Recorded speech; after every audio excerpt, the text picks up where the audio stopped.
Hi, everyone. Welcome to A Podcast Will Save This Relationship. I'm Sarah. She, her. I'm Josh, he, him, and on today's podcast, we talked about music. We did. We talked about what makes a good cover versus what makes a not good cover. Yeah.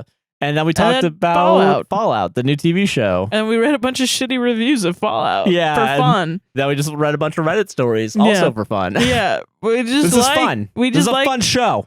Yes, it is. I genuinely had fun. I don't know what you're on about. It's 10:09 as we finish this, and we're a little delirious, and we need to eat food because and my mic stand is fucked up. Here, I'm gonna show you. So don't forget to like, comment, subscribe, hit the gosh darn bell, and rate us 5 stars on Apple and Spotify podcasts. And if you see how crazy this mic stand is, we did not force it to be in that position. It just goes there naturally. Go to patreon.com/APWSTR, buymeacoffee.com/APWSTR to support the podcast financially and help us buy a new mic stand. Yes. Thank you. And also go to straightforcoffee.com, and Palestinian links are down in the description to help support Palestine. Yeah. Enjoy the rest of the podcast. Have a beautiful time. Have a beautiful time.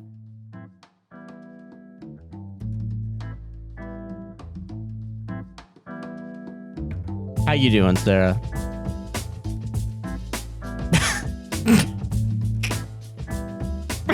Just sitting and waiting. I'm sitting. I don't know. That was just a very stilted. How you doing? How you doing? How are you doing today, Josh? I am doing good, thank you. We are both humans. We are totally humans. Yeah. I don't know how to do this fucking show. It's Sunday. I don't know. All right, Fuck listen. it. Yeah, we're a day late. We're a day late on recording. Because I wanted to play FaLlOuT 76 literally all day yesterday. And I had to work on some editing, and I got some work done. You did the thing that you normally do where you have a day off, but it's kind of a work day. Yeah, where I work and you maybe can't 4 decide hours. on either, so you just kind of torture yourself. Yeah, I was in a fugue state in the office. Like I had editing work to do, but then I would just go between playing Stardew Valley for one day and then taking it off and then signing into Helldivers and then not playing Helldivers. And then signing back into Stardew Valley and then just clicking on the Concerned Ape thing and then quitting Stardew Valley. I walk in and I'm like, look at this TikTok. And you look at me like, who are you? What are you doing in this house? What are you doing in this office? Who are you? I don't even know you. How to feel.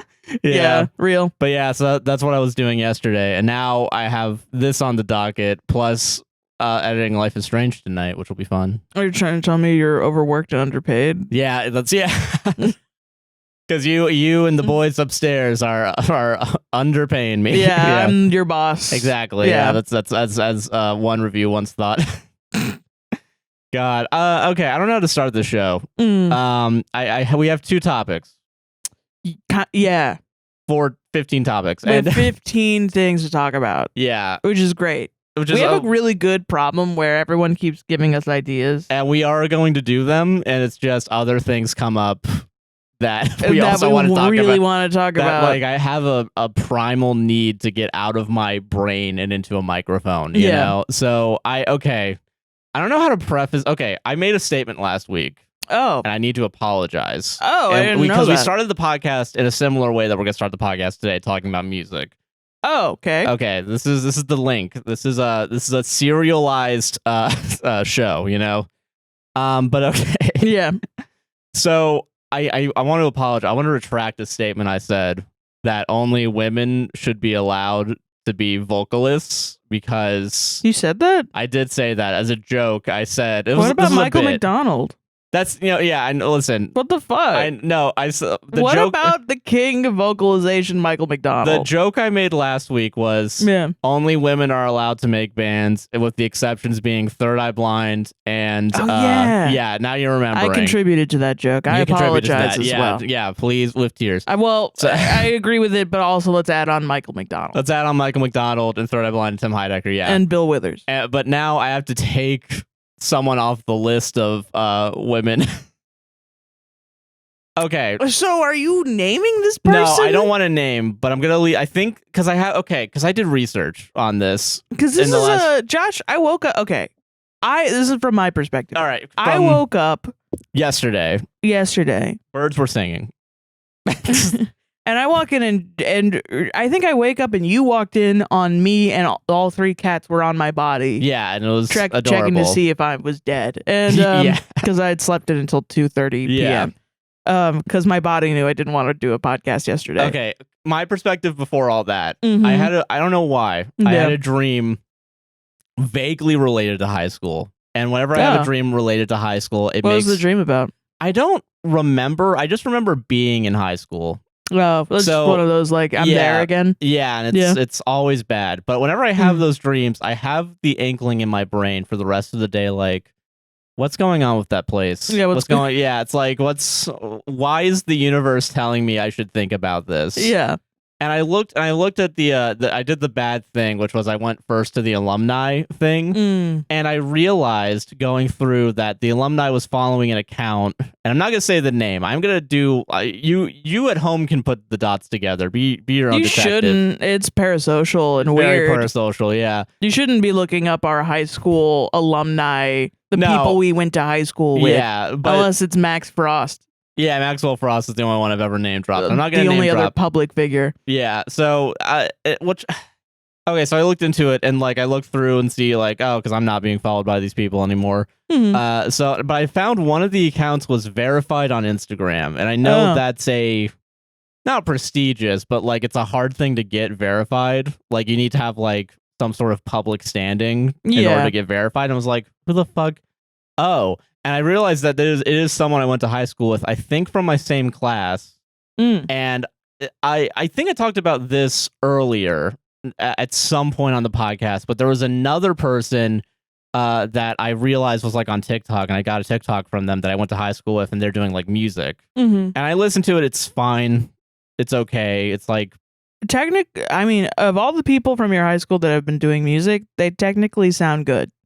Yeah. I mean, like in technique. Are you talking about the person we're talking about here or the person that we first saw? Okay. I listened to both because your high school is weird. It's an arts high school, but they also had a weird competitive like narrative that they indoctrinated you guys into. Yes, yeah. So like literally when we made this podcast, everyone from Josh's high school ran to listen to this podcast, even though Josh wasn't anyone. He was a fucking guy that worked at Universal at the time, yeah. But it was like the act of making something that you had made everyone from your high school go and flock and listen fucking to crazy, yeah. And then they like were people that I didn't even like talk to that much. There was one guy, I was walking out of Valencia one time, and like I saw him because he was like a couple grades younger than me. Yeah. And even he was like, "Oh yeah, don't you have a podcast?" And I'm like, what? Yeah, you had multiple at the time too. Yeah, so it was like I got to lie and say, oh yeah, it was the film one, not the one that everyone hates me for. Yeah, like a lot of people were like, how dare you speak about your high school experience? And I just thought that was crazy because like everyone from my high school is just minding their damn business and doing their own living shit, their lives, getting into car accidents and starting modeling careers and like doing all these different things and writing and getting into film and like going back to school and dying from an overdose on drugs. And normal stuff. Yeah, working in their community and becoming influencers and just regular like living a life things. Yeah, living and succeeding and failing and dying and just all that shit. Yeah, but like whenever, for some reason, whenever anyone from my high school does anything, there's always everyone has to have all eyes on them. Yeah, and it's wild. It's awful. Yeah, so with that specifically too. So like I didn't realize. I didn't know. Had that too because you see these people and then you're like, fine, I'm gonna go fucking listen to that. Yeah, I do. I'm like, all right, fucking bet. Yeah, because there's a weird competitive nature to it, and it's in me still. Well, it's like if you and everyone that you grew up with in your social structure, if it's like I don't know, it's like a fucking kill or be killed mentality. Yeah, you're not wrong about that. Because like even like because if you like turn the other cheek, if you just like don't do this, then effectively every time you make something, these people are gonna show up. Yeah, and I'm going to be defenseless. Yeah, like, you have a loss of control. There's like a feeling of a loss of control So of course you want to go and do this and like go and listen to these people's stuff and critique it. Yeah, so I'm like, and it's and because it's a curse and I can never escape from it. And yeah, it's like all these kids have been given these huge egos for no reason. Yes.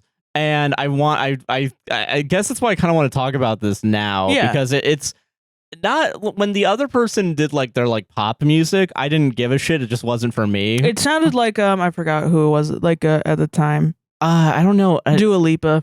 Yeah, but like she was just trying to be Dua Lipa, and that's kind of a nice recurring theme that we get to kind of talk about here. I mean, yeah, that's the. And I've made realizations that like in all of the other like programs, because there was one specifically for like, you know, vocalists at my high school. Yeah. I don't think there was ever like a songwriting course for them, or like, you know, like a, maybe, you know, I don't know. But like the main kind of like vocal stuff they did was like, you know, like choir, like more classical pieces and musical theater. That's what I remember. So it sounds like a musical, like what I had when I was at college for music, like a music curriculum, you know? Yeah, exactly. Where like, yeah, you would have your one-on-one with your teachers, but we didn't have like a songwriting course. Yeah, for sure. No, yeah, I feel that. So, okay, so that's the background. So I woke and I found out, and like I looked at her stuff, and I was like, all right, I'll listen to it. And like they had a Spotify link. I go to Spotify, and one EP, and it's all covered. It's all covers from my understanding. Mm-hmm. I didn't know this. You know it. There's a Joni Mitchell song. Both sides now. Both sides now. And then Goo Goo Dolls, The Iris. The Iris by the Goo Goo Dolls? The Iris by the Goo Goo Dolls. Yeah. You know, yeah, no, fuck it. The Iris from fucking Goo Goo Dolls. That's the one, all right? The song Iris. The song Iris by Goo Goo Dolls, yeah. And I was remembering too, like, didn't we talk about this song recently? And I remember, yeah, a year ago because we saw Goo Goo Dolls. Yeah, which was... It was really good, yeah. Yeah, I can't complain. But I feel... I listened to Iris, and there's I need to talk about why no one should ever cover Iris real quick. Because a lot of people have done it, and only 4 people have been able to do it in a way that doesn't upset me in a weird way. I didn't realize you liked this song that much. I didn't realize it either, but I was listening to it more. I'm like, God, it's just a good fucking song. It is a really good song. And like in like a couple years ago, Phoebe Bridgers and Maggie something. Yeah, they did it for. They did a cover for charity. I forgot what. It was for abortion funds, I think. I think so. Yeah, if you gave money to the charity, you would get a free download on. It wasn't free. You donated. $1. Yeah, but you get a cover of Iris. Yeah, and it's like one of the best covers of any songs Genuinely, ever. It's amazing. And okay, I really like the song. I really like Iris a lot. You love the Goo Goo Dolls. I do really enjoy the Goo Goo Dolls. It's right from that time. Like 90s music, because my parents grew up listening to it, so I was listening to it. There's like an emotional connection I have to it. Iris is like a perfect ballad almost. Like it's a really good song. It's really good. Some minor facts about Iris. The song is 4.5 minutes long, I think, or some shit like that. Like 4 minutes. You said it was written for a Nick Cage movie? It's written for City of Angels, which is a Nicolas Cage movie. Okay. And it's great. That's a fact. That's a fact about the song. True. So I listened to this person's cover. Mm-hmm. I looked into it too. This person is also this person was on The Voice. Yes, she's on last year. And Chance the Rapper was her. Well, I looked into it more than that too. Okay. So she got through the first round and she got like stolen by 2 different ones. I think Chance the Rapper was one of them. She didn't win the next round, but she got stolen by another coach. Then she didn't win the next round, got stolen by another coach, because that show's fucking crazy, apparently. Yeah, I don't understand the politics of The Voice. Yeah, it makes no goddamn sense. And then she just straight up lost because she couldn't get stolen by anyone. Oh, wow. Yeah, so like, I don't think she technically won any of the rounds that she was like competing with other contestants. And she sung Both Sides Now for her audition. Oh.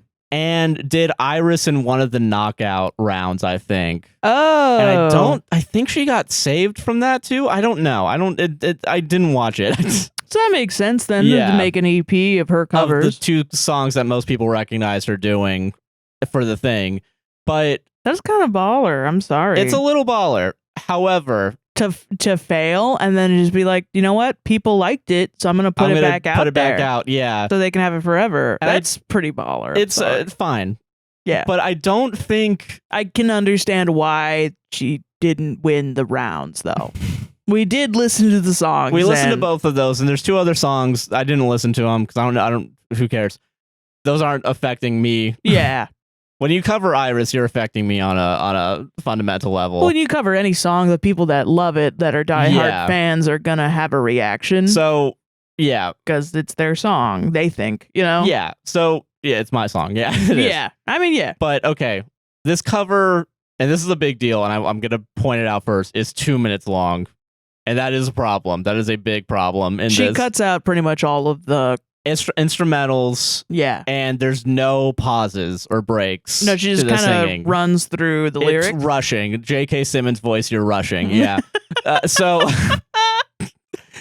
I love it when people that like know maybe a minimum of music theory, they get emotionally invested because of just point a finger just at love me. Just point a finger at me. They Sarah. just love music so much, and then they start acting like the fucking worst music teacher you've ever had. Like you jump immediately to J.K. Simmons since I was in the fucking womb. Okay, like fucking. there was Mozart for babies. I had Goo Goo Doll for fucking babies. All right, like. I mean, yeah, but I mean, yeah, I get it. Yeah, so okay, it's 2 minutes long. It's piano, which in theory isn't bad. I think you could do a piano cover of Iris and have it sound good. Yeah. But it's done to the tune of That's the Way It Is by Bruce Hornsby and the Range. Because it's piano. Because it's piano and it's the same fucking chords. And also, like, okay, another thing I realized halfway through, because I was listening to the original one and also the Phoebe Bridgers cover. The piano version that she does is like too simple. It's like yeah. And I know part of that too is because like it's a guitar song. It's it's fucking strumming up and like picking specific notes. But it does kind of feel like you're just putting all your hands at the same time and just letting it go for like a half note or a whole note. Do you know what I mean? Like it's like there's no. Yeah. There's no like sauce to it. There's no like I don't know how to describe it, texture to it. Okay, I'm gonna try to. I want you to explain it, because all right, I'm so sorry, guys. I'm gonna be like Josh basically awakened me from my slumber. To turn on the snooty music theory professor to come in and explain to him why he didn't like what he was hearing, which I gotta be honest. Happens too often in my life. Like there was a period of time where I was dating people and then they would be like, I am playing this metal riff. Can you explain what this is in theory language so I know what I'm doing? I just stole it from Metalocalypse. And then I would spend 2 hours on a date describing what they're doing, and then I realized I should have charged them for this. Yeah. This is money. This should be behind a paywall. This is a fucking it should. This is what we're about I to should do. have a fucking masterclass and explaining why you don't like the things that you don't like. Fucking don't like to hear. I didn't think, by the way, this was gonna go this deep, but once we got like 5 minutes into the conversation after listening to it, I was like, okay, we're gonna have to talk about this. Well, because it's like one of the things that I think about all the time, because I think I've thought about making an EP of covers, right? Yeah. But the problem with covers is there's already successful songs that are usually extremely popular and people really like them and they have a certain vibe to them. Yes. So, yes. And so when you recreate a cover, you don't want to recreate it exactly. You do need to change it a little bit. Because inherently you're going to, if I sang Iris by the Goo Goo Dolls right now, we had all of the same notes, we had the same guitar, we had all the same, everything was the same except for the Goo Goo Dolls, it was me. Yeah. It would still be different because I'm doing it. Yeah. Like, there's a fingerprint that every time the Goo Goo Dolls even play it, it's different. It's a little bit different, it's a different kind of, you're in a different city if you're doing it live, like fucking, It's, the room is going to be different, the arena, the people there. How people react. Yeah, maybe they change gear, maybe they change the key, maybe they, I don't know. Something like that. Something happens. And that's kind of the basis of people's passions for live music. Yes. Because musicians that love touring and love doing that, like a Bob Dylan where he does it fucking every weekend. Yeah. They do it because they like the unpredictability of it. Yeah. And they get a rush from seeing an audience in front of them. It's not just the fame. It's also like, oh, I'm in a new building and, you know, it sounds like the key of G in here. And I'm going to play this song that I normally don't and play. Like, you know, it's kind of like when we saw Jack White, he was doing a 3-day concert at what's it called, the Tabernacle in Atlanta, and like every night basically had different songs. Well, that's actually really interesting because that's where I get that concept from, is Jack White. He never shows up in a concert like with a actual set list. Yeah. He just has his band run through all of the songs that he knows. Yeah. And then he'll go through and then tell them what fucking songs they're going to play next. Yeah. And then, you know, his whole idea of it is that you have to find God in the room because he's a Christian man. But also like there's like a Michael Jackson quote about like God comes into the room and speaks through the music for you. Like you're a vessel for the music and whatever God is trying to tell you. And I think Jack White gets a little bit more esoteric with it. He did grow up religious, and there's a lot of music, like people get really religious with music because of that. And I think that's valid, sure. Like, you know, so he talks about like it's whatever it is, the creator, the person, that the vibe, the spirit, the you know, whatever explanation, energy, the world, whatever creation itself, I don't know, something that comes through him and then speaks through it. And then he is like, my purpose then is to change like the key or the like, I have to know all different aspects of how to tell this story, this feeling to people through the words that I've created so that I'm able to portray the message exactly correct. Yeah. And that's kind of like the core of why musicians do what they do. Yeah. Like even like fucking reading classical music off a page, you want to tell like what Bach is saying. You have to learn how to interpret the notes on the page exactly so that you can say to the world, hey, this is what Bach is saying. And also you have to learn it exactly so that when the director of the orchestra in front of you is saying, we're not going to do it like Bach, we're going to do it like us, you know what to change. Yeah, in order to make it... to get the actual product and to get it well. Yeah. It's not closing your eyes and doing it really good. It's a lot of shit. That's kind of like the thing about like, you know, like there's you don't want perfection kind of, you know, like there's like little like like you need to know the notes, you need to know how to do it, but like the little, I guess like the minutia of like how you play the notes. Yeah, you don't want to you want perfection, but you want perfection and authenticity. That's the thing. Yeah. And authenticity is a key word here. Yeah. And so that's the situation with covers, is that's why they're so difficult, is you have to get the vibe correct, but you also have to do it in a way that's yourself. Yeah. Authentic to yourself. Yeah. Because if you do it exactly correct and you somehow figure out how to imitate the Goo Goo Dolls, why wouldn't someone just go listen to the Goo Goo Dolls? Yeah. I kind of and I want to talk about it too because we listened to a couple other covers. Yeah. And there's two of them that I do want to shout out in their own weird ways. There's a funk cover on YouTube. I forgot the name of it. It's like it's not. I don't know. Reminded me of Snarky Puppy, but it's not Snarky Puppy. But like, so yeah, they did like a funky cover. I also want to bring this up now. I don't think there's no room for like just wanting to have fun with a cover and like do it in your own kind of way. But like, so there was that cover that was just like funk, and it was just like God, I don't even know how to fucking describe it. It was just fun. What is it? Scary Pockets. Scary Pockets, funk cover featuring Laura Elliott. And it was really like, it was good. It's funk is very technical. Like it's a lot about the feeling, but the way that people technically get into funk, like the way they play with the tone, is so fucking interesting. Yeah, and that's like a perfect Goo Goo Dolls cover, man.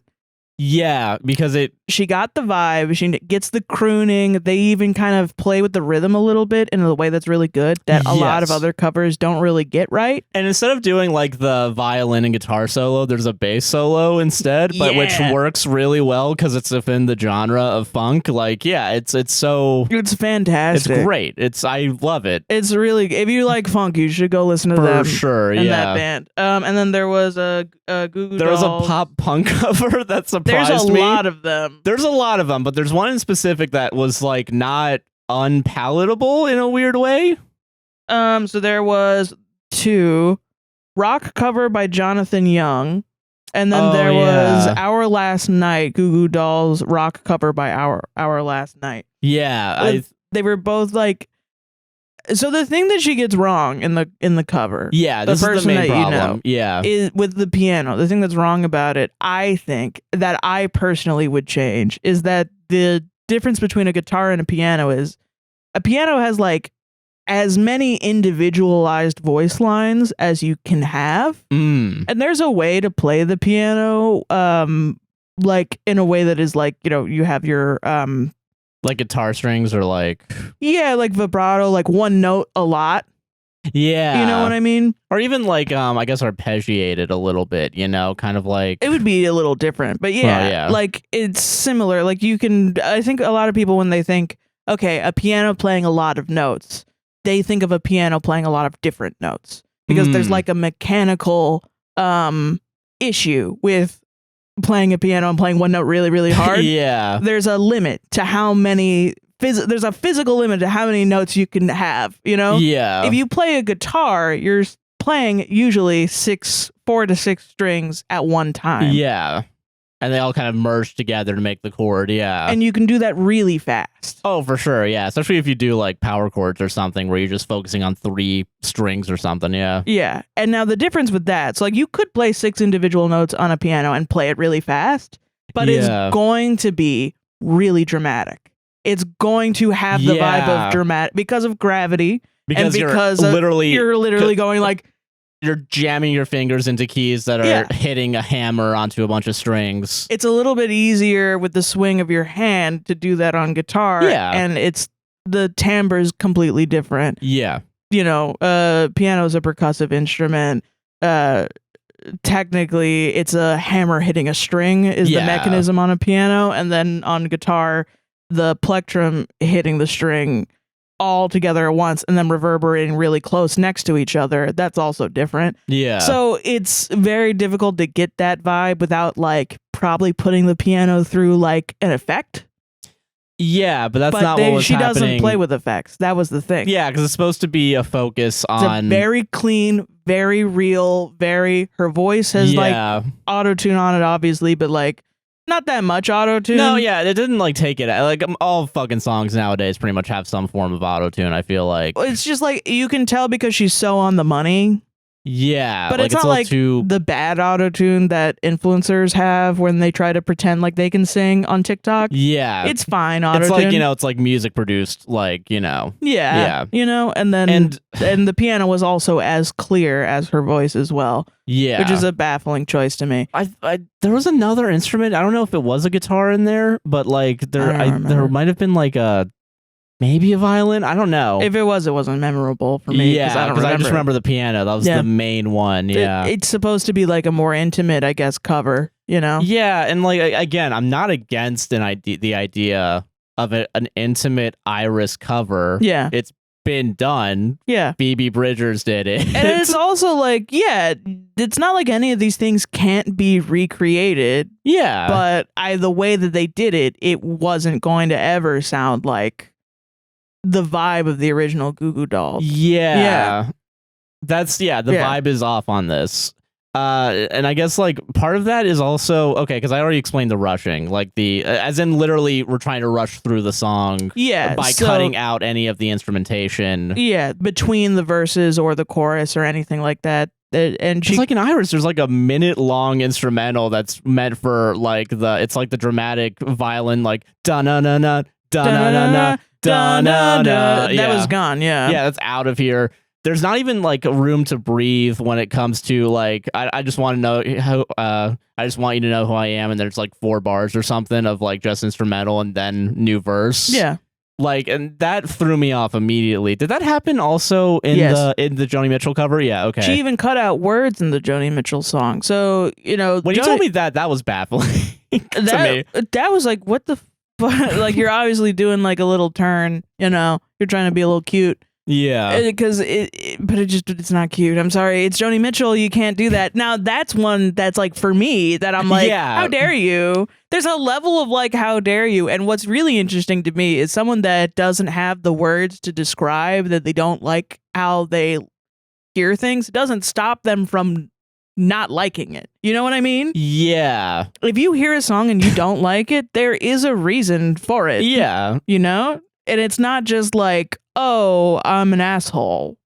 Yeah, that I don't like art. It's really, and like I'm trying not to be a cynical asshole here. Yeah. Like I just really, because I don't want to be like, I think critique in general has a weird negative connotation with it, because I think a lot of people view it, because I think a lot of people view the bad faith critiquers as like, or people that like don't have a passion for the art that they're critiquing. They just think, I can fucking do that. Yeah. Yeah. Well, yeah, there's questions like that. Like, you know, there's common critiques like that. Like, oh, I could fucking do that. Or the new, and we're going to get into that when we talk about the FaLlOuT series. But the like, this is woke now. Yeah. Or this is, you know, whatever. That it's like, it's not really a critique.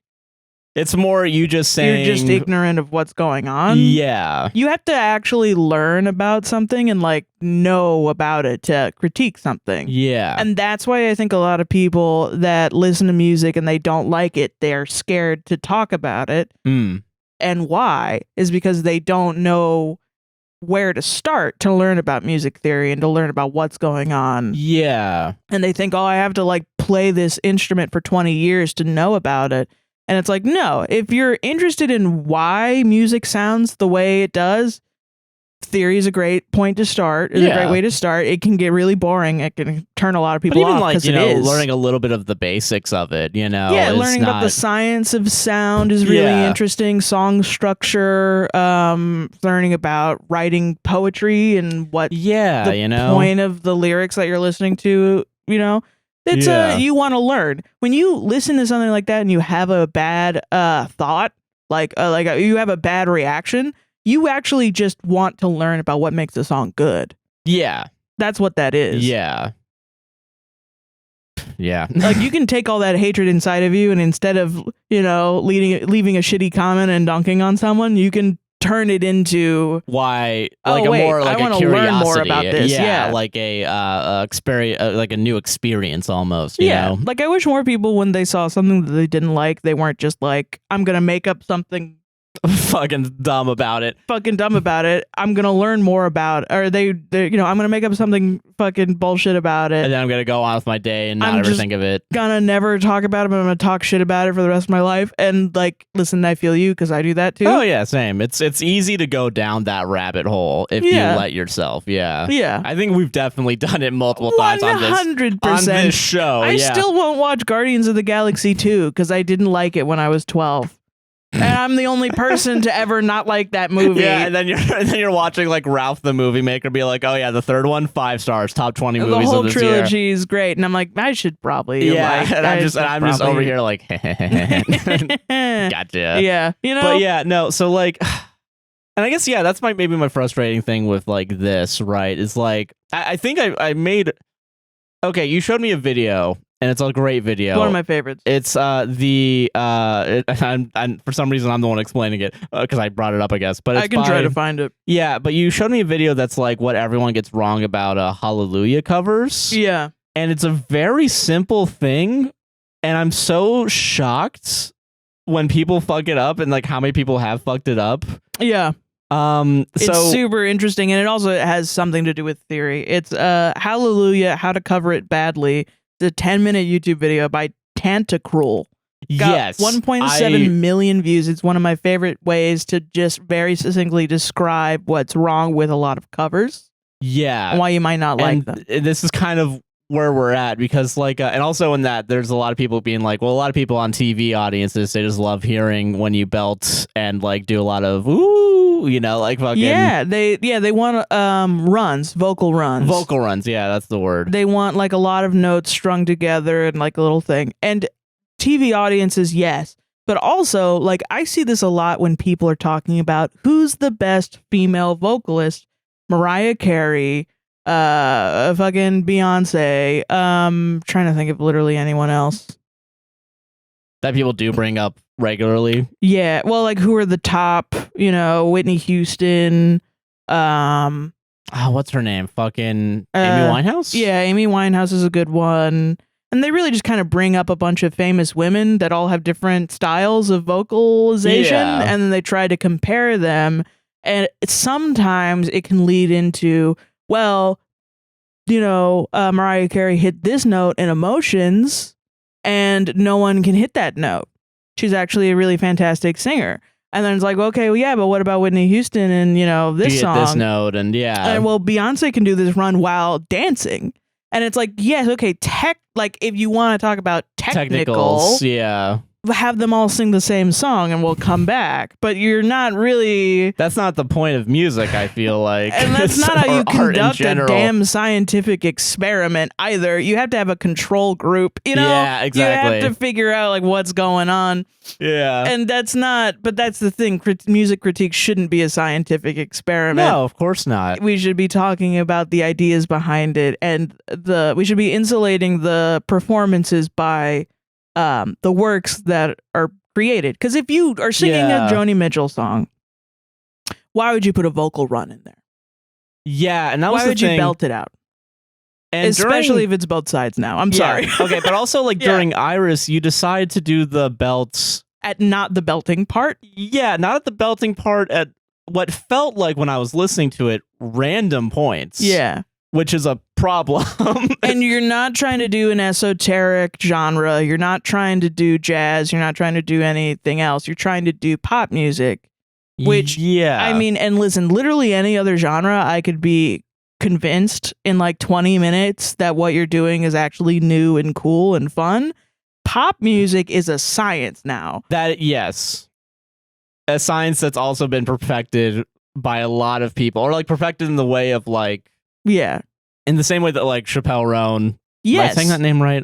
Chapel Roan? I don't know. Both. Roan. We said both. Yeah, we said both, so you can't get mad. I've heard both, yeah. I've heard both ways. Yeah. But yeah, like Chappelle Roan, Carly Rae Jepsen, like fucking like... And those are both really fantastic pop artists. Yeah. That have done new things to the genre. Yes. So like Carly Rae Jepsen does really fucking infectious pop songs with really kind of good linear hooks and great hooks. Run Away With Me had that one hook that really baffled a lot of people.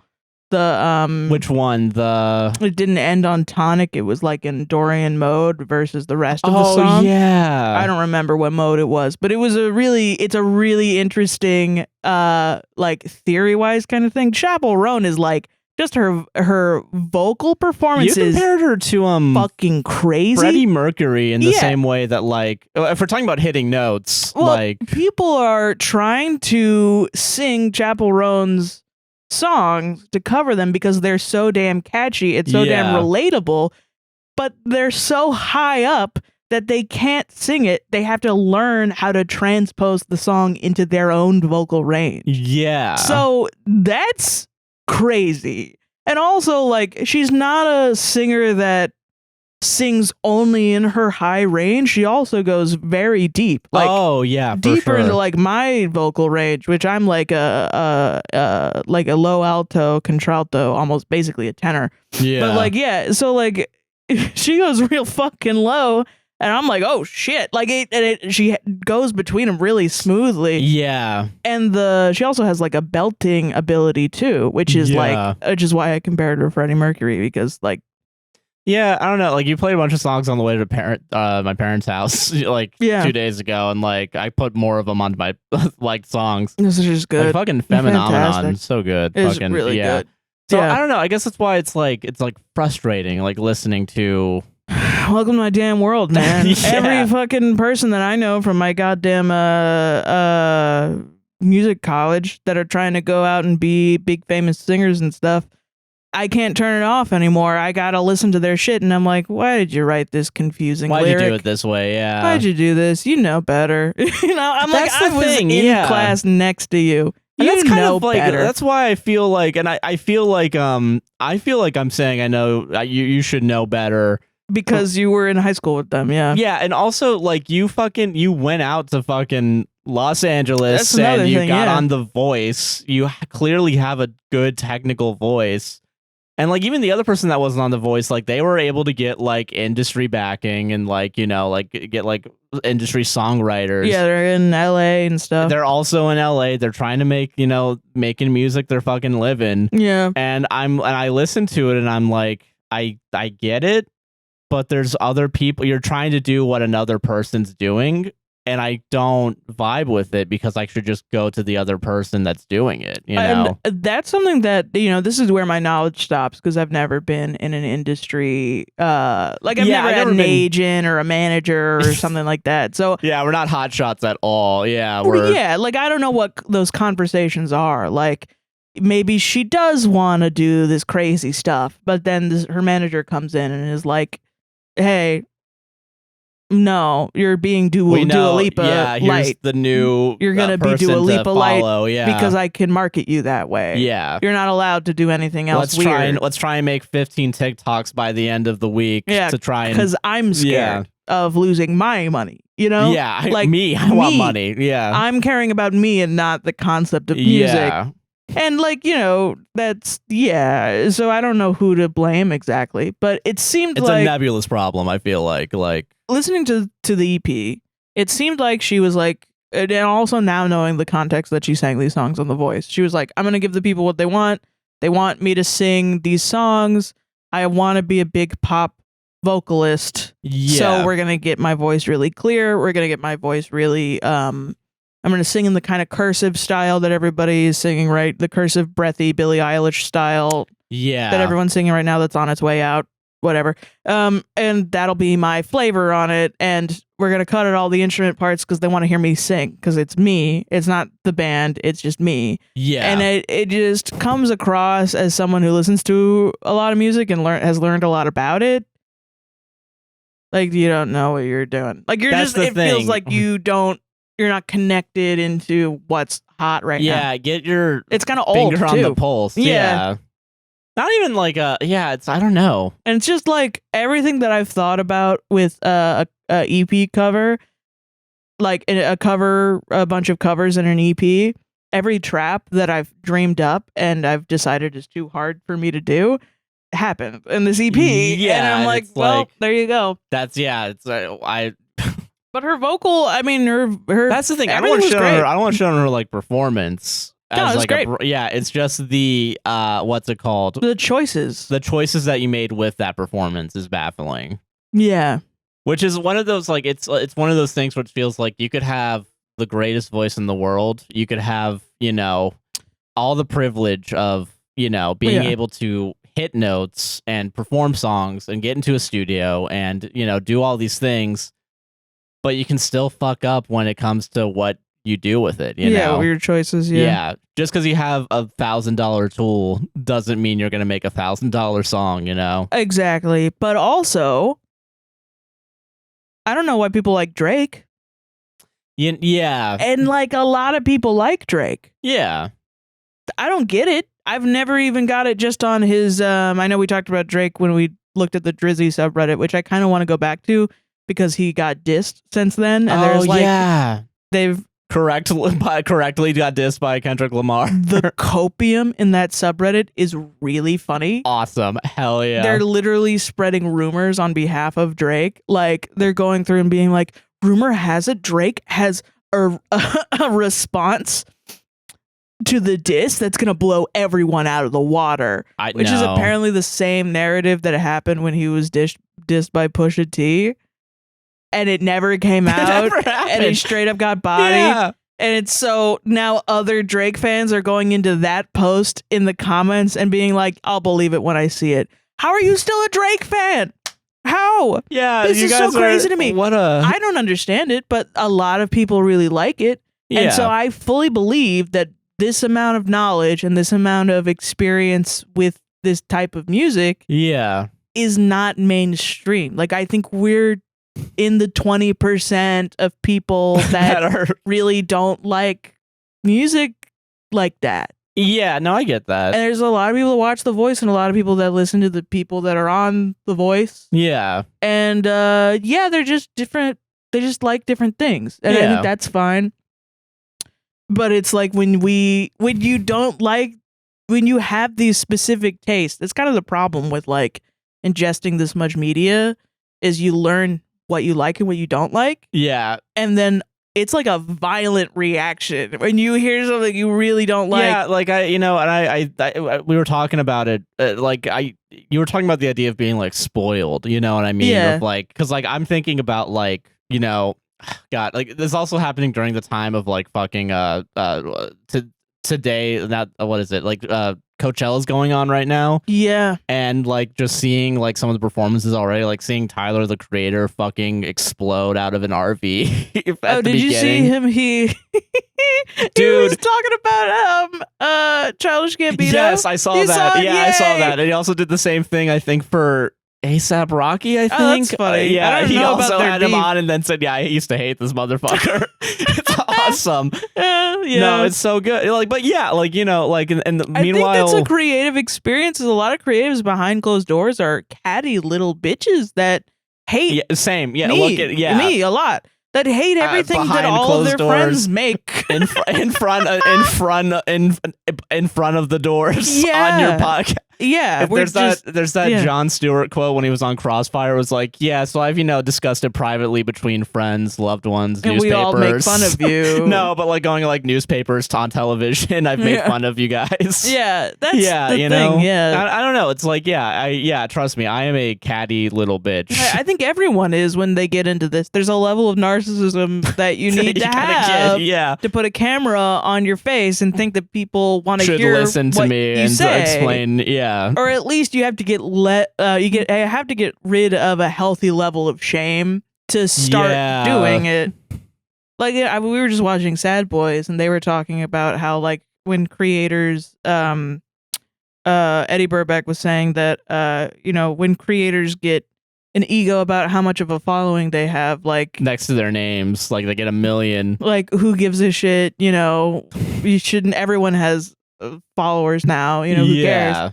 And I think it's a really interesting mentality coming from like the YouTube, I've heard it from Cody Ko and now Eddie Burback, the same thing. Yeah.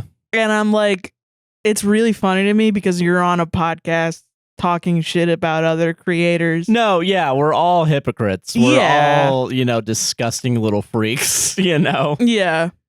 But also, I'm more right than everyone else. So because that's you make the video. That's what you think. Yeah. How many times have people gone into our comments and are like, "You guys just yap and you don't say anything," and then you go to their subscriber, like their channel, and they have a podcast. That's where a Reddit podcast, and they're yapping. I think they're yapping. Yeah. Who's right? Who's wrong? It doesn't matter. It's subjective really. Circle jerk. Of.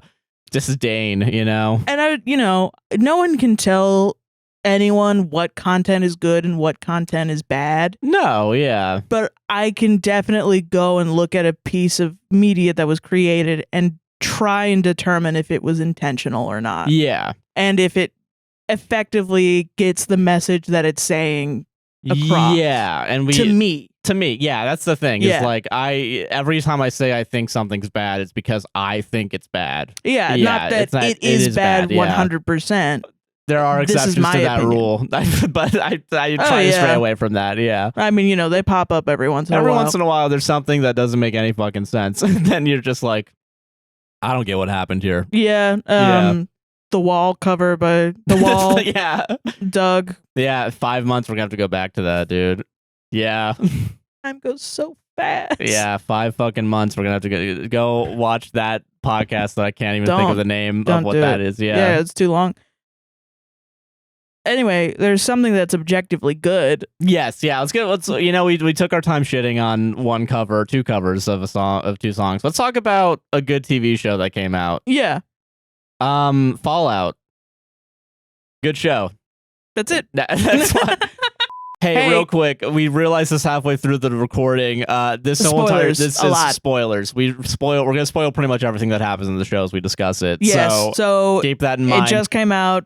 Don't go watch the show and then come back and watch it. Yeah. It's 8 episodes, an hour an episode. You can knock it it out. Knock it out. It's really good. Yeah. All right. Okay. Back.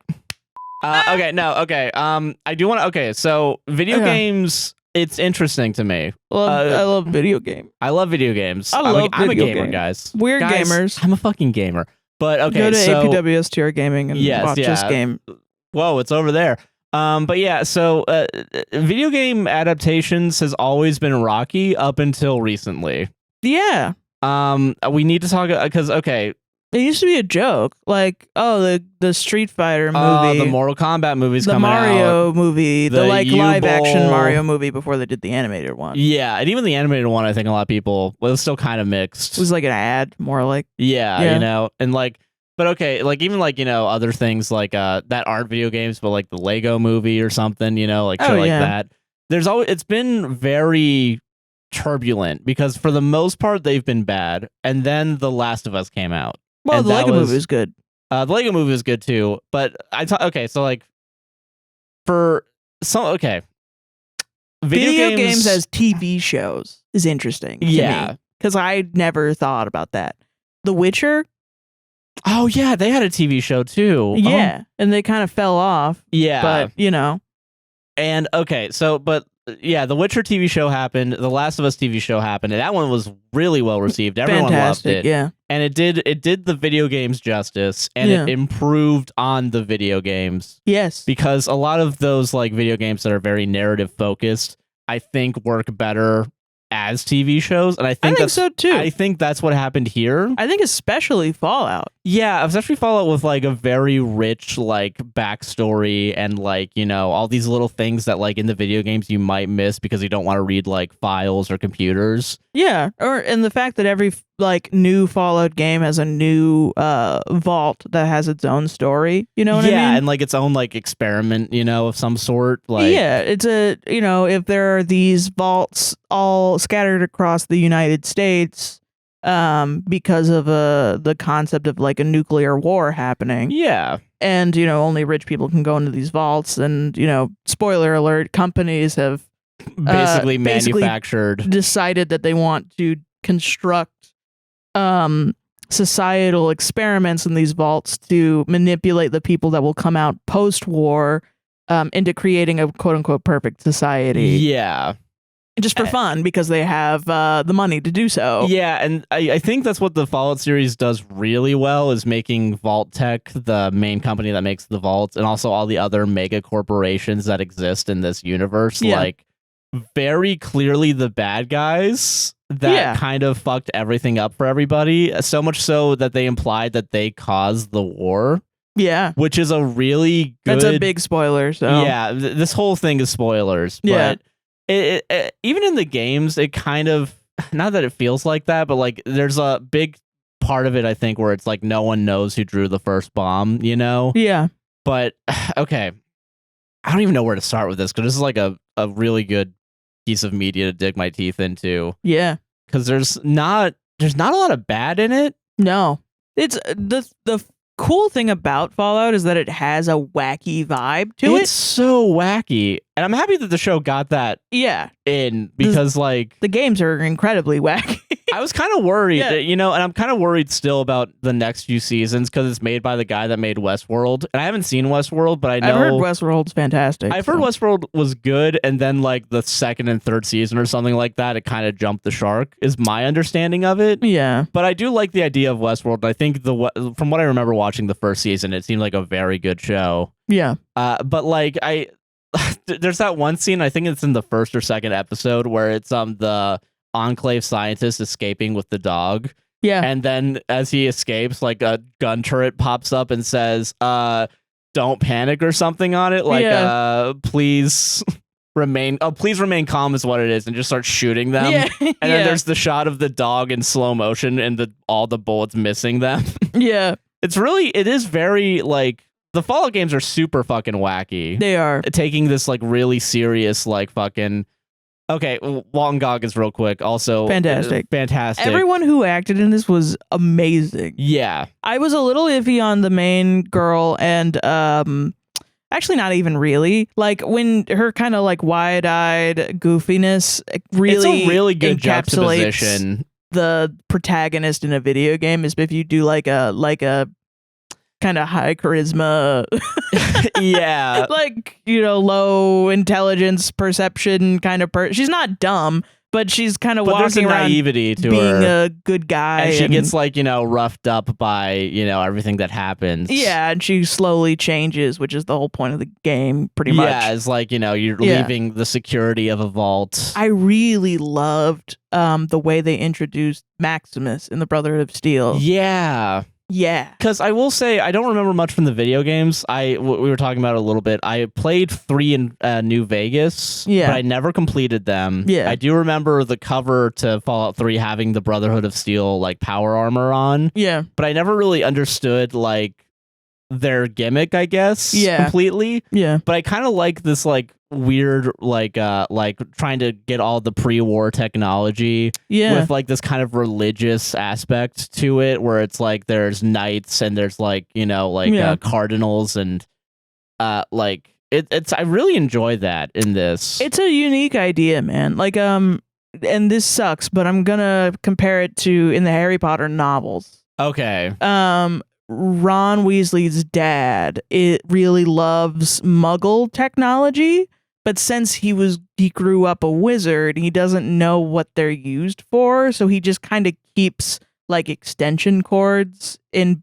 big boxes. Yeah. And then it's just like, I just think it's cool. You know, like he's like, I just think it's interesting. And so it's like an interesting, I liked that idea when I read it.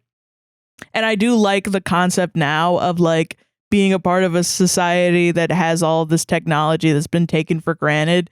And it's just like around you and you're like, what the fuck is that? Like, of course, there's going to be curious people, you know. Yeah. And like there's that in any society, and they, you know, have this sort of weird like I need to have a collection of fucking circuit boards or something. Yeah. And like, you know, the idea of like we're just gonna fucking grab all the things. There's that one scene and it's like the indoctrination scene where it's they're all in the classroom and like the guy from Mr. Robot goes fucking, oh, hey, what is this, Maximus? And Maximus is just like a circuit board or something. And it's a like, rotor. It's a rotor or something. Yeah. Like, I really enjoyed that too, because it doesn't really... A lot of the... I don't know how it was in the games, but I think there was a lot of like... Because every faction has its pros and cons of like how things are run. Yeah. And I even think like the new California Republic isn't necessarily given a good light in the games, I think. I don't remember. I know people are pissed about it getting nuked out of existence in the show. Yeah, that is a shame because it did the way the show presented them made it seem like they were the best bet at like, you know, God, that ending shot, and again, spoilers, but like the whole... we have to do like we have to probably record something to put spoilers at the beginning. But so like that ending shot of the Los Angeles, I think, getting completely lit up by the cold fusion is so like, oh my God, awesome. And then immediately she dies. It's like, it's crazy. And then Maximus like 1,000-yard stare into it like, what have I done? What is happening? Yeah, like, oh my God. This miracle, like the miracle of electricity like being shown in this kind of way. Because like imagine now you don't have to build a place to live in. There's like AC and you can go into like old houses and be there and like water, like that line of like, do you actually trust the Brotherhood to use this for good or something? Like... So like because like all the like especially since like they don't really go into the Enclave in the show, they don't, which is basically the shadow government that kind of caused the war in the first place, because like if I don't know if it's that they caused the war in the first place, but like the Enclave was like in the games, which if I'm not mistaken this show is canon to the video games. Like the Enclave is basically a shadow organization made before the war that's like involves like the president and like a bunch of other people, And like months before the war even happens, they all seclude to their own individual bunkers, not vaults, like actual bunkers. Yeah. So they can keep an eye on everything. And Vault-Tec, I think, kind of has a hand in it too, because they want to monitor all the vaults and all the social experiments that they're doing. So like they don't really go into that, but I think there's a lot of opportunity to go into that like in the next series, in the next season. Yeah. I'd be surprised if the show doesn't get a second season because of how well received it is, and I think like how good it is as well. Yeah.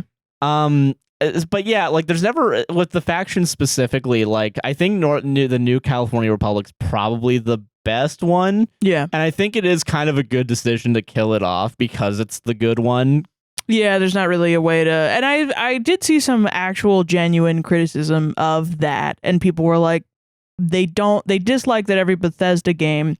And this is not my opinion. This is someone that I went on Twitter to see what people were saying about it. This was a tweet, in a pile of tweets. I don't know who said it, but this was what I got. It was that they were criticizing the killing off of the New California Republic because the games that weren't made by Bethesda treated the wasteland as an obstacle for humanity to overcome together. And the games made by Bethesda pushed more towards the Brotherhood of Steel and warring factions as if to create a narrative that humanity will always be at war with each other because these ideas will always be at war with each other. And I think that's a valid criticism. I think we don't know how someone would react post nuclear apocalypse, how these societies would go, you know?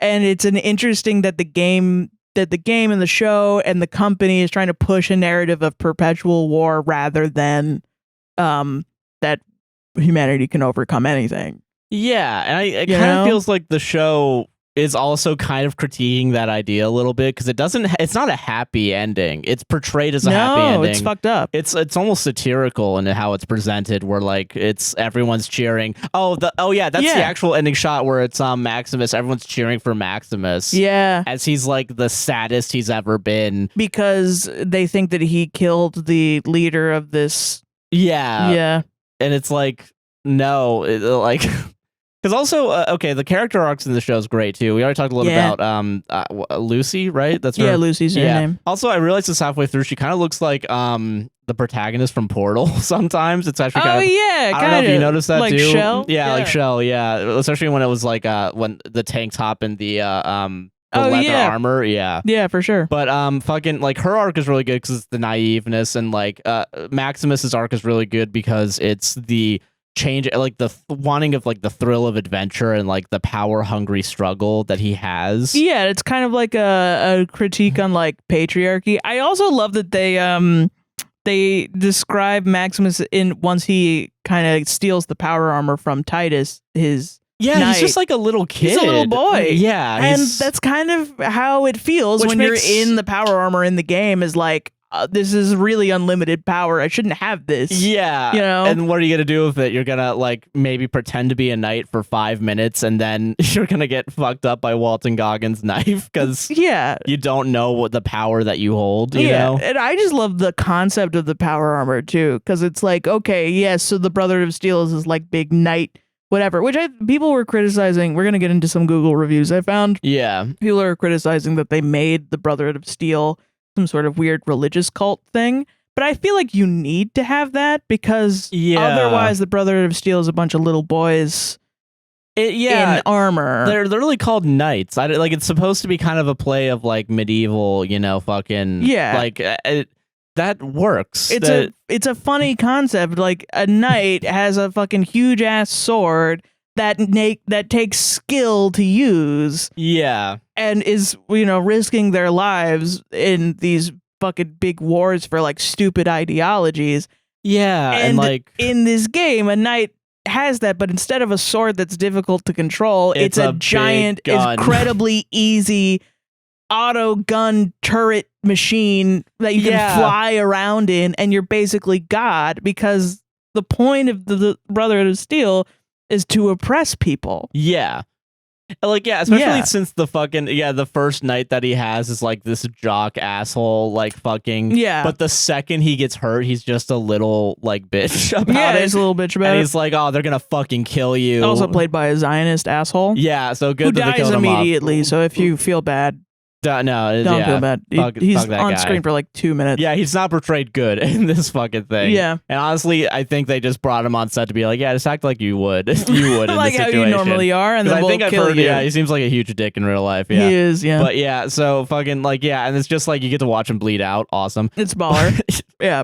But like, yeah, like even like the knights are like fucking dumbasses, you know, like, and like power hungry assholes. And like that's the guy, and I don't know what his actual fucking name is, and I'm sorry, but the guy from Mr. Robot is like, God, the knights have fucking fallen. You and me, Maximus. Yeah. Join the dark side and fucking midichlorians and all that. We're gonna create our own brotherhood. Yeah, pretty much. Yeah. Yeah. And like, I don't know. So like that character arc is great because it's like the growing up and like, you know, like the realizing that it isn't actually going to be this easy. Also, like the power armor pretty much isn't used at all in the show. It's used like for maybe 10 minutes and then it immediately breaks. And then because like that's how I would assume a kid would use power armor. Is you run around and it would get broken, and you'd fly around and you'd try to do things. And and like you're not going to be an expert at it immediately. The lying to the other guy that becomes his squire, yeah, and then like because he lied and then he tells the truth too late, like even after branding him with the dead guy's fucking yeah.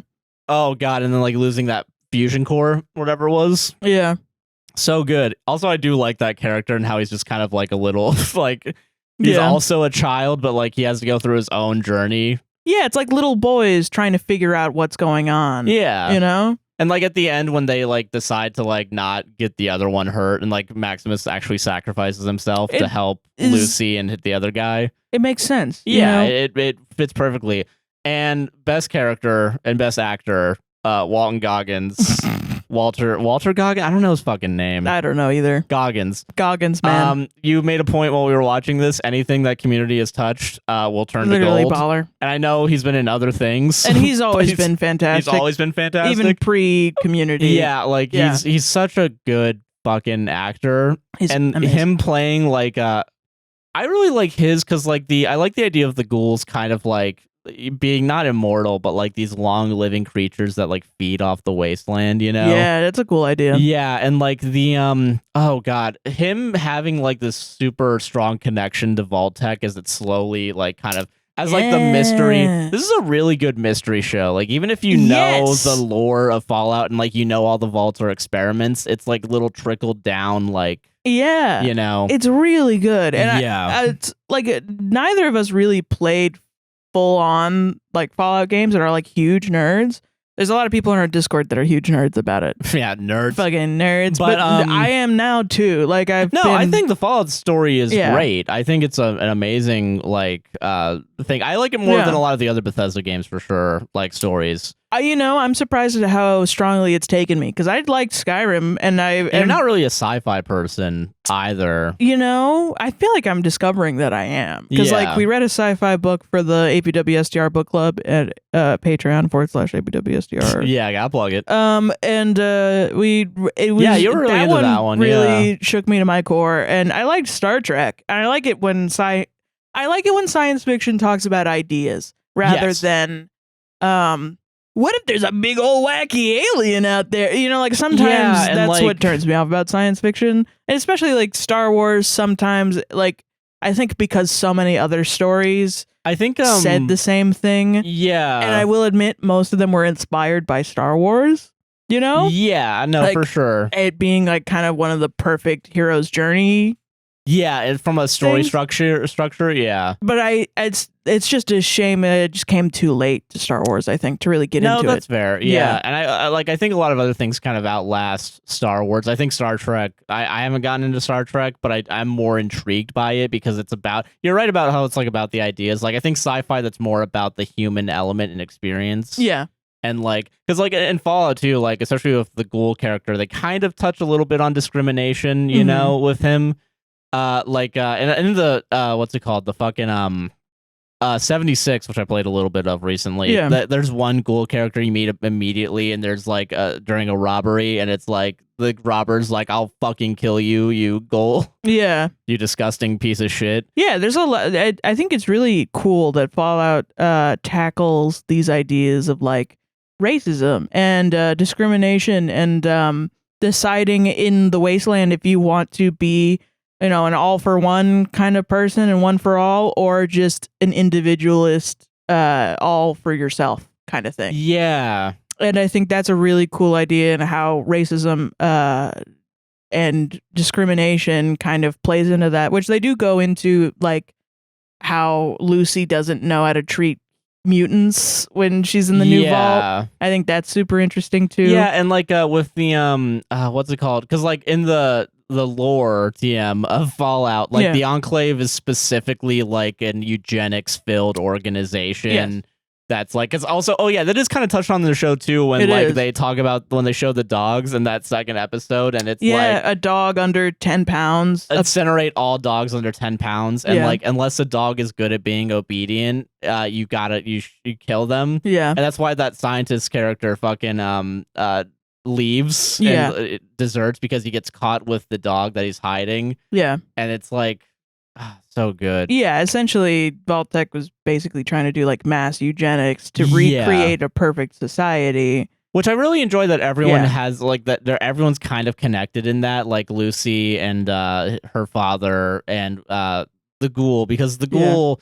So Walton Goggins was originally like an actor in Hollywood, and he has a wife that works for Vault-Tec, and he does a commercial one time and kind of gets indoctrinated a little bit more and more into Vault-Tec. Yeah. But like slowly the cracks start showing when it's like they also characterize Vault-Tec as a cult, which I thought was interesting. Yeah, because it is for sure.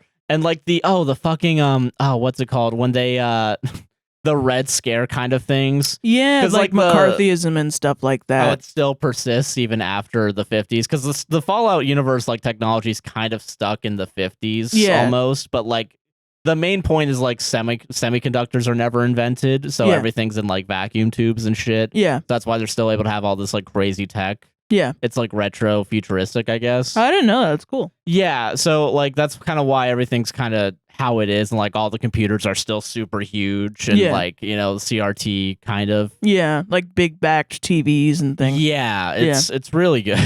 it's a good style to it, because it really is just like.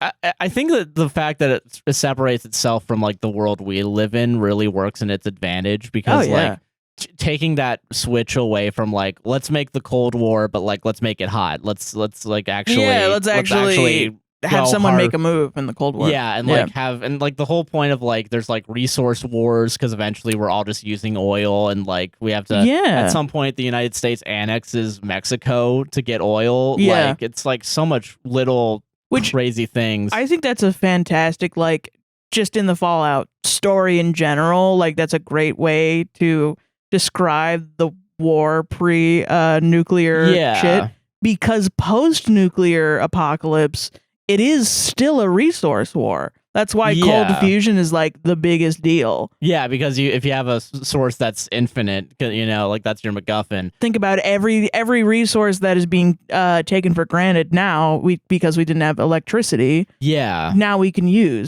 create a machine to refine it. You know what I mean?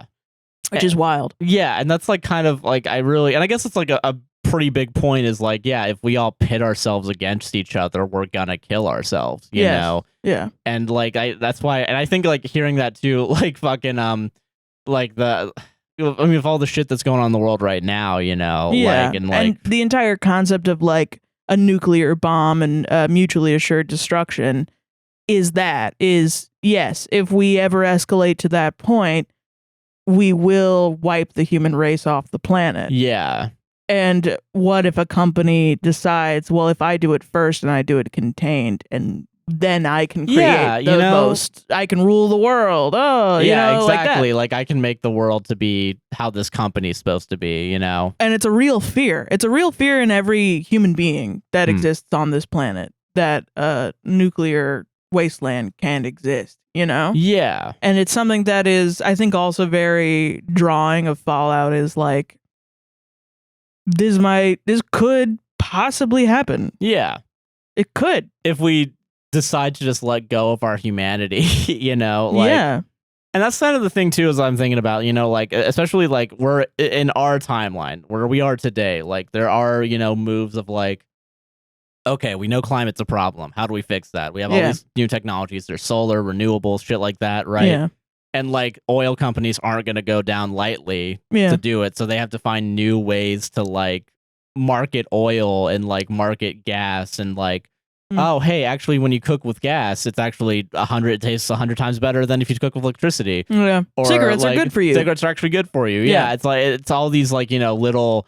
I wouldn't say FaLlOuT's necessarily anti-capitalistic. I think there's anti-capitalist messages of, like, unregulated capitalism's bad, actually. Yes. Because if a company has a say... If you want to sell vaults and you want to sell people into, you know, fucking... There's a demand. You have to make the demand. To necessitate the supply. Exactly, yeah.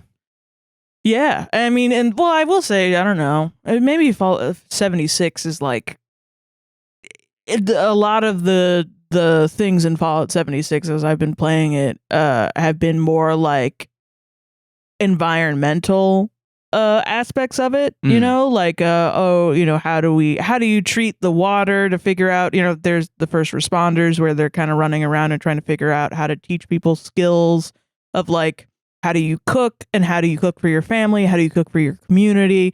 And there's also, like, little parts, like I was just telling Josh, I went into a trailer and stuff and I did, like, multiple things where there's, like, you find little stories in the wasteland that you're like, oh, this is a mining company that, like, dug too deep and did the whole thing, and they don't give a shit about the town that's near the mining place, and so they fucking created this, you know, terrible product because they, you know, fucking human hubris, and you breed and thought so much about what you could do, you didn't think if you should. Yeah, classic shit like that are essentially anti-capitalist ideas. Yeah.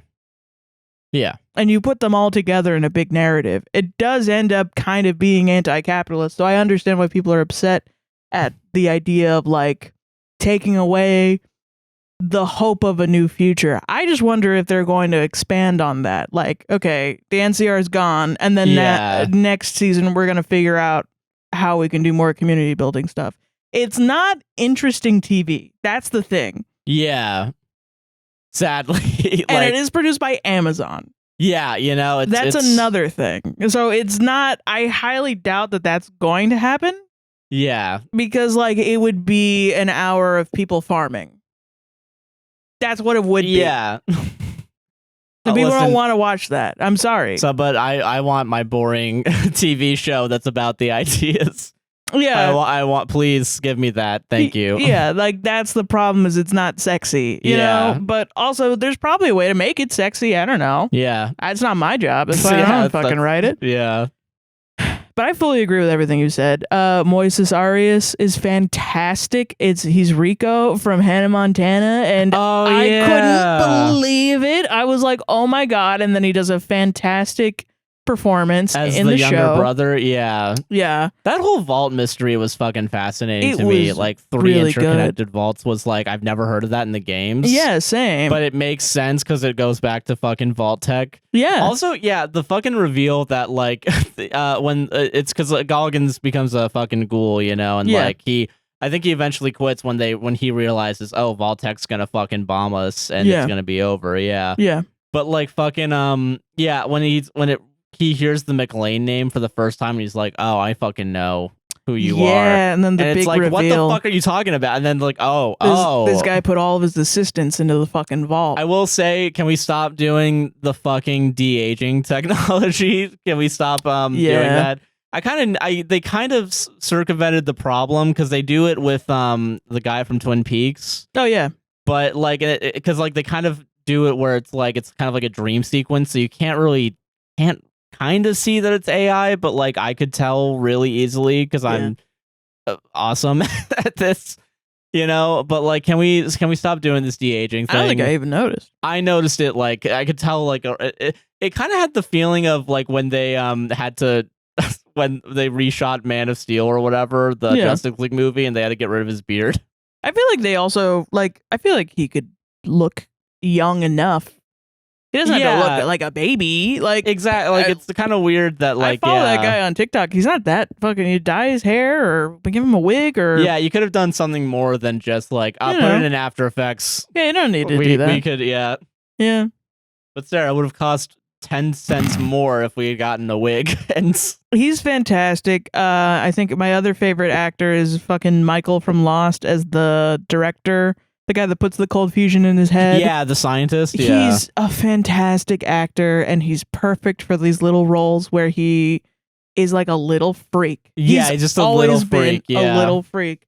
And on Lost, he was fantastic. He was the most enigmatic character ever. And here he's a little like silly guy that loves dogs. And like they got that shot with the turret where he's running away. Yeah. And he's just kind of not really going that fast. Yeah, he's just like kind of slowly like, oh, okay, I guess I gotta get out of here. Yeah, it's like a real human being. He's not like turning into Tom Cruise or anything. he's just like the T-1000 or whatever. He's just like, I gotta go. And he's I gotta keep my dog on my leash. I'm a little weird guy and I'm running. And that's awesome. And then like how he can just say weird shit to people with a straight face. Yeah. As like you gotta cut off my head, and it's so funny. I'm gonna die. I took a cyanide pill. Like he's a fantastic, serious actor. Yeah, but he's also very comedic, extremely. Yeah.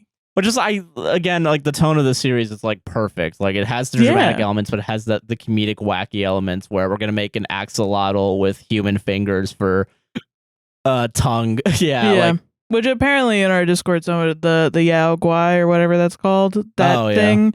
People were like, "That's the one thing that took me out of it is shooting a Yao Guai with a turret, like a like a pistol is like that wouldn't do it. The fuck." Yeah, when Maximus kills the bear with one shot pistol, I'm like, would that have happened? Yeah, I don't think a couple more shots, please. Let's. I think it's interesting where reality meets video game in that. Yeah, because you can't. Of course, you have to have a bear that's like a bullet sponge, Yeah, because it's a bear and it's bigger than just like the random feral ghouls running around. Yeah, and I kind of like that they like still included the stim packs, but like it's not completely a cure-all. Like you still have to do a few stitches with the stim packs. Yeah, but it also I like that they just didn't care. No, they don't get about the medical because it side doesn't matter. It doesn't. Who gives a shit? Yeah, you drink a potion and you're better, and no one who gives a fuck. You don't need to describe it. Yeah, we don't need to reason our way through it. This isn't fucking Cinema Sins. Yeah, exactly. Yeah. And that's what this show really gets right, is there's a lot of shit that they don't need to explain, and they get to the meat of it, and they explain it fully. Yeah. It looks like FaLlOuT, feels like FaLlOuT. Fully, every character inhabits their character, and it's written perfectly for the games. Yeah, and like I guess that's kind of like where I it does it right in the same way that Last of Us does it right, where Last of Us is this super serious, realistic, and you don't need to bring in like kind of the weirder mechanics where it's like you have 20 guns on you at one point, you know, because it doesn't make sense. But you could get away with just having 3 guns, Yeah. And like, you don't have to do the the crouching and scavenging for stuff in The Last of Us. But like in this game, like, yeah, fuck it. It's a wacky game. Still include the stim packs, the rat away. Yeah. That ghouls are, taken, like they just live for a long ass time. Yeah, let's just get to this fucking idea, I will say, I hope they dig more into the lady that dies. Cause like, one thing I'm like, I am curious, like, how did she live? Is she a ghoul? Yeah, that is a good idea. Yeah. She probably got into some sort of, because she was employed by Vault Tech. Technically, yeah. So I wonder, was she in a vault? Was she cryogenic, Yeah, or like, I'm happy they kind of brought that into, you know? I will say I'm happy with that. Like, I know I kind of like the Chris Parnell maybe didn't work well for me, but I do like that there was one vault overtaken by like the experiments and then they just live a peaceful life afterwards. Yeah, I thought that was really cool. I think that's a good idea because like that was a good like misdirect in that episode where it was like, oh, test subjects. Yeah, they thought that we were going to be testing these humans on radiation, but like, no, it's just like a nice little community of mutants. Yeah, and like they won't even kill you. They'll just like send you back to the wasteland and banish you. And like that's might as well be death. Which might as well be fucking death. Yeah. God, so good. It's great. Yeah. And then they give you a bunch of supplies and stuff. And Yeah, it's really nice. It's really, that's why I thought it was funny, because like fucking, I really love that Chris Parnell was like, you know, like that fucking, that Yaguai was my great grandma. You know, like I love that. That was really funny. There was, I do like that a lot. Yeah. Also, I'm sorry if I'm mispronouncing that. I know you're gonna foam at the mouth. Nerds, get in the comments right now. Get in the comments. Get in the comments. Speaking of comments, I'm very excited for this because I want to know. Yeah, because like okay, listen, so okay, background.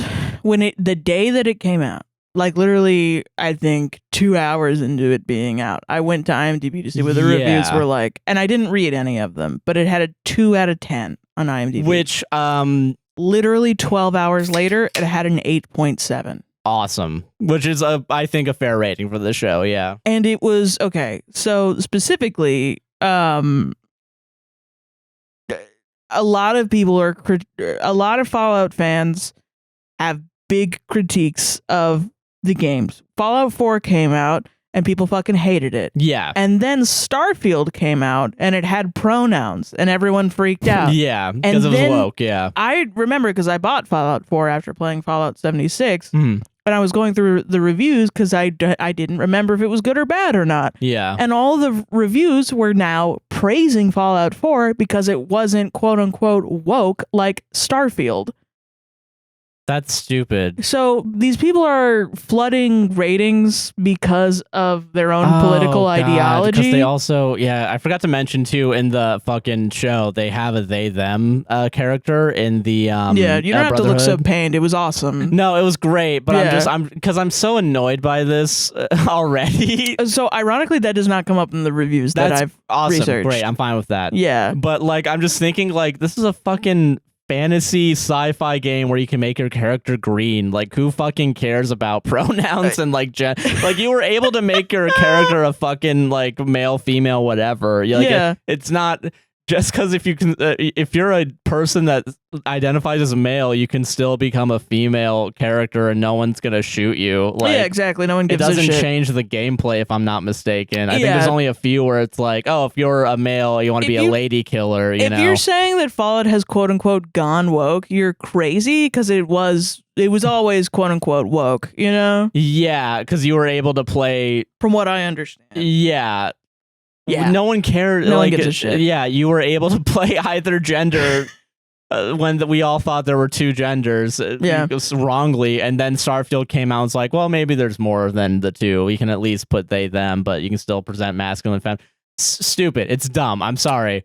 And well, this isn't less about that and more about bad critiques that are obviously wrong. Okay. That speak definitively with that of the show. Yeah. Because Fallout fans fucking hate Fallout.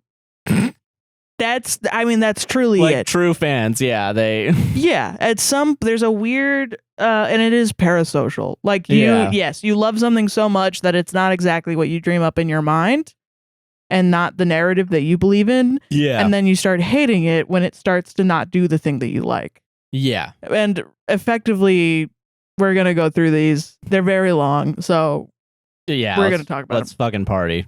Okay. The laziest, most unlikable, terribly acted, herder. I see things I recognize from Fallout 3 and 4. That means it must be good. Disagree already. Yeah, hard disagree. That's a hard someone who played Fallout 3, like the story, I was actually kind of worried that was going to kind of mirror Fallout 3 a little bit because it's the following the dad out of the vault. Yeah. But it does change it a little bit to where it's a little bit more intriguing. That's a common theme with Fallout, though. Not in all of them. Fallout New Vegas is different, but the good one, yeah, that everyone agrees is good. Yeah, so that's kind of weird because also like they don't really focus on like the stuff from the games. I'm sorry. Is there more to this review? I assume there's so much more. Okay, I'm stop. So sorry. No, it's fine. It's okay. Okay, I feel bad being tied in with the people screeching about the violence and calling it some nebulous, undefined concept of quote unquote woke. It isn't. That's a nonsense term of divisive, pointless politics. And the show fails spectacularly on its own merits. The violence makes sense. The game is inherently gory as a joke. There's always been a character trait called bloody mess. Is the show violent? I wouldn't say it's violent, but okay. The violence was always intentional from Fallout 1 onward. The sex was too. Fallout 2 let you do some truly nasty things.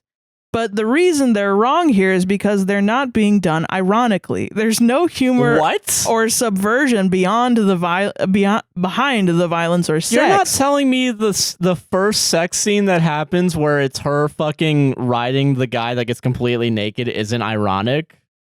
It's also revealed to be ironic when it's revealed they're all pieces of they're raiders, yeah. Yeah. No narrative on the realities of the world against the hopefulness of the pre-war years. Wait, what? Okay. No narrative. No narrative on the realities of the world against the hopefulness of the pre-war years. What are you talking about? Dialogue was literally the point of Fallout. I know, if you started with 3, 4, even New Vegas, great, but let's be honest, 1 and 2 were defined by their dialogue. You might not understand that, but this fails so spectacularly. You need to have a high IQ to understand that, yeah. Yeah, literally. Dogmeat is a Malinois? I don't know what that is. No Ron Perlman. Sets are cheap. Acting is awful. Writing is nonsense. Sets are cheap? Sets were not cheap. You gotta look at any still from the show. It looks yeah. It was not cheap. Any wide shot that they took. I mean, yeah, it was probably made in a computer, but it looked good. I was literally like, how did they make this? Yeah. How did they even do this? That's crazy. The attention to detail that makes Fallout so incredible is agonizingly bad.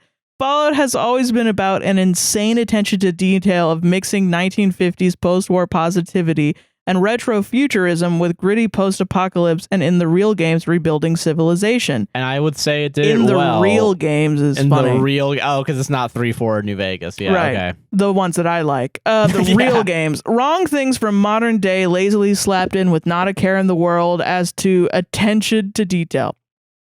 This is the best part. Okay. Clearly nobody working on this cared or did any research at all beyond the most superficial brand recognition garbage Todd Howard? Or plot details yanked from Wikipedia plot summaries. For God's sakes, they make a huge important detail of the main character signing something using a fountain pen, but didn't care enough to get a period correct pen.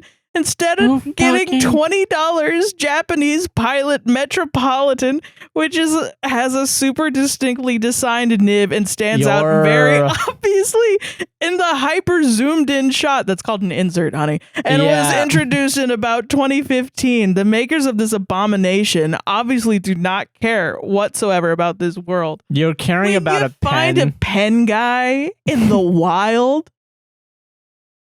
That's okay. That's also I don't remember that plot. I don't remember that of her signing something. I don't remember. When was that? I don't remember. I don't remember that either. It wasn't that big of a fucking plot point. I'm sorry. It might have been in the beginning or something. I don't even. What the? So spoiler alert: most of these people only watch 2 episodes. Oh wait, really? Yeah. Okay, that's stupid. You don't want to know why? Because they were posted 2 hours after the show came out. Oh. And a lot of them even admitted in their reviews they only watched 2 episodes. They didn't watch the rest ridiculous. of it. And then they complain about shit that is explained later on in the show, which is awesome. I will say, like, maybe I can understand.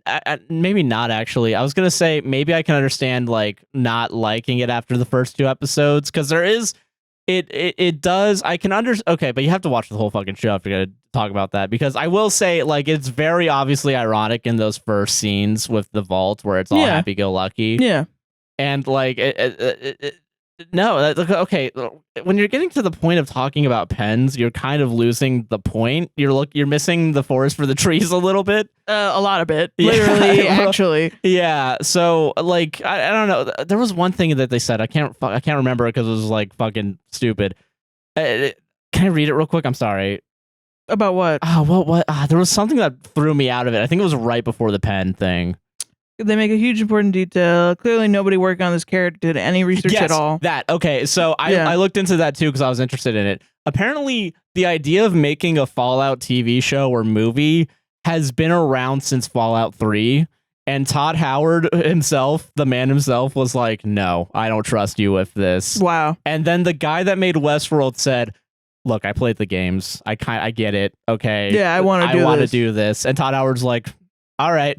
then also, like, fucking Pedro Pascal and The Last of Us didn't play the games. And he got the character right. Like, you don't have to. But Lucy did play all of the games. Yeah, I think that's. Like, in an interview, she talks about, like, I played all of it, and it made me emotional. And Goggins didn't play the games. Yeah. Like, it doesn't matter wher or not you play the games. It's actually really funny because they do a bunch of interviews with all the actors, and Walton Goggins is like, I don't know. And then Lucy's character is like, there's 122 total vaults. Yeah.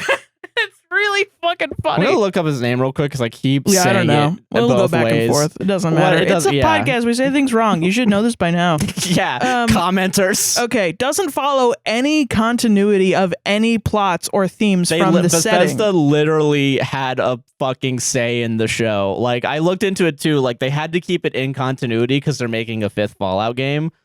So they can't do things that are supposed to be in the 5th Fallout game. Bottle caps aren't used at that point in time in Fallout. They use currency. The Brotherhood of Steel does not have airships and is not a machine cult like the Adeptus Machinus. I don't know. But no, wait, that's also not true because in Fallout 76, that's a prequel, and the Brotherhood of Steel does have. Yeah, because I think Fallout 76 is earlier, and like this series takes place like way after the games, if I'm not mistaken. I think this series is the latest in The Enclave is the one with vertibirds. Vaults are not linked. Basically, all vaults have opened by now. There are a lot more ghouls than one. Ghouls are not bulletproof. Yaoguais are not in California, etc., etc. I love that this guy thinks he fucking knows more about Fallout than the people making the game. I think that's great. That is pretty wild. What hubris he must have. Also, like, I've played not every game, and I know that this is wrong. Yeah, from playing 10 minutes. Yeah, just go there's a whole Fallout wiki, and you can use that. I love the idea that he thinks that there's only one ghoul in the show when there are one way guy gets multiple. turned into a ghoul. Also, you see like an entire group of ghouls at one point. Also, the ghoul thing is fascinating because, like, there's a whole group because, like, a ghoul, like, the disease of being a ghoul is like you eventually lose yourself, like who you are as a person. And that's a major plot point in the show. Yeah. So I feel like you didn't watch the show. Yeah, you probably didn't watch the show. You heard them say in the first couple of episodes that the ghoul. Which means only one, yeah. No, it's just his nickname is the Ghoul. Yeah. Because he's really good at shooting. He's the best ghoul. Like, what the fuck is wrong with you? Yeah. Also, all vaults have opened by now. They talk about that. Yeah. That they missed Reclamation Day in the vault with the 3 of them. Yeah, they did. They did. And also, vaults are not linked. Yes, they talk about that too. This is the specific, because not every vault's also been explained what the experiment was. Yeah, we don't know where 31, every 32, vault. And 33 I don't think were mentioned prior to the game. Even TV show. in the interview that I saw with all the actors where they were like, how many vaults are there? The top comment was, we don't know. Yeah, we know of 122 because that's how high the number goes. But there could be more. We don't know. We don't know. Yeah. Which I think makes sense if you want to make a series that'll last longer than 5 years. Or 5 video games. Yeah, you got to keep it a little open-ended. Yeah. Main plot quickly reveals it was stolen wholesale from Fallout 1, literally, to the central detail. I thought that's what you guys fucking wanted. Yeah. I'm so sorry. I thought you didn't. Does it? I don't know that much about Fallout 1 and 2. I've seen some people play it. Why would you want to play that? I think apparently those games are good. I know the H-Bomber video on New Vegas and Fallout 3. I've watched both of them, and I pretty much agree with a lot of the points. Yeah. I will say there are some good moments in Fallout 1 and 2 that he shows that are about the communication aspects of it, which is fun. Yeah. But, like, that's just so weird. Like, I actually don't know if it does follow that. Maybe it does. Let me know. I mean, this guy's been wrong about a lot of shit so far. Yeah. I don't really trust him. None of the clever satire expected from Fallout. None of that happened. Not funny. Awful characters. Horrendous soundtrack. That's horrible mixing. Wait, what do you mean horrendous soundtrack? It literally uses songs from the games. Horrible mixing. I have correctly guessed every single Fallout and TV trope plot twist with 100% accuracy. Woody Harrelson's 45-second on-screen was the best part of this entire waste of time. Wait, Woody Harrelson was? I didn't even know that. Dude might have actually researched a role. He stands exactly like one of the 2D NPC sprites from 1 and 2. This was offensively horrible, not just as a Fallout setting fan, but as a fan of good writing, music, setting, and character development. I haven't hated a series this much in a long time. All it tells me is how beyond saving media has become if irredeemable trash like this can be so highly reviewed. This is the one of the most abjectly shameless cash grabs that I've seen in television in 30 years. Nobody should like this lazy, brain-dead trash. Shame on y'all. Get some standards already. Lazy's an interesting way to describe it because it did not feel lazy to me. If you're going to call something brain-dead, you should probably check what your big review for like writing and spelling at least. Like, you know, if you're going to be so damn pretentious. Is this a good example of the Dunning-Kruger effect? Yes, 100%. Where you think you're so smart, you know everything.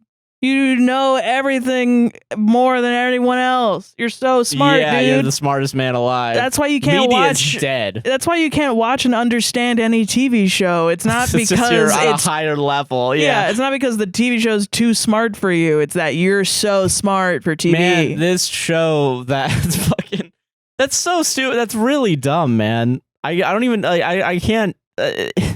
Because like the whole oh god, saying that like there's no satire, it's all none. This is one of the more faithful kind of recreations of a world that I can think of in an adaptation. Like just in general, when you make generalized statements like that, it's pretty impossible to make a TV show about post-war America without there being any satire.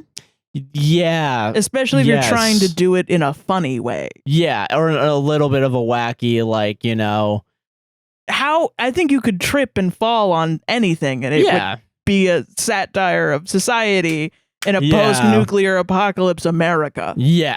Yeah. Yeah. There's a lot there for it, yeah. I don't know how anyone... Did you not get to episode like 5 or 6? Like when they really started going in? I don't think this fucker even watched the show. I think he just looked at the promotional material and got mad. Yeah. And then wrote some stupid drivel. Okay. I am a FaLlOuT fan.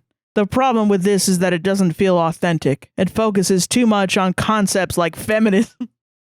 Wait, what? It doesn't talk about that actually at all. Don't think it. Is it feminist because there's woman in it? Well, we're going to get to that. But yeah, like. Pretty much. That's what they mean. Again, one of the genders you can pick in the RPG game. How dare she go out on her own, this feminist? Yeah, she left behind the cousin that wanted to fuck her. What are you talking? What are you? I didn't even get the idea. Like, I didn't even understand why people would be mad at this show because I was like, what is it? Is woke or DEI? You know, like what are you talking about? Yeah, it's actually even watching it. I was like, oh, they're mad because they have a they them and the brother of steel. You know, they're going to be all transphobic or whatever. It's not even. They're mad at the interracial kiss and that a woman is a character. Yeah, like, what are you That's crazy, dude. Like, how backwards can you get? Are you going to get mad that she shows her fucking ankles or something? Like, what the fuck is wrong with you? She wore a tank top, that slut. Like, what are you talking about? And my post-apocalyptic sci-fi fantasy video game TV show. Like, can you stop? Like, the woke mind virus exists, but it's in your head, actually. Like, that's it. You're constantly thinking, oh, fucking woke. I wouldn't even call this show necessarily feminist. I feel like it's more humanist than anything else because everyone's just like a character. Yeah. They're like full, like fleshed out. There's some, I think if anything, it just criticizes toxic masculinity in the Brother of Steel. Yeah, but I feel like that's the entire point of the Brother of Steel. Yeah, it's because it's stupid and dumb. Because like when that guy becomes a ghoul and he's like able to survive getting an arrow shot through his fucking neck. Yeah, they're like, oh, they're not gonna like that. And like, yeah, because they're gonna kill him. Yeah, it's stupid. Because again, it's so fucking. So bad. Yeah, my mind is running circles. I'm sorry. These ideas, they all converge. Like you like toxic masculinity and eugenicist shit is limit. You bully the weak person into death because you're a eugenicist and you only want big strong man. My limitless pill is not made to withstand the arguments of mine morons. Is, so let's fucking go, baby. It focuses too much on concepts like feminism, which is something that would be irrelevant in a post-apocalyptic world. No, it wouldn't. wouldn't. What are you fucking talking about? Feminism is irrelevant? As soon as a nuke drops, then feminism is gone? Yeah. You're sounding pro-nuke, my guy. Holy things shit. I think nukes can get rid of. Feminism, women, race relations, thems. My bitch ex-wife that I hate. Karen, she took the kids and the house and the dog. I fucking hate women so much. Why won't anyone fuck me? If you think about a lawless world where society no longer exists, you can imagine the evil and society does still kind of exist. There's attempts to make society a thing. There's a lot of these where they miss the entire point of the show, which is great. You can imagine the evil and atrocious things that men would do. The show doesn't really reflect that. Yes, it does. Walton Goggins sells Lucy to a fucking organ harvester. What are you talking about? Feminism. Selling a woman for organs. Most of the people in the fucking it was male and female, but mostly they focused on the women in the fucking literal refrigeration units. What are you talking about, dude? That men would do. The show doesn't really reflect that. It reflects more of an ideal that is based on modern culture. culture. Why do you think men would do that? I'm sorry. I'm just thinking about that more. Yeah. It pisses me off as a man that you think I'm gonna go fucking crazy. Yeah. If you think about a lawless world where society no longer exists, you can imagine the evil and atrocious things that men would do. The show doesn't really reflect that. It reflects more of an ideal that is based on modern culture. The interactions between people does not seem like what people would actually do in reality. The main character decides to leave the vault, and despite other people offering to come with her, she decides to go alone. That makes no sense. It makes perfect sense. It does. Makes a lot of sense. So many shows and movies nowadays have nonsense writing where they force things to happen by making characters do unrealistic things. I don't get it. It's just annoying. What do you mean unrealistic to you?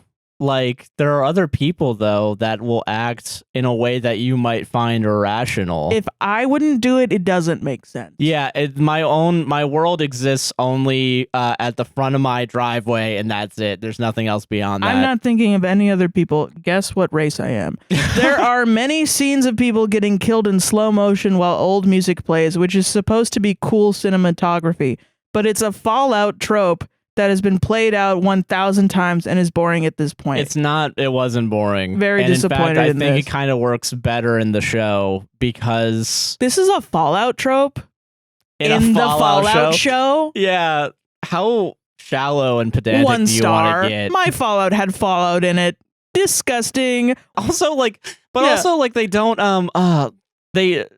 It's kind of weird because the show doesn't the gore. There is gore in it, but it's very cartoony. In the games it's cartoony. Yeah, but also gore, excessive gore fucks me up sometimes. And this was not. It didn't. It was all rubber. Only in the first 2 episodes and the last episode is there really big bombastic violent scenes, but the rest of the violence is more it's off screen or something like that. It's more personal or intimate in a weird way. When it's Walton Goggins cutting off the finger and saying now we're even, and that's the most fair trade we'll have. Yeah, Lucy fucking cutting off the scientist's head. Yeah, is that's off screen, and then we only see the rubber head afterwards. Yeah.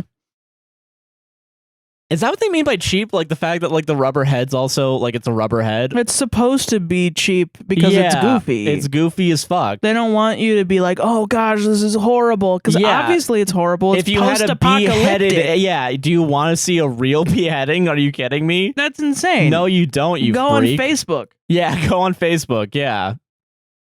God, dumbass. Jesus Christ. Okay. Played New Vegas, FaLlOuT 4 and 3, and this series does not fit the vibe. Spoiler alert. So no one likes it because it's not 1 or 2, and no one likes this because it's not New Vegas 3 or 4? Yeah. Cool. I'll save you the trouble and just tell you everything wrong with it in short. 1, it fails to show the lore of the original games, eliminating a major and one of the most powerful factions without any real reason. I don't appreciate that. 2 of the 3 main characters are unlikable, being either wicked and cruel or completely manipulative and narcissistic. 3, weird sex jokes and sex scenes Sex joke about chickens. A pregnant woman has sex with a guy. Weird sex cult built off the ashes of one of the most powerful and civilized factions in the game. 4. Weak humor. I'll admit I chuckled a few times, but it's not that good. 5. Fails to show the dark and depressing side of FaLlOuT. Just has cruel and uncomfortable humor. You didn't watch the show. I don't believe your review. You didn't watch it. Your eyes weren't open and your ears were closed, my guy. Your heart was closed to the show. Yeah. Action is slow and gory. A guy gets blasted 10 feet from one bullet. Yeah, awesome. It's cool. That's fucking awesome. What are you talking about? You know, this is the reason I chose this one. Okay. The 5-star reviews are AI generated and fake. What? This show is awful. Oh God, Reddit people are fucking they're infecting the Google reviews by saying that everything's AI and fake. Oh no. Yeah. Oh no. People liking the show is AI and fake. Well, here I am. I'm a human being and I like this show a lot. I think you could have genuine critiques of this show. It's just I haven't heard one yet. And I can't find one in my bones. Yeah. I don't have one. I think, yeah. And honestly, if I did, I would be searching to hate this thing. And I don't want to do that. Yeah. At this point, I watched it. We watched it all in one night and it was awesome. Yeah. And I don't even, I had a great time. Why would I go back and rewatch it just to nitpick, you know? I want, like, because I feel like you, like, maybe you have to watch it in its entirety because I feel like every scene actually does have some sort of purpose and point to it. Yeah. Like, also, yeah, okay, that sex scene where it's the pregnant lady and the guy actually makes a lot more fucking sense now in hindsight because she's a Vault Tech employee. Yeah. And only craves and controls power, like, yeah, that makes a lot of sense, actually. And also, yeah, she's been living under here. She had her husband. She kind of makes another guy into her husband so she can fuck him. Yeah, because it's a essentially thing. They're all clones and offspring of other parts of the assistants to Bud or whatever. Yeah. So she's essentially sees every man in there as descendant of. Yeah, they make a whole point of like they use the word breeding, like literally, not in like the cool sexy way, as in the cattle way. Yeah, I mean, it makes sense as to why all the vaults are connected, because one vault has all of the cryogenic, assistants, and then the other 2 vaults have people that have been inbred, essentially. Yeah, and like you're trying to prevent that by bringing in new people from the cryogenics. Yes.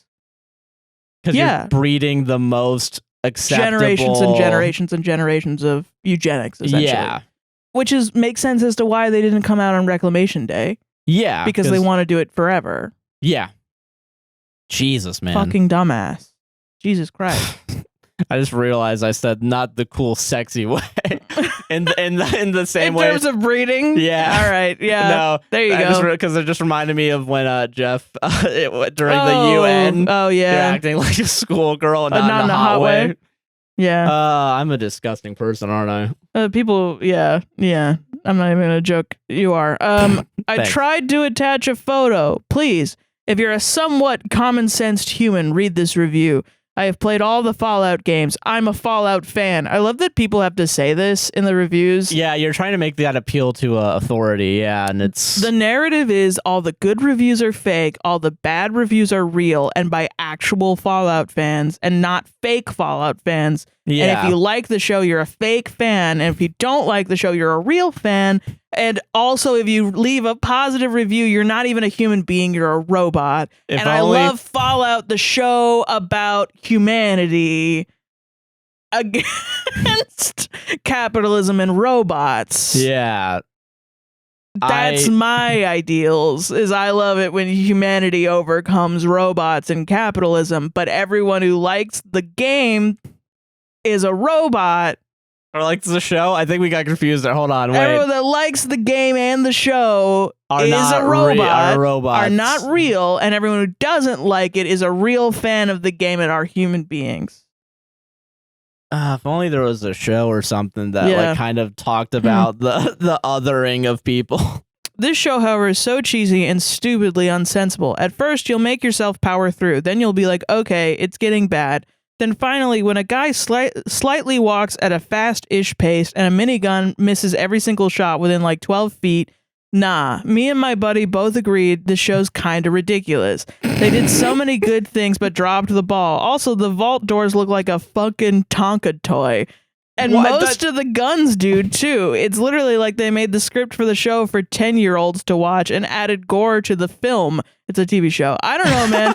It's just all stupid and weak. I'm sorry. I have no idea how the reviews are so great. It's definitely Amazon paying off people or something to give false good reviews. I wish Amazon paid me off. I would have done it I'm doing it for free. Or a bunch of kids who think the Pip-Boy icon is cool, so they watch the show. So, okay, not only is it not good because they use FaLlOuT iconography too much, but it's not good because then people that see the icon from the game are going to watch it, but they don't know the game because they're not real gamers like me. So they might as well just be children or robots or Amazon. That's another thing people. That I don't. Are you guys still stuck in 2007 when the game came out? Yeah, like console wars and shit. Yeah, like you're not a real gamer if you're a PC gamer. And did you not realize the world kept marching on without you? Yeah, everyone else grew up and you're just because like playing with your dick. the tides have changed and media has changed in the 13 years. Mm-hmm. That's why this show feels different, quote unquote, from the games that came out almost 2 decades ago. Yeah. No game can never change. Shit. It shouldn't change. It has to be exactly the plot of FaLlOuT 1. Why Except it can't. That's why also in The Last of Us they added more stuff and they changed a few things here and there because even though that came out a decade ago. Yeah, like those two guys being gay and stuff. Huh? Yeah, it was really woke. I know. Yeah. I don't want DEI in my I can't believe my zombie video game didn't have any zombies in it when the game wasn't even about zombies. Thanks, Ben Shapiro. Oh yeah, oh, you did do that. That little have they done anything on FaLlOuT yet? Oh my god, I hope they have. I don't know. I hope so. I hope they do because it's gonna be stupid and dumb. Yeah, can't wait. Yeah. Okay, so I've played FaLlOuT 3 and FaLlOuT Las Vegas. Okay, so you got 2 of them. You got I'm going to say that again. Wait. I've played FaLlOuT 3 and FaLlOuT Las Vegas. Did you? Yeah. I fully believe you guys. Yeah. Google the name if you're going to even try to use it. Pretend like you did it. Yeah. Okay. Yeah, you know. And maybe it was just a mistake. Maybe they did. Yeah. But like fucking listen, yeah, like when I write my book Las Vegas. Yeah, but like when I put in my book report for A Tale of Two Cities, I don't say it's by Charles Dickey. You know, like I'm not like getting it wrong. Two Cities. A Tale of Two Towns by Chuck Dick. Yeah. Tale of Two Towns or whatever by Chuck Dick. Chuck Dick. Good old bound Chuck Dick. FaLlOuT Las Vegas. FaLlOuT Las Vegas. I'm feeling gaslit right now. It's New Vegas, right? That is, it is titled New Vegas after the city New Vegas in the fucking game. Because it used to be Old Vegas. And yeah. now it's new because of the nuclear war. Yeah. Like, I don't know how you can't call it by the correct name. Like, I get it's probably New just wouldn't a mistake. autocorrect to Las, I think. No. It's also the wrong spelling of Las Vegas. It's LOS, Los Vegas. Like Los Angeles. We're doomed. We're doomed as a society. Okay, I'm sorry. That was wow. Yeah, you were right. This was going to be 2 things. Yeah, that's we what did I said. 3 things instead of 2. Yeah, Fuck. that's why we had a third thing that we might want to We'll do next week. Yeah, but we'll see. Yeah. Okay, so I played FaLlOuT 3 and FaLlOuT Las Vegas. I'm assuming this is based on FaLlOuT 4? It's not. It's based on all of them. It's based on every single one of them. What are you talking about? What are you fucking talking about? I'm sorry. I have to keep reminding myself this is FaLlOuT because it doesn't look or feel anything like it. What are you talking about? Did you get upset at the first scene when it's like right when the bombs drop, which we didn't even talk about? Great fucking scene. Yeah. But like when we talk when the all 4 of those bombs drop and it's Walton Goggins running just turn with it off immediately because you don't see a Pip-Boy in the first thing. There are Pip Boys too. Yeah. Is it because there's an interracial child in a marriage? Like, I feel maybe, yeah. White man can't have black kid. Like, what are you talking about? Adoption. That can't happen. What are you talking about? He better have adopted that kid. I don't know. I'm trying to tap into these fucking ideas. What are they thinking? What neurons do they have misconnected that don't work? Because, like, watching the show is like, what are they going to say about this that could be bad? Like, why does it have 2 stars? Why? I'm so glad I waited, because I never in 1,000 years would I have imagined this is what they're talking about. Yeah. My God, dude. First episode rubbed me the wrong way. It comes across really cheesy. I don't know if it's because it starts with a wedding and a sex scene, or because your parents aren't scientists and there is no robot or any original FaLlOuT feel. What? What? Oh, they need like a Mr. Handy in the beginning? Or like her parent needs to be a scientist instead of the overseer of the vault? But that's the whole fucking point of the show. If anything, this is just a movie with some parts based on FaLlOuT. It is a TV show. It is a TV show. It's a miniseries right now with the potential for it to become a second season. Yeah. Yes. Was very disappointing, boring, not captivating at all. Also, for anyone who never played any of the games, you for sure won't understand a vast majority of what is actually going on. Sorry, you've played a little bit of the games. Did you understand what was going on? This is what made me want to play the rest of the games. I didn't know anything. When I played the beginning of FaLlOuT and like FaLlOuT, did people say this about Last of Us? Because like a lot of people got into the video game after the TV show. Yeah, there were even I remember. I would say that's a good thing too. People are getting more media, and there was even a TikTok that was clowned upon, and it was from Book Talk, because it was a woman that was like, guys, why are you hiding the best narratives ever in your video games? Because she looked down upon video games. Yeah, a lot of people looked down on video games. And then watched the show because everyone was raving about it. Yeah. Decided to go play the game, and then found out about the narrative of Last of Us. And was like, what the fuck? That's the thing. Is like, that's a big problem with video games. I kind of, maybe I can understand like some of the anger then, where it's like you feel like you've had like this video game and like it's getting spread and it's being changed a little bit in the way that you didn't expect it to be. It became like a gendered argument immediately after, because I think a lot of male gamers have a victim complex of like, the most oppressed minority. Yes, for sure. Gamers. They do. They think, yeah, for sure. So they reacted to her obvious joke where they were like, well, that's because you've been dunking on us this whole time. And like, yeah, she's a little shitty for looking down on video games in the first place. Yeah, I think it's shitty. A lot of there's still a minor stigma around gaming. Like, you still hear fucking Hillary Clinton being like, video games are gonna make it worship the devil. Yeah, like, it's stupid. But like, it's so that stereotype is so overblown and not as realistic as it was in the fucking 80s. Like, yeah, like, yeah, it was like, you had to be a nerd to fucking operate a computer, you know? Yeah. So, God. Wild. I couldn't understand why they had to marry strangers and have sex immediately after the wedding, then immediately try to kill each other. Did you watch the rest of the show? No. Nothing new or exciting to see here. Nothing new or exciting to see here. Nothing new. That's... So they're... Okay, so... But it was not like... But it's not like the games, but it's not new. Wait... Get your point. I didn't even think about that. Yeah. You say that it's not like the games, but there's nothing new here. Yeah. What are you? I'm defeated, man. I'm out. I'm done. I said earlier that when you don't like something, a piece of art, and you don't have the words to describe what it is, most of the time there is a reason for it. Yeah. These are not the times. Yeah. Yeah. These are you don't even know what you're saying. You're mad. You're mad about for something. Some nebulous reason. I couldn't it could be anything from there being a they, them, and the girl, they, them, I don't even black think they man. got to they, them. That person. I think it was just, you don't like seeing, I don't know. I have no idea. Because I'm so not that, I can't figure out why you're mad. You might just be mad because you fucking went to the bank and the person was rude to you, and then you came home and watched FaLlOuT and you didn't like it. Then you went to Google reviews and you made the most incomprehensible review. Wow. I was shocked when I went to look at the reviews. I was like, for sure, there's going to be some shit. I think I saw even a good review that was like, that I was excited about because it said, yeah, okay, maybe there's some posturing for the DEI crowd in there.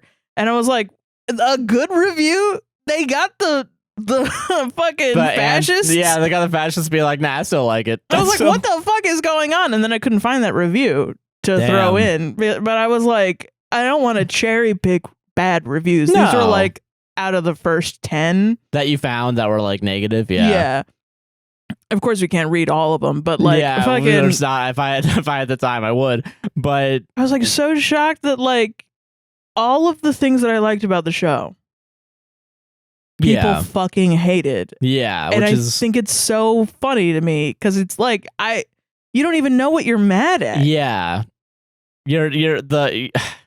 I will say sometimes when we do like media critique, there's a little part of me that gets imposter syndrome because I always think like, am I explaining this right? Am I like getting my ideas even remotely across? I felt that a little bit during when we were talking about Iris, but I felt like, and after that I was like, I think I explained my point. Like it's just disappointing, if nothing else. This cover, it makes sense. But I will say a little bit of that's gone now because at least like I can pinpoint things I don't like and explain why I don't like it. It's literally why I read these. Yeah. That's the exact thing, is reminding myself that at least we're making some sort of headway and we are infinitely stupider than the people in the comments. Yeah. That are going to listen to us and analyze our words and then go and tell us why we're wrong. Yeah. And they're probably right is the craziest thing. Yeah. Some of them are not, but a lot of them are. Yeah. And then that's, we're starting the discussion. And then the discussion will happen in the comments and people will read them and then they'll be more informed, hopefully. That's the whole point of a fucking podcast. Yeah. On the YouTube, yeah. Yeah, I don't know. It's a good show. It's really good. It's you really should good. watch it if you should watch it. If you have the ability to watch it. If you like FaLlOuT, if you like sci-fi, if you like kind of goofy, if you like goofy serious, gore, interesting, if any of the ideas that we talked about FaLlOuT you are interested in, post-apocalyptic stuff. Goggins, if you like any of these people that are on the show, they do a fantastic job. I'm thinking more about it. I started, I don't know if it's going to stay in, but I started off saying that I wasn't a big fan of Chris Parnell in this, but I'm thinking about it more. I think he is good. I actually don't think there's that much. I think the cast was perfect. I think the cast was great for this, yeah. Yeah, we gotta get Jesse Plemons on now, and then it'll be like the trifecta. It'll be like fucking. It'll be like perfect. Yeah, literally, yeah. Jesse Plemons is like fucking everything right now. Oh, he is. He's in that Civil War movie that apparently you and I talked about it a little bit off camera, but like I thought it was either going to be really good or really shitty, and it looks like it's skewering to really shitty for people. Yeah. Also, apparently, A24 paid like a fascist to promote the movie. What? Yeah, I think because the movie is supposed to be like about fascism and because it's about the civil. I don't know the full thing, and I might be wrong about this, but like apparently it happened, and someone was like, "Yeah, I'm not giving A24 any more money now because they gave some hateful guy a bunch of money." Yeah. But Jesse Plemons in that movie apparently is pretty good, and apparently he's in another movie by the guy that made Poor Things. Oh yeah, that's another Emma Stone movie as well. Oh cool. And apparently he's just in a lot of shit. I really like Jesse Plemons as an actor, man. Yeah, he's great. He was great in Breaking Bad and fucking Killers of the Flower Moon. He was really good in Killers of the Flower Moon. He was fucking hilarious, actually. He was fantastic. Yeah. I hear about all the murders.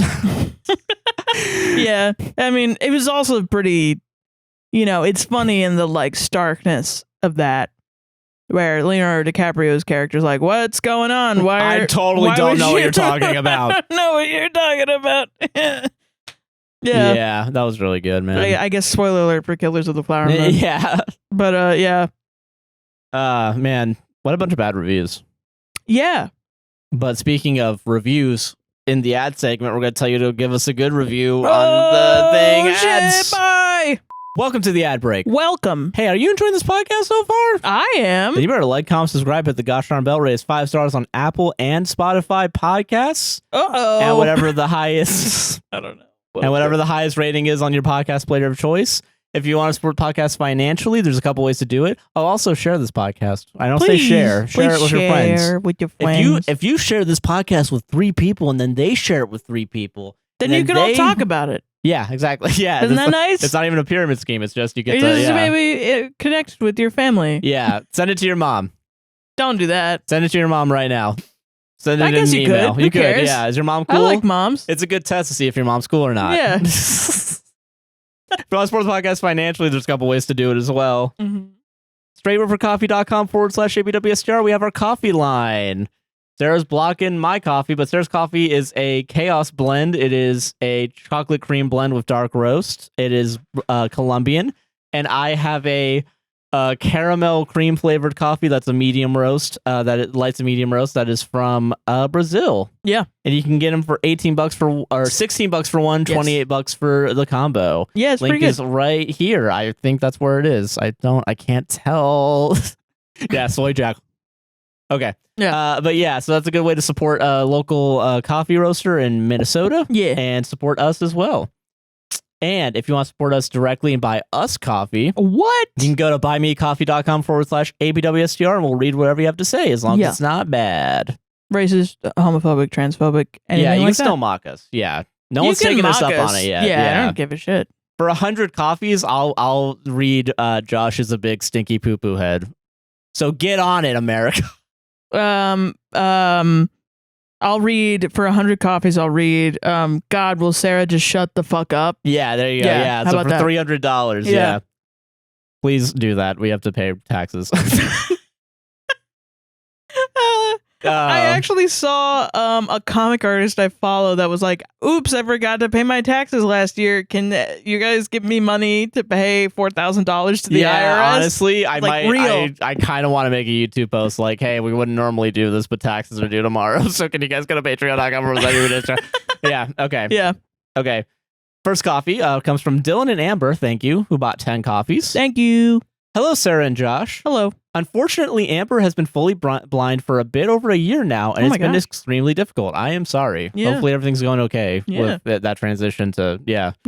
We stumbled upon snippets of your podcast cut and re-uploaded under a random account that steals others' content. Thank you. Heard your names and found the APWSTR channel. Thank you for finding us. Thank you so much. Yeah. I swear we watched like 3 to 4 episodes a day from newest to oldest. We love to laugh and conversate about the topics in the Reddit segment.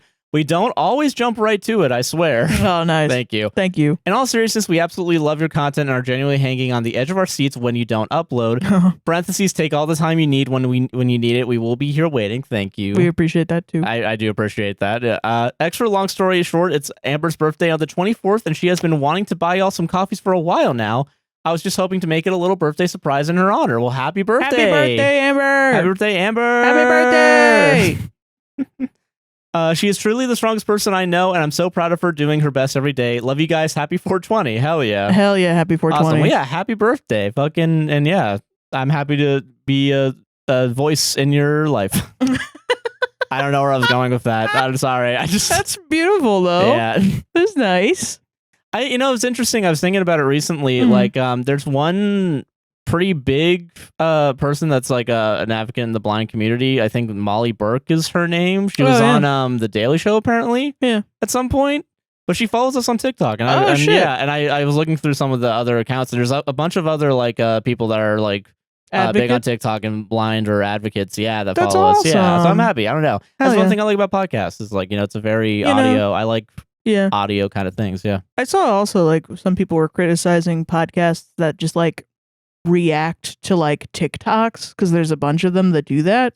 Yeah, and like I get it. It's you're watching basically like a long YouTube video rather than I'd rather have a conversation focused podcast. Even though we're reading the Reddit stories, but like it's all audio. That's the point. Yeah, it's one of those things about podcasts that's tried and true. People like the audio. That's why I don't do that many edits because I'm like you're gonna be listening to this more likely. Yeah, right. Did you know that I think most people watch this on a phone, which makes sense. Yeah. But like desktop and TV is like really close to each other. Weird. In how we're watched. If you're watching this on a TV, let me know. I'm curious. Dude, hell yeah. Does the color correction look bad? Because I don't know. Okay, but yeah, fucking thank you very much to both of you guys. And happy birthday. And happy birthday again. Yeah. Ellie, she, her bought 5 coffees. Thank you. Thank you. Hi, Sarah and Josh. Been listening for a few months now and used to just skip to the Reddit segments. But now I find myself going back and listening to old episodes in full. I love y'all's dynamic, and the show gets me through my boring-ass office job every week. Nice. One of my favorite segments is hearing Sarah read fanfics and Josh's critique as a professional writer, not professional.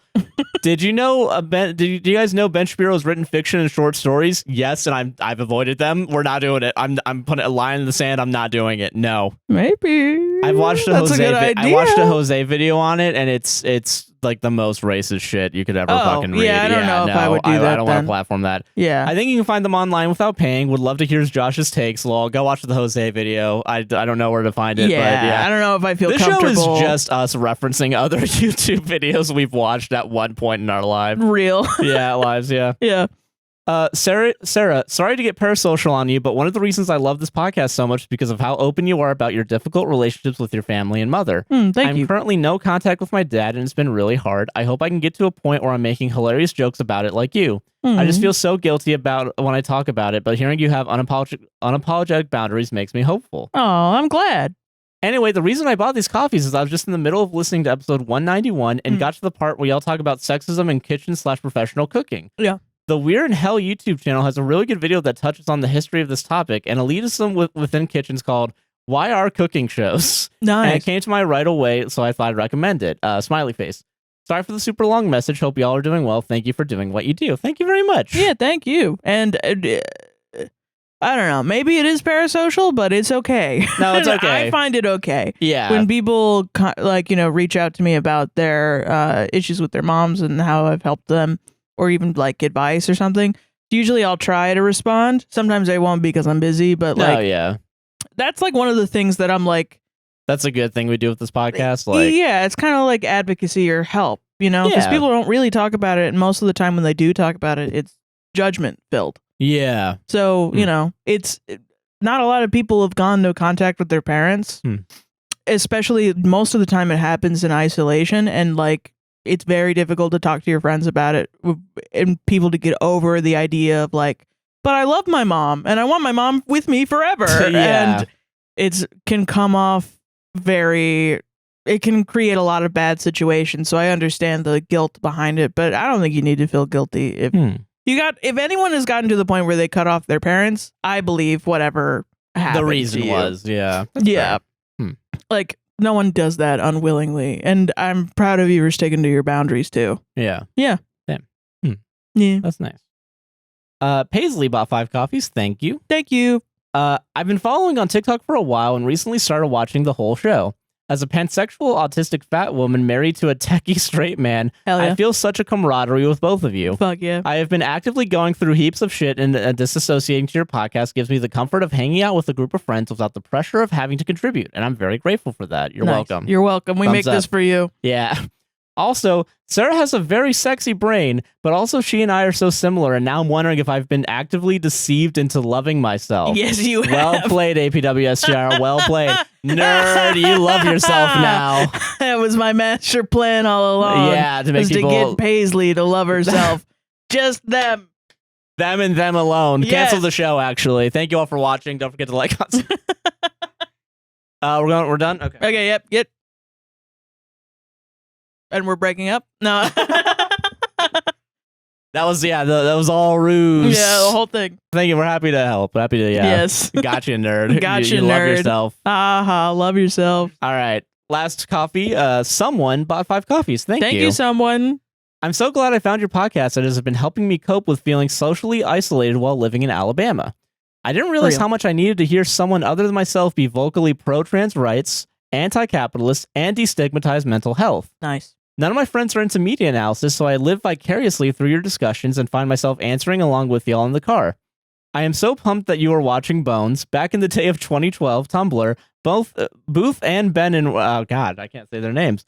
Booth and Brendan were my first ship, parentheses, God, so cringe. I get it, though. And now with the late diagnosis of autism, it makes so much sense why I emphasize with Brendan's character so much. So real. I'm looking forward to y'all's reaction to the Gorgamon arc, and the shark jumps (parentheses S) in the later seasons.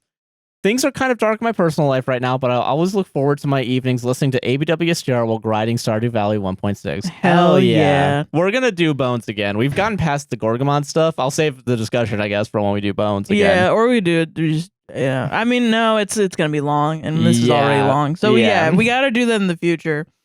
I think next episode we're gonna do the I think we're gonna try and do the Owl House season 1 and the Bluey the sign episode. Yes, came out, and we watched that today, and we were gonna talk about it, but we've already spent way too long. Yeah, on we're FaLlOuT already an hour. It's already 8:00, and we have like 2 more hours of recording probably. Yeah, so and I need to eat pizza. We gotta eat pizza. Sorry, I got that DiGiorno ready. All right. Our cameras only record up to 5 hours. Yeah, so we're on a time crunch. There's a ticking clock. Yeah. Little did you guys know, in screenwriting, we also have a ticking time clock here, as in the data on our SD cards. I'm so fucking cringe. No, you're fucking. You're great. Okay, fucking. What the fuck is wrong with you? Don't call yourself cringe, guys. Don't let my self-hatred ruin your enjoyment of this podcast. Don't kill the part of you that is cringe. Kill the part of you that cringes, man. Yeah, exactly. Yeah. Fucking. I don't know where that came from. Thank you for those coffees. That was really nice, and we will talk about Bones eventually once we're done with all this. And thank you for also enjoying the media takes. I always appreciate that when people enjoy the first half of the podcast. If you enjoy all of the podcasts and you want to support us on a monthly or yearly basis, go on over to patreon.com/APWSTR, where you get exclusive content, ad-free releases. I have finally set up the RSS feed. It should be available. I think if you look us up on Spotify, it's available now. So you can enjoy it. Yeah. And that's also access to Sarah versus Matt Damon, someone that spoke Zarathustra. Yes, so the early episodes. Yeah, and all of that's available right now. It is $1, $3, $5, and $10. There's a free trial for $1 and $3 for a whole week if you just want to see what's available. Yep. And if you want to support us for a year, all of them are available for 10% off a year. Yeah. We have had one person do it, the $10 one for a year. Thank you. Thank you so much. Someone also did the $30 one recently for a whole year. So thank you to that person. Crazy. Thank you a lot. Yeah. There's a lot of extra content on there. Go check it out. It helps support the podcast, especially if you enjoy any of the podcast and you think the 16 hours of content we make a month is worth $1. Go check it out. Yeah, for sure. And there's also access to the Patreon Discord. Where we do our book clubs. Yeah, we're reading The Bone Shard Daughter by someone. I haven't started reading it yet. And that'll be that'll be our third video we also do on that. I have to work on that this week, the video we made after our book club segment. Yeah. And it's The Bone Shard Daughter by Andrea G. Stewart. And I'm very excited to read it. It's apparently gay. Yeah. We got to read it in the next 2 weeks, I think, too. It's going to be in end of April. We're going to be discussing it. But April 28th. Yep. So yeah, please go check it out. Support the podcast in that direction. Also down the links, there are links for Palestine. I recently did my 5 calls finally, and it's just very simple, very easy to do. They walk you through it. Super easy. And also the voicemails that they leave actually tell you what to include for your information. Yeah, and also if you are scared of talking to a human being, call after hours and leave a voicemail because those get audited. And they still get tallied, yeah. Yeah, so I know a lot of people are saying, like, why am I sending emails? Why am I calling when they just don't listen to me? Calling's apparently the most effective. Yeah. The calling makes sense because it gets tallied and it lets them know, oh, hey, a lot of people want this. I should take this side. Yeah. Emails take a while to sift through. Letters take a while to sift through. But calling is like that, apparently. And so then most likely you're not going to have to talk to a human being. Yeah. And also, if you want to donate an eSIM, there's shit down there to figure out how to do that. And there are a lot of different GoFundMes that I usually on TikTok on my account. That's so here, and I'll repost every single one. Yeah, I really should log into the APWSTR account and reblog those. The only reason I haven't is because I can't deal with the massive amounts of notifications and that's people fair. screaming at us all the time on TikTok. Just for my mental health, I wouldn't be able to deal with that. Yeah. So, I mean, I'll probably end up DMing the account with those. And I can repost them for you. And then people can go and give money to those people. Yeah. And then I think Care for Gaza, I've retweeted them on my Twitter. There's a lot of aid that now is able to come in. Care for Gaza is really good with that. Yeah. Sometimes they get too many donations and they go down. That's what happened the last time we tried to put them on. That. Yeah. But I think they're back in. They're giving like chicken away, and so Palestinians are finally able to get like meals and stuff. Yeah. And do not be fooled by American politics. Fucking support Palestine. Yeah, exactly. They are the real victims in all of this situation. Yeah.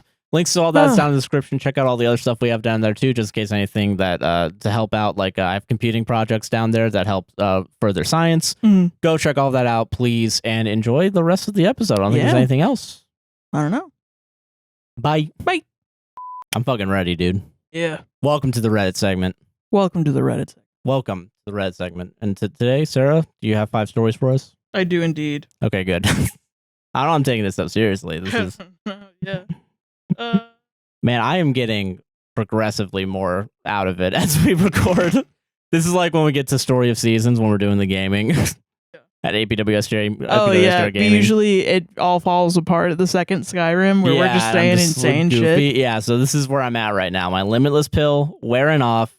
The yoga I did this morning wearing off. Yeah, it's all fucked. Everything's fucked.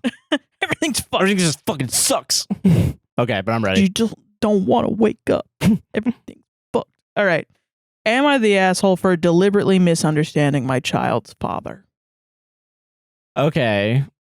So, deliberately understanding your child's father. Deliberately misunderstanding. Misunderstanding my child's father. Okay. Yes. So I had a baby some weeks ago with my partner, to whom I'm not married.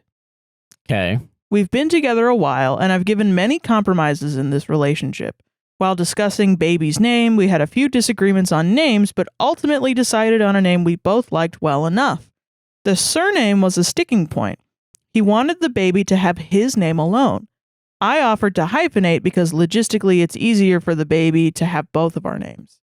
He's been drinking the red pill Kool-Aid lately, a large bone of contention in this relationship. Oh no. And went off about how it's tradition and the right thing to do and his right as a man to have the baby have his surname. You're not married though. Wait. Yeah, I know. That's the craziest part. You want to claim a human being that you won't you even made. Claim the one that actually birthed the human. But you won't actually go and get married. That's crazy. That's crazy wild, man. That's not even to say that like you'd have to get married to have a kid, but it's just like if you're gonna try and take control, you're not even doing the fucking controlling thing. You want the commitment of your child having your last name, but you won't even commit to your wife. Yeah, the or person, your partner that birthed him. Yeah, that's funny. Okay. He told me I'd be emasculating him and may as well be a single parent if I won't grant him this one little ask. My word is final. One little ask? Yeah, that's crazy. It's a whole fucking name. My word is final. Baby's having one surname. This was late in my pregnancy, and I didn't have it in to fight, so I told him that I understood what he was saying. Fast forward to 3 weeks ago when the baby's birth certificate came. He blew a gasket when he saw that I'd given the baby my surname. I mean, yeah. He rehashed the conversation above, saying I agreed to giving the baby his surname. This is where I might be the asshole. I did nothing of the sort. I told him I understood him, which I did, but I never said I agreed with him. I told him there was no way I was doing all the work of making a baby for him to stick his name on it. When he brought up tradition, I told him it's also traditional for him to marry me before having a baby. Yeah. But he was happy to ignore that. I told him it was traditional for him to be the provider, but I did that too. And I pointed out other holes in his logic. Yeah. I told him trying to bully me into submission with his red pill BS when I was exhausted from pregnancy didn't work. He should have known better than to expect me to not share a surname with my child. He said the baby should only have one surname. They do. So why is he mad? Yeah. This is great, actually. I love this one so much. He went crying to his brothers and mother, all traditionalists and misogynists, and now they're all up in arms. Am I the asshole? No. Okay, and then there's an ETA. There seems to be some confusion. We are not married or engaged. I don't believe in it. Clear the post, yeah. I don't believe in it, and he's never seen the point of bringing the state into your relationship. Oh, he's also sovereignty kind of guy, like a free, like whatever the fuck those guys are. Yeah. So we agreed to never marry. He's on the birth certificate as the father. Baby just has my last name, but father is listed. Thanks for your feedback. I'll be asking him to come for a talk so I can plainly address the issues you guys have helped me see. Thank you for that. Yeah, I don't know if the talk's gonna help him though, because he does seem at some point. Yeah, he's surrounded by a family that's also quote unquote traditionalists, while also not doing the traditional thing, which would be to get married.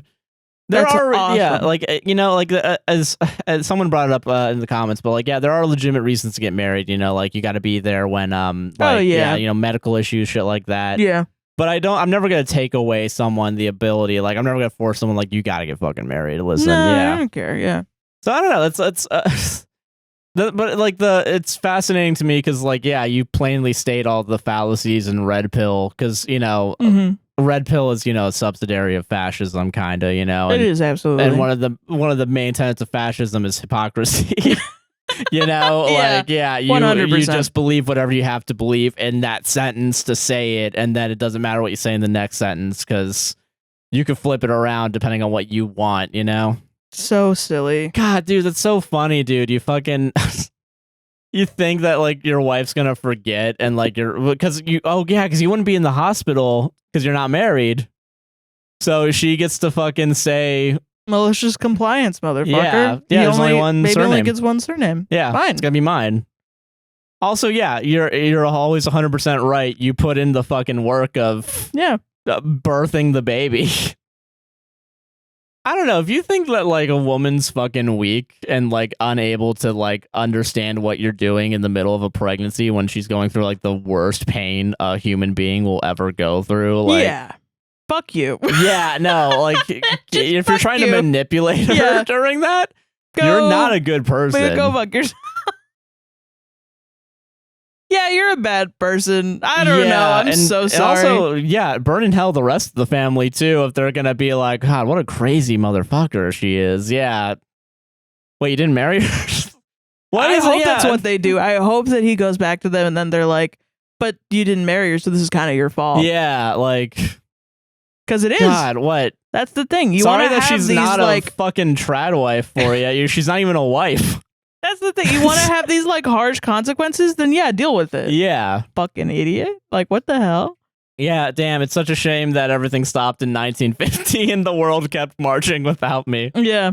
And my family apparently just stopped marching. Jesus. Not the asshole. Not the asshole. Obviously not. Obviously not. That's good. That's a good, Also, if he's rethinking the relationship in the comments. And yeah, definitely rethink that because it's not. Yeah. Yeah, I mean, drinking the red pill Kool-Aid kind of sucks, Oh, for sure. I know there is a pipeline and there is a way out, but it's a lot of work. You don't have to be put through that work though if you're getting the brunt of when you have fucking a kid. And you're having you have God.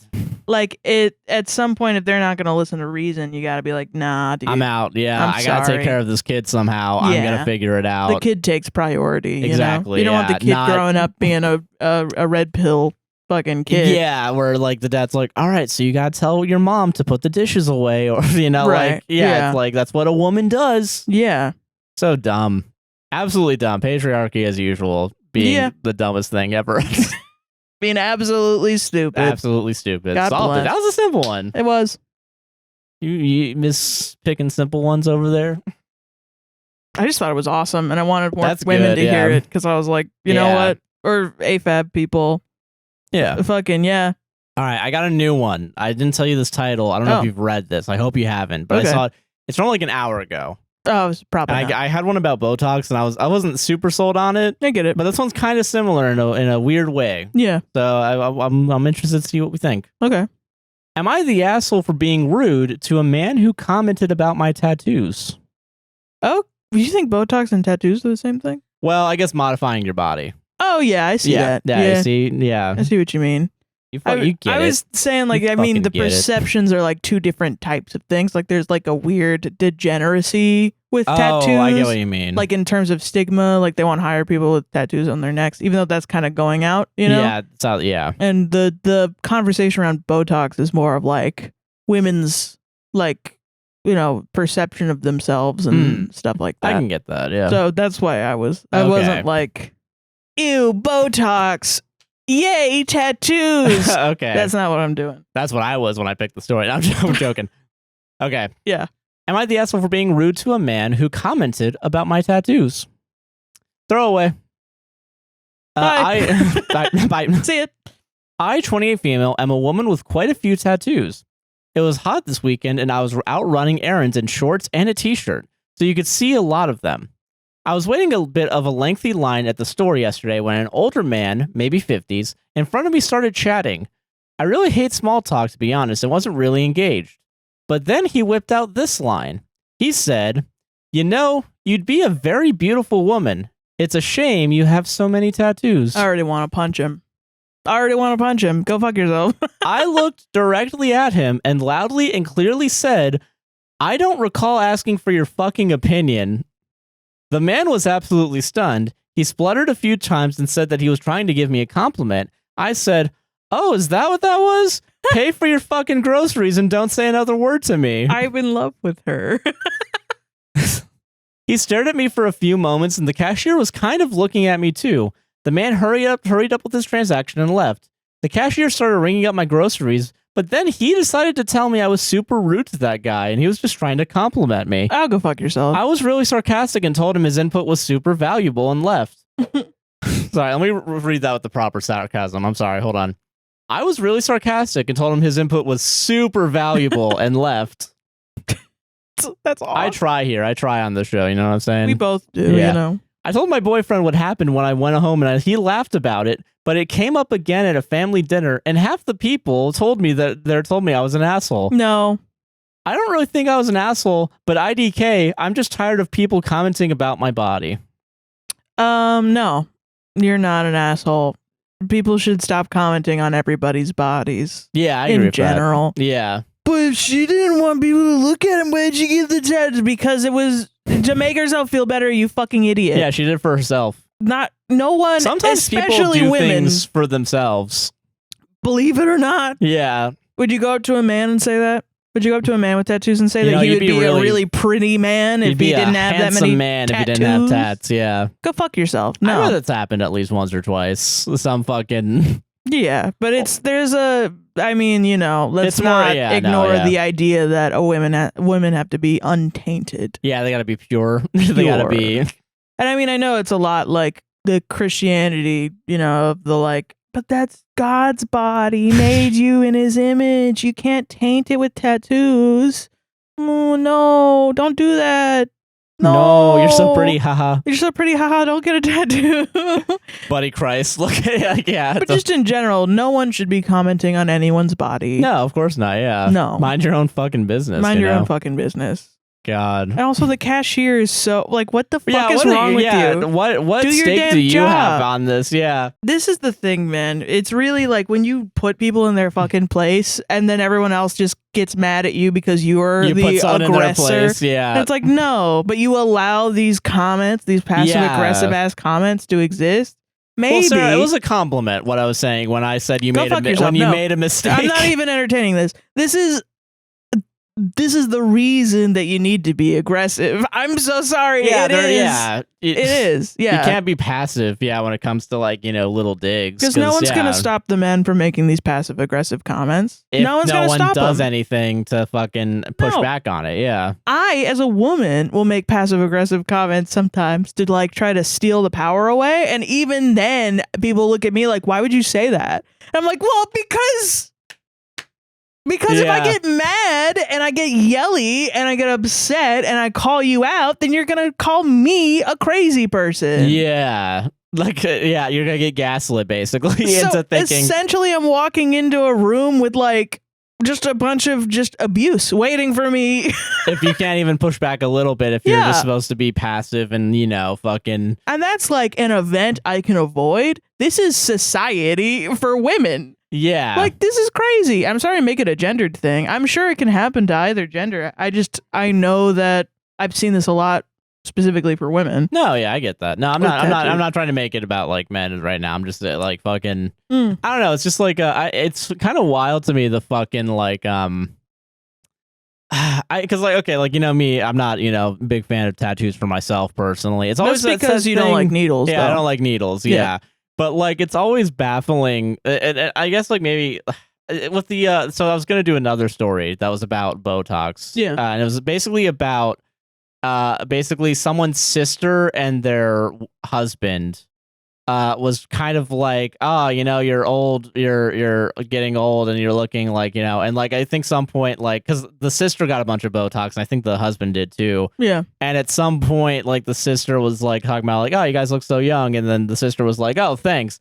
You should get Botox too if you want to be young. Oh yeah. Yeah, and then it was like, no, I don't want that advice. I don't want to get Botox. And then the sister was like, oh, but what about your frown lines? Yeah. And I think that's like kind of like it's like, I guess, a flip side of that, like in the say, and I think that's why I'm thinking of both of them together, kind of like telling a woman what she has to do to look pretty versus telling a woman she did something wrong that doesn't make her look pretty. Yeah, the constant conversation of it has got to be terrible. That's mostly why I don't want to go live in LA. Honestly, I'm really terrified. I don't think I would even be a whisper on the breath of the types of women that would do that. Like, I don't think, and I mean that as in, I don't think I'm even pretty enough to get into the parties of those women. Yeah, we're not even gonna be known there. Yeah, that's not even what I'm saying. I'm just like, you'll be my +1. Don't worry. I'll go to Muscle Beach and to get the 20 pack. It just from a Southern woman who grew up, who knew about like, ways to like change your body or whatever, these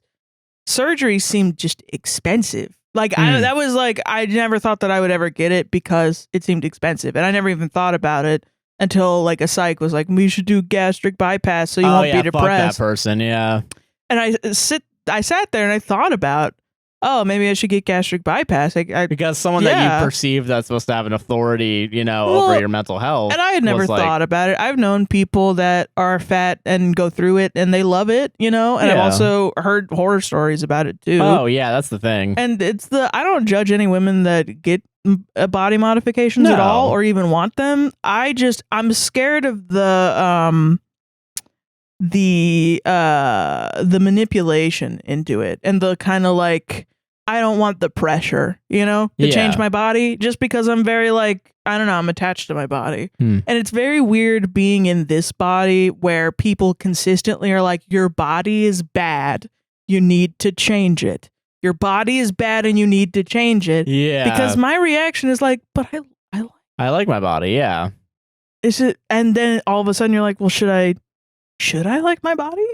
Yeah, and it's like you're being gaslit. Yeah, you're being gaslit to not even like your body. And that's what I'm worried about, man. It's not, I definitely don't judge any women that go and get Botox. There are also like medical reasons sometimes. Oh, for sure. No, I agree. Yeah. I think Botox is supposed to help headaches or something. Like, yeah, they can do that. Yeah, they put Botox in like for migraines sometimes. Yeah. It's really cool. And it's a medical procedure. Yeah, you know what I mean? Thing, yeah.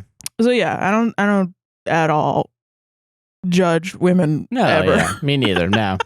You shouldn't have to deal with a guy's comment coming in and being like, you shouldn't have done that. Yeah, and you shouldn't done that. Even and if you do get shit like that, you should not comment on people's bodies. Yeah, you shouldn't comment on people's bodies in general. And everyone shouldn't. I agree. That's 100%. What I think. Because it really fucks people up, man. Yeah, it leads to shit like eating disorders. It leads to body dysmorphia, and like, and especially like in American culture, like the glorification of whatever at the time is deemed the perfect like feminine or male body, like, where it's like you got to be, if you're a female, you have to be basically anorexic, you have to show ribs. If you're a man, you have to be skinny but also buff and the heroin chic that we're now seeing back again with Ozempic, which is so fucked up because that's a diabetes medication. Yeah, and then a bunch of people are just like, well, I can use it to lose weight. And it's like, I get it, man, but like I don't know, dude. You got Delta, like the society shouldn't be this shitty to make you feel this way. That's what the real problem is. That's the thing. That's what I'm thinking about. Yeah. Yeah. No, I agree with that. Wild. Solved it though. Solved it. Simple one. Simple. This episode. The simple episode. Also, be aggressive. Be aggressive. Be aggressive. Be aggressive. Okay. Am I the asshole for telling my dad I don't live at my childhood home anymore? Ooh, okay. I, 19 female, went to college 8 months ago, and I usually go home on the weekends. Oh. When I do, I will relax and hang out with my sisters and work on some school assignments. Occasionally, I will clean up messes around the house for my siblings, clothes, dishes, and parents. My parents sometimes ask me to help out around the house, which I do, but sometimes they consistently ask me to. Okay. I prefer cleaning up when I'm not asked, so I will do it if my parents want me to, but I prefer doing it on my own. That's fair. That's how I do that too. No, same. Yeah. My dad asked me to clean up the dishes piling up from my parents and siblings, and this specific time I had just gotten back, and wanted to relax a little bit. So what are you doing? But you don't live there. You're just visiting for the weekend, right? Yes. I got angry and said it wasn't my mess and that I had just gotten back from college. I explained that I can help out, but I don't want to be excessively doing it on the weekend when I'm trying to relax a little. Yeah. I said I don't live there anymore and that it isn't all up to me to clean. Is she going every weekend or like? Yeah. Okay. Because like that's still not, you're not living there. You're still living at college most time. Yeah. Yeah. Why isn't everyone else cleaning up their dishes during the week? Yeah. Hold on. Yeah. My dad got mad because he didn't like that I had said that. He said that they don't want me around anyway and walked off. Whoa. Okay. Holy shit. Behind the scenes, I had to restart because I read that and Josh had no reaction, and I was like, "This is a big deal." What's going on? I got distracted by my brain because ADHD is actually awesome and fucking sucks now. It actually helps you. It's a superpower. It's a superpower. Actually, it doesn't debilitate your entire life. Yeah. Sorry, but okay, that's wild. What a dick. Do all my dishes. No, I don't live here anymore. God, you're being such a bitch about I've never wanted you. I wish you were never alive. I wish you fucking died, dude. Oh my God, that's not what he said, but yeah. Might as well. I don't give all the same. It's all the same. Yeah, real. Chaotic Josh here. Chaotic Josh is here. I'm not saying I don't help. I just did not feel like doing it at the moment. Yeah. The reason I said I don't live there is because I'm only there 2 days of the week and don't spend much time there anymore, and I consider my college dorm my home now. Yeah. I didn't mean to hurt his feelings. Am I the asshole? And then an edit. Oh, okay. Because apparently Reddit pitched his Reddit has not been paying attention to the story. There was a story I did like a week ago where it was like, I didn't think I needed to say this. I worked a job before, guys. Oh, yeah. It was like, it was so clearly in the post. No, same. My last one and this one also have that. Yeah. I do chores to help out a lot. I've been doing dishes, cleaning, and cooking my whole life. Jesus. I'm not just sitting around doing nothing when I go home. The only issue I had was being put to work immediately after getting home. I did feel bad after and apologized to him for overreacting. He should apologize to you. Yeah, he needs to apologize to you as well because he's overreacting in the way. If your child, listen, doesn't matter at any point in time. If your child doesn't do the dishes, the correct response 100% is not, I didn't even want you here anyway. Yeah. Way to make a child feel wanted. Like you want your child to exist in the world and be with you, especially that's a wild thing too. Because like after high school and your kid moves out, you're not gonna see him nearly as often as you did. And so then to be like, I don't leave. I don't care. Yeah, I don't. Yeah, get out of here. It's like extra hurtful because then it's just like, I don't give a shit. Yeah, it's get like out of here. God, that's so wild. Just to fucking be like, no, get the fuck out of my house. Actually, I don't want you here. When she's doing you you're gonna realize is a favor by showing up. Yeah. And coming into your house and doing chores. And also, like your chores for you. Yeah. Did you have kids just so they would do things for you? Real. Do you like your kids as people? Like, gosh, sounds like my mother. Yeah, like, God, that's so shitty. Wow. I can't believe I got distracted during that awesome story. I'm sorry. Hold on. Yeah, I'm happy you called me out on that because I was not even in this room. And I hope you didn't get any judgment from me. No, don't worry. Don't worry. I did not feel any judgment. I was genuinely like, wow, that was a weird. I didn't know if I was reading it wrong too because the story has a lot of run-on sentences. No, that's fine. No, but like fucking, God, it's so fucking funny that I got distracted during that. Yeah, I really don't. Parents are fucking strange sometimes, man. I don't get it, man. Parents just don't understand. Parents just don't understand. But So in the comments too, someone put forth a insane hypothetical that the parents actually don't want the kid there during the weekends and wants to influence them into doing college things, and they're worried about their social health at then college. Say that. And that's why they're making up chores for them to do. Use your words. And instead of doing that, what are you fucking talking about? They were like, oh, they're obviously not making friends at college. They can't be because they're going home on the weekends every weekend. And then a lot of friends during the wood. The fuck are you talking about, dude? Then a lot of people in the comments under that one was like, you're being insane. My college was the same. Everyone went home. Yeah. Yeah. What the fuck? Also, yeah, some colleges don't have stuff on the weekends, I assume, depending on like the size of the college. Depends, like I feel like yeah. most, because I remember when I went, and this was Valencia, so they didn't even have dorms, but I guess they have student housing around Valencia finally, but like fucking I remember like most shit would be happening during the week, during regular school hours of like 7 to 8, and like I feel like if not a lot of shit's going on the weekend, it's either you go home or you're stuck at the dorm or you have to go to like a bar or something, Like how it would be if you went to UCF right now and you're on campus. Like, and well, I mean, every culture is different, every university or college, but like when I was at FSU, it was like, we all had to go out drinking. And I didn't want to be a part of it. And I went home like every fucking weekend when I could, because I just was like, I don't want to fucking be here doing this. Yeah, I don't want to do this at all. I want to go home and see my cats. Yeah, exactly. And now as an adult, all I want to do is be home with my cats. So maybe she's just a person that doesn't want to do that. Maybe cares about hanging out with her siblings or something. Yeah, that's good. Having a strong connection with your siblings, like, yeah. I mean, she's not going to have a strong connection with her fucking dad. And if you're going to be a dick about it. Yeah, Jesus, shit. That's crazy. What an asshole that dad is, man. Fuck that dad. For real. Yeah. And a lot of other people sounds like they were using her to do chores all throughout, and then they lost a child when they realized that they relied on their teenager for chores. Yeah, and now the other kids need to step up and do chores, and they're not doing it. Yeah, because why would they want to do it? Which is honestly kind of similar. I was the kid that didn't want to do my chores, though. Like, when I was 12, it was like a really big shock because I had moved from Atlanta to Orlando. Oh, yeah. And my brothers who were in college, who would come home and like do shit sometimes, they were at my mom's old place. And so all of a sudden I had to do the cat box, fucking take out the trash, clean everything, do the dishes and whatever. Yeah. And it was like all on one person, all on me.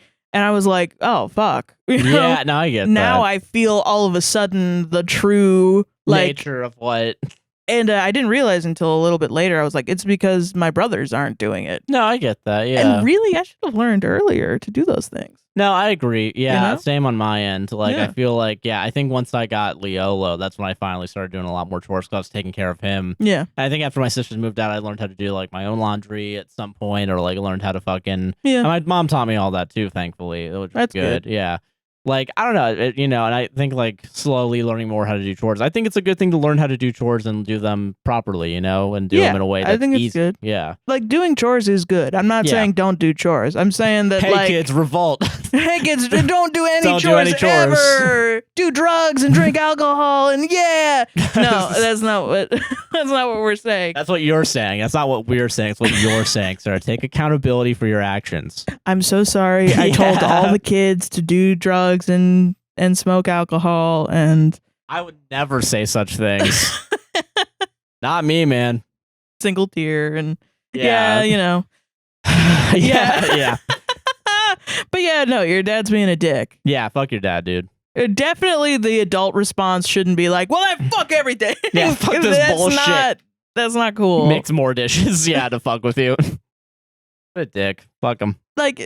Fully, I don't understand why people are misunderstanding this Reddit post. Yeah, you guys are trying to find a way to hate this person, I think. Skipping over the we don't want you here anyway is so crazy. That's wild. That's inappropriate. A parent should not be saying that to a child. No, never. Honestly. Solve that shit, Solve that shit. Man, I'm trying to think of order. I'm trying to do this like a comedian would. You start off with a banger, and you do the rest of it, and then you end on a bang, the showstopper. I try to do that every time, and it never works out. Yeah, I feel you. Yeah, yeah. Am I the asshole for blowing up at my husband because he counted his work on D&D as one of his chores? This one, you said it, and it sounds really funny. Like, yeah, and then I had to figure out Gorthalax's CR rating. It's like, bro, what? Bro, what are you talking about? What are you talking about? I, 35 female, my husband, 35 male, have been together for 10 years, blissfully happy, no notes. Over COVID, that's and then D&D happened. Then D&D happened, and we're getting divorced. Okay. Over COVID, we got into Dungeons and Dragons. We have a weekly game that runs from 3 to 4 hours with 3 other friends. 5 of us have been going on adventures for the past few years, meeting consistently over Zoom. I've been having a great time overall. Nice. My husband is the DM, which means he does a lot of work preparing the sessions. This includes coming up with the characters we are going to have conversations with, figuring out the battles we are going to fight, and so on. I really appreciate his work. On the other hand, I feel like I've been doing more chores in our partnership. I cook a lot, clean the kitchen, help with the laundry, do most of the driving.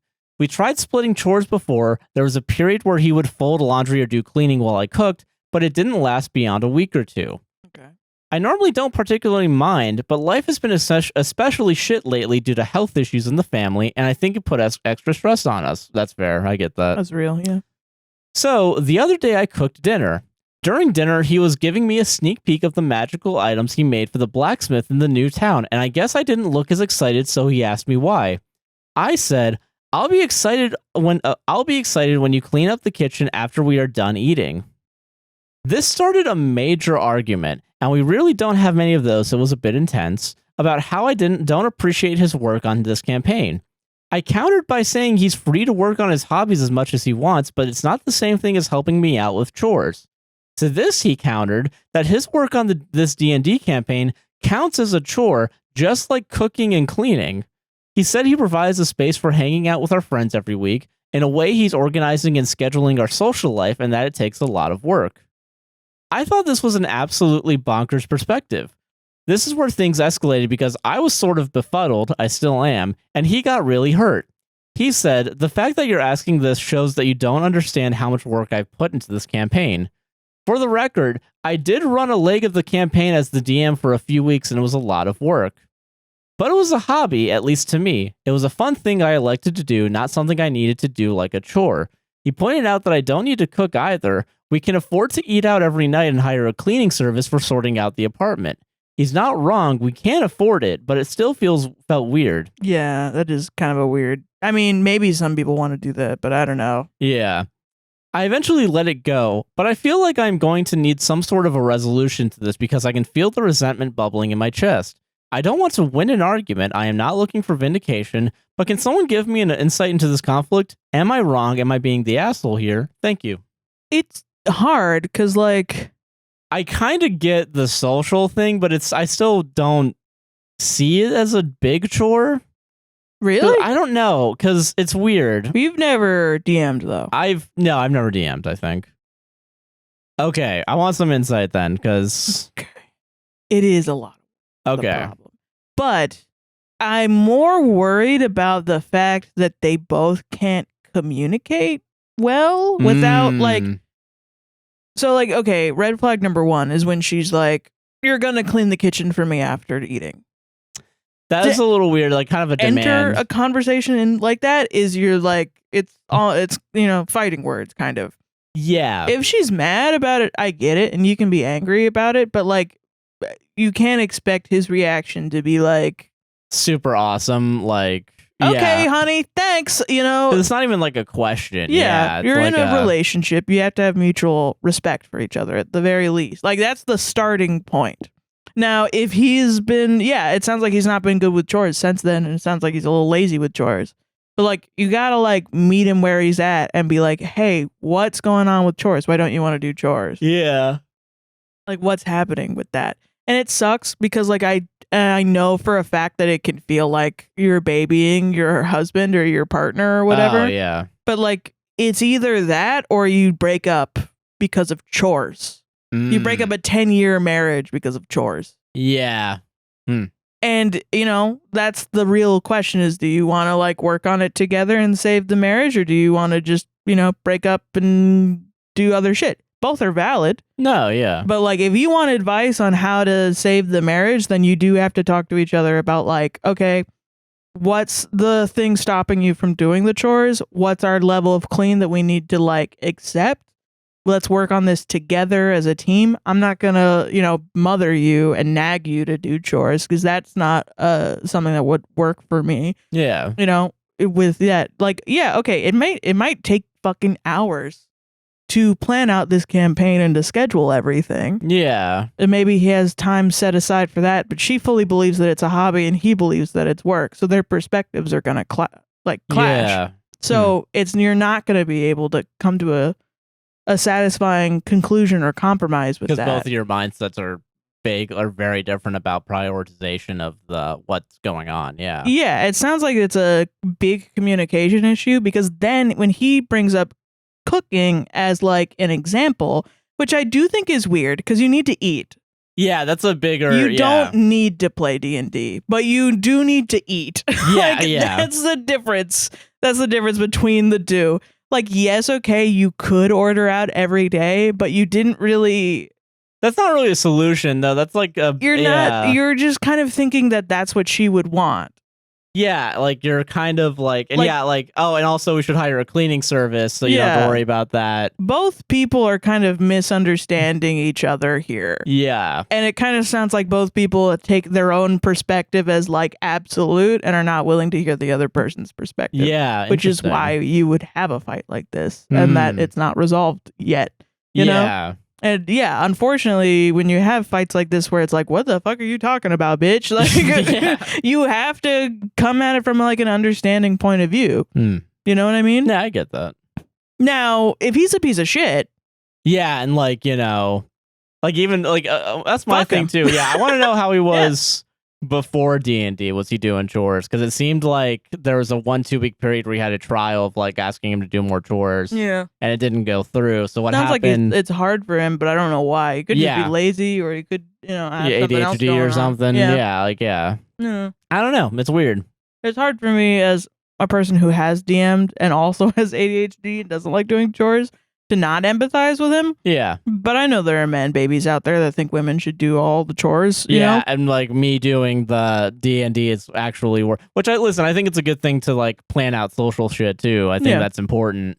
But it does seem like what is it? You're doing it on behalf of all of your friends, though. That's you know what I mean? Yeah. And you're doing it consistently. You can't say that it's a hobby for him and not a hobby for you. If you're, it seems like fucking... But I'm interested as to why you guys can't come to a compromise. Like, maybe you work on the D&D campaign with him together. To speed it up and like, Maybe he's the DM, you're the GM, something like that. Or like, and then you both handle the chores. Yeah. Like, you can't... That was not an option for some reason. It's, you're cleaning the kitchen. No. Or we're not gonna cook ever, and I'm gonna hire a maid. And I'm gonna hire a maid. Like, but that could also work. It could work. You know, that's fine. But yeah, it's I guess to us it's weird because like, why you can't throw money at problems? You can't fucking. Well, no, and also just you can't immediately say that something is ridiculous, and you're essentially just going into the argument and being like, what I want is the only solution and anything else is ridiculous. Yeah, when in reality what you're supposed to be doing is compromising because it's a unit. And like talking about things and trying to step out of your comfort zone and actually like try new things. That's like, you could go to marriage counseling. They're going to say that probably. Yeah. And they're actually professionals and you probably should do that. 10 years of pure bliss, and then you both have completely different ideas and of you're clean like having a real the upset. Entire time. Yeah, it seems like there has to be something else going on. It sounds like not pure bliss, honestly, to me. God, that's wild, man. Yeah. Damn. Solved it, man. Solved it. What did Reddit say? Not the asshole. They said that he's D&D's of the devil. And right. Because he's a nerd. And... I actually didn't read too far, but let me see. Hobby time is hobby time and not chore time. Everyone's just saying it is a hobby and not a chore. It is a hobby. It is a lot of work for a hobby, though. Yeah. And like, if he just didn't have time, like, say he didn't, he had to fill up all of his time with chores, and then he showed up at the D&D session and he didn't get all of it done, would you be mad at him?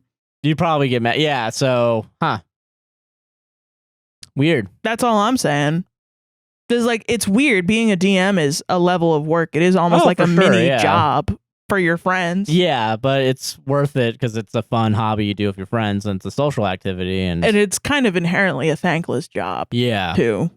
Interesting. Huh. Yeah. It sucks, but yeah, it's a lot of work, honestly. Yeah. No, I can agree with that. Damn.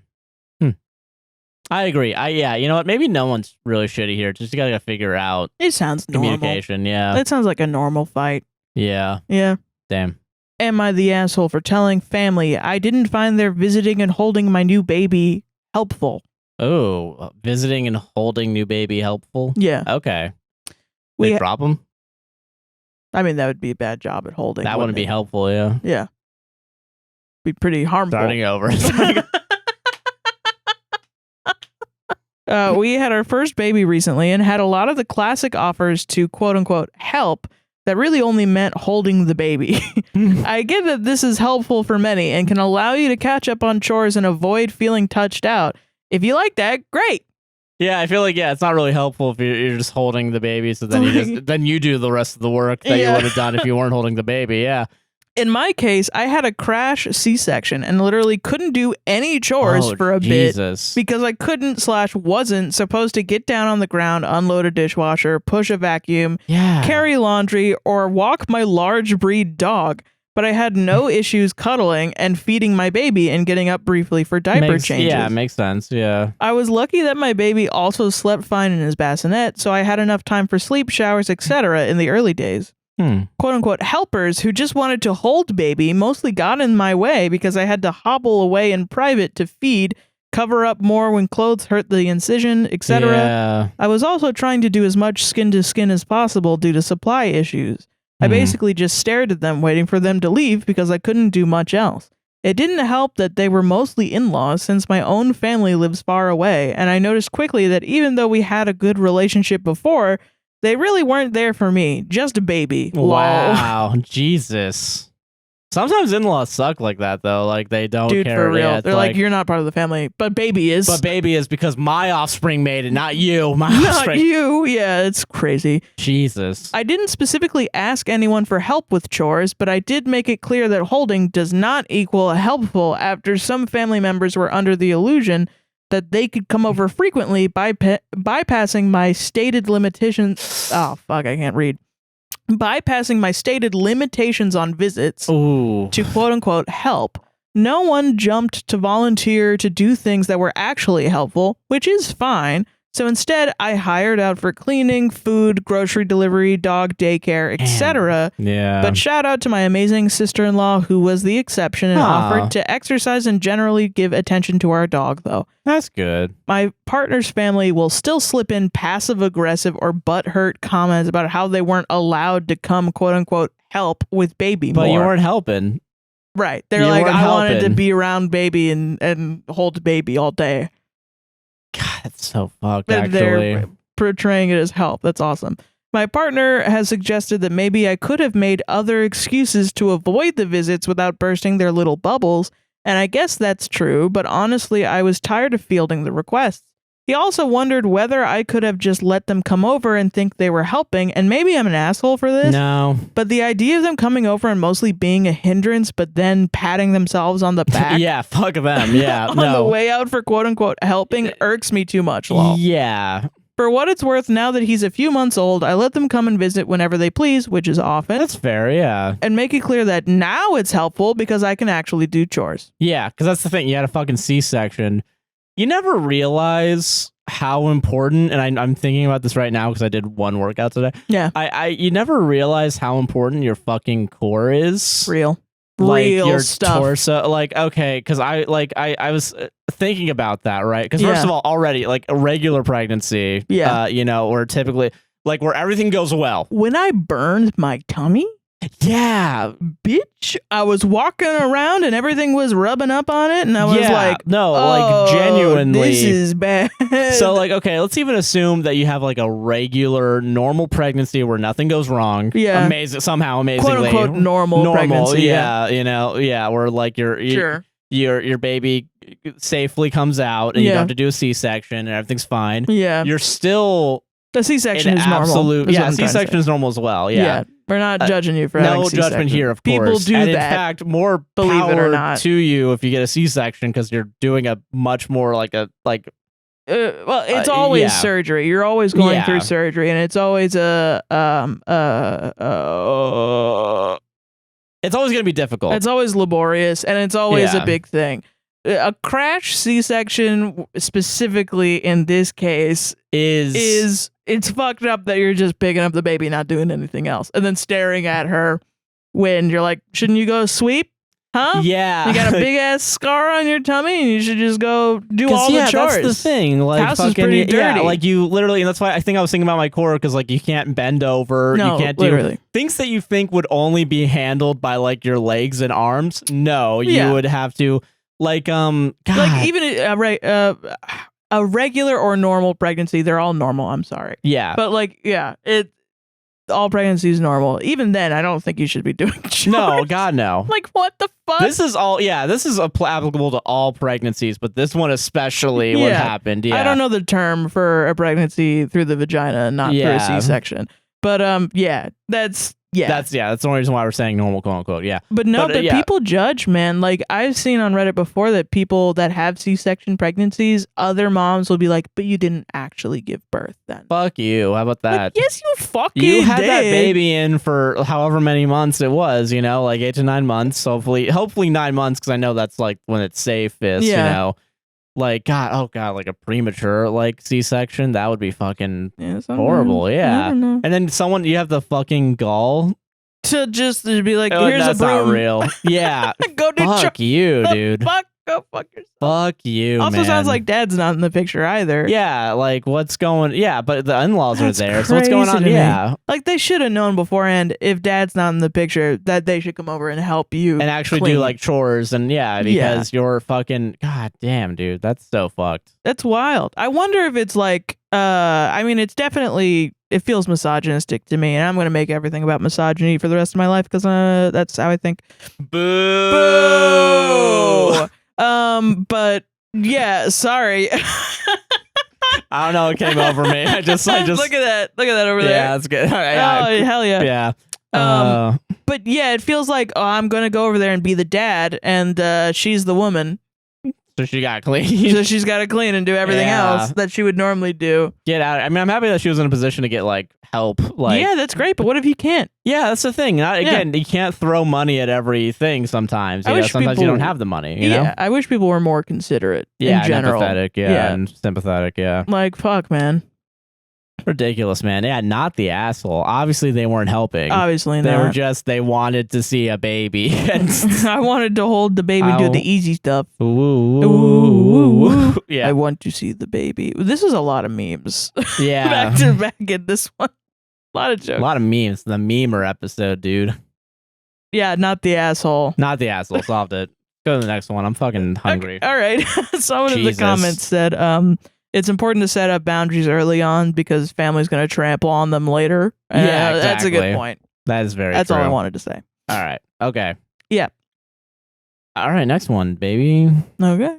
Am I the asshole for trying to take back $80,000 of the $160,000 my spouse spent behind my back? I cannot wait for this one. You told me the title and I was like, what is the drama? So, yeah.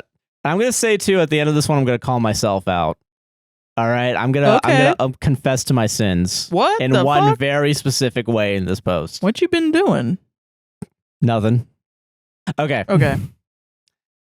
My husband spent $160,000, quote, investing in baseball cards without telling me. During this same time, he would get mad at me for spending money on meal plans or salon services.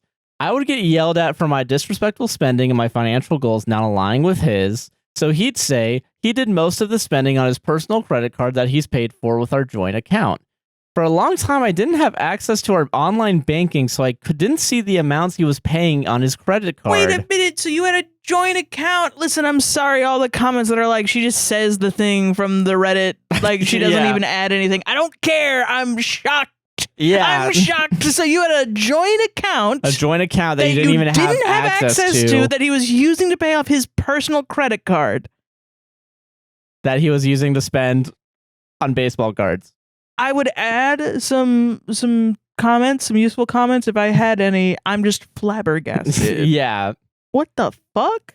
So I didn't see the amounts he was paying on his credit card. Whenever I would question a $2,000 or $4,000 payment, he would have some excuse and usually would say, it was on the family or grocery store. He would refuse to show me his statements. One day, driving to lunch, he mentioned how my friends owed him for the concert tickets I had used his card to buy. I agreed to get the money from them. In mentioning the card, though, I remember just seeing another $4,000 payment come out of our joint. This was after 2 months ago when he promised he had a $2,000 balance and was going to pay it off and stop using it. So I asked, I thought it was going to be paid off a couple months ago. That was all it took.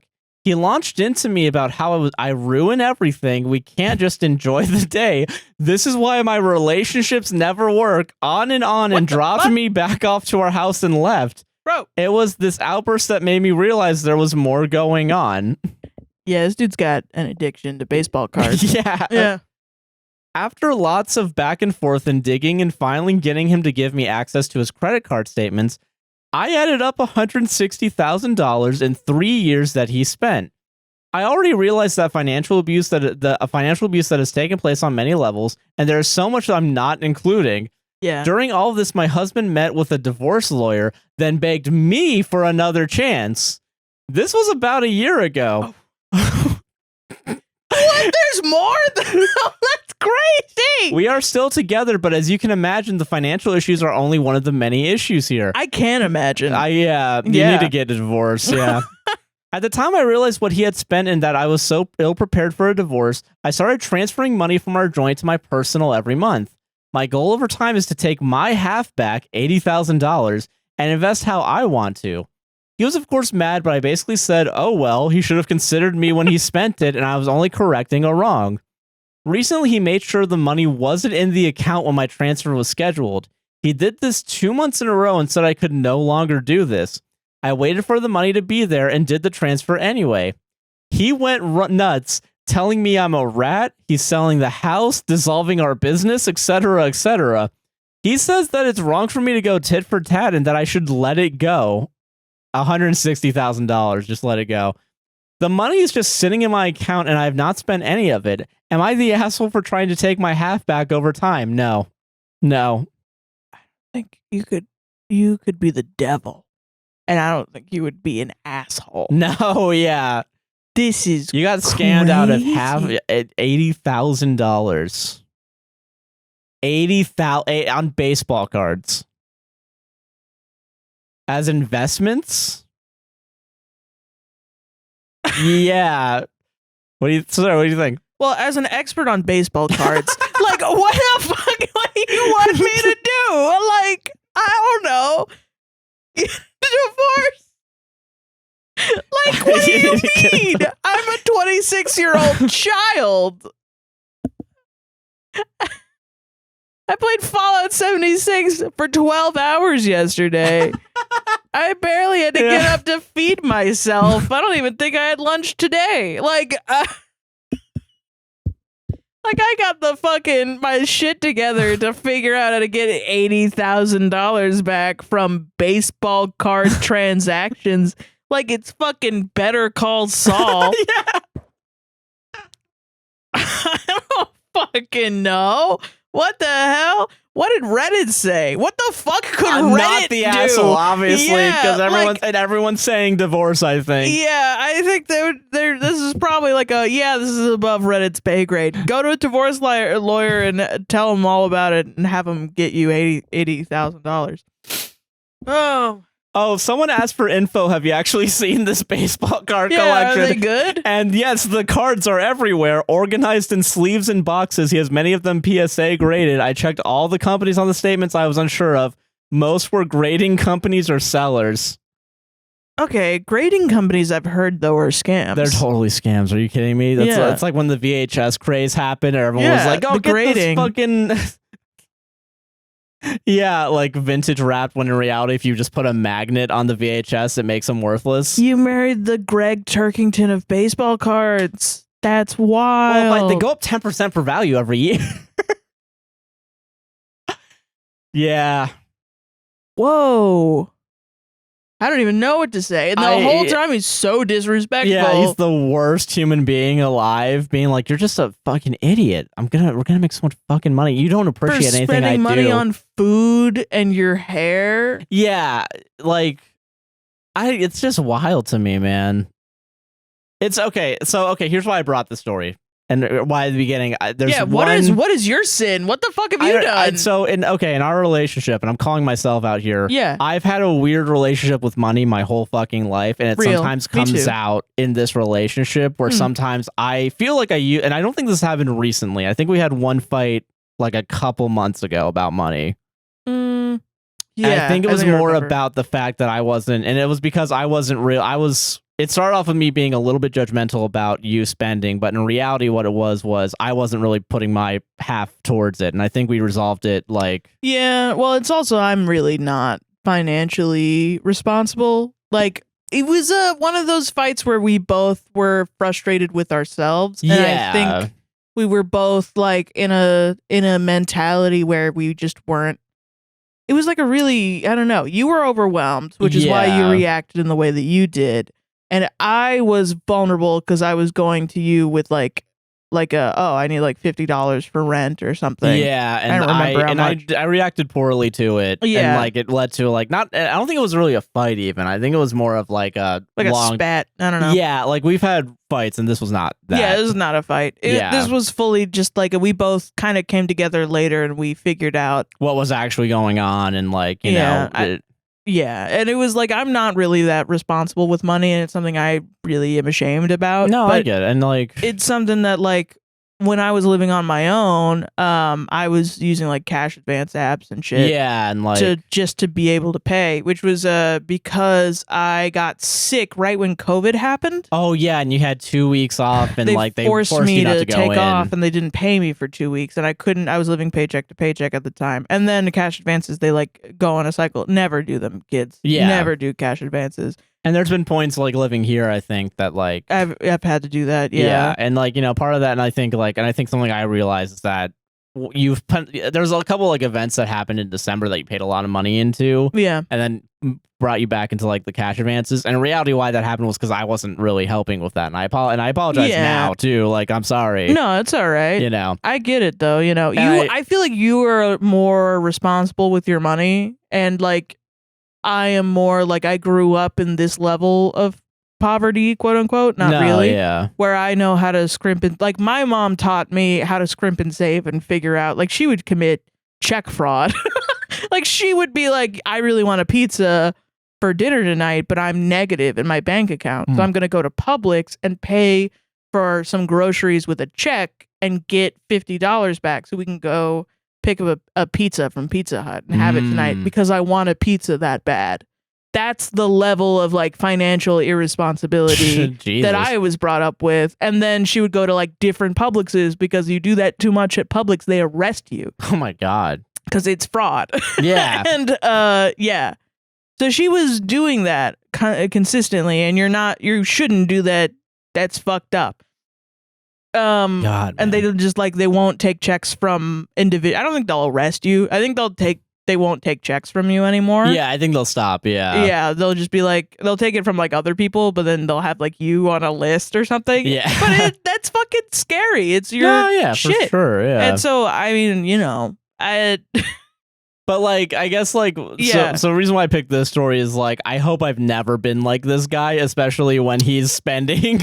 You've never gotten aggressive with me ever. Yeah. In the way that you, I think, sometimes will judge me on like what I I spend a lot of money on food, Mm. and I think a lot of times, especially in the past couple of months, it's because of depression. Because I don't want to cook and stuff like that. And I feel like we've been doing way better. For sure. Yeah. Yeah. Like, you know, and I spend way too much money on food. Similarly to, I need a pizza tonight because I don't want to cook. Yeah. You know, it's the same thing. And I have been figuring out. So it's funny that you came out of that fight thinking that you were in the wrong, because I fully felt like I was in the wrong. Wow. No, I felt like I was in the wrong there. Yeah. That's crazy. Damn. I feel like that's why we work, though. We both shame ourselves into thinking we're bad people. Yeah, dude. Hell yeah. Yeah. It's like, what's wild is like sometimes I think I financially abuse you by being so fucked up with my money that then you have to come in and bail me out to the point where I'll be negative and I won't ask you for money. No, because I don't ever want to hurt you in any way. I get that, yeah. And so it's crazy to think that you think you're financially abusing me. I'm causing her to be in the negative. Fuck. That's not true at all. Yeah. No. And that's how our relationship, I mean, it's pretty real, but like that is how our relationship can turn toxic quickly. Oh yeah, for sure. That we both. I think money is always like it can always lead to shit like this, man. Yeah, and that's why when we fought about that, I was like, money. This can be a relationship killer, money wise. Yeah, we have to talk about. It's why you have rules with your finances. And stuff. Exactly. Yeah, which luckily we were able to navigate through that, though. Yeah, no, I'm happy we were able to, yeah. Rule number 1, though, don't buy baseball cards. Don't ever buy baseball cards. Don't do it, kids. Don't. I'm so glad when I got into trading cards, it was just Mars Attacks cards. Yeah, that was, you know.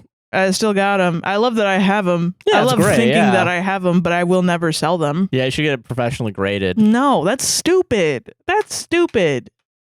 God, that's so funny, man. I never even got into that point where you professionally grade your damn stupid. card. That's ridiculous, man. Dude, sending your $1 value Mars Attack hologram card to get graded so that it can become like a $3 Mars Attack card? And you spent $20 doing it? Yeah. Dude, remember when we were at MegaCon, we walked by all those fucking booths of like professional comics grade? Oh, yeah. Yeah, and I was like, we'll give you a professional looking at it.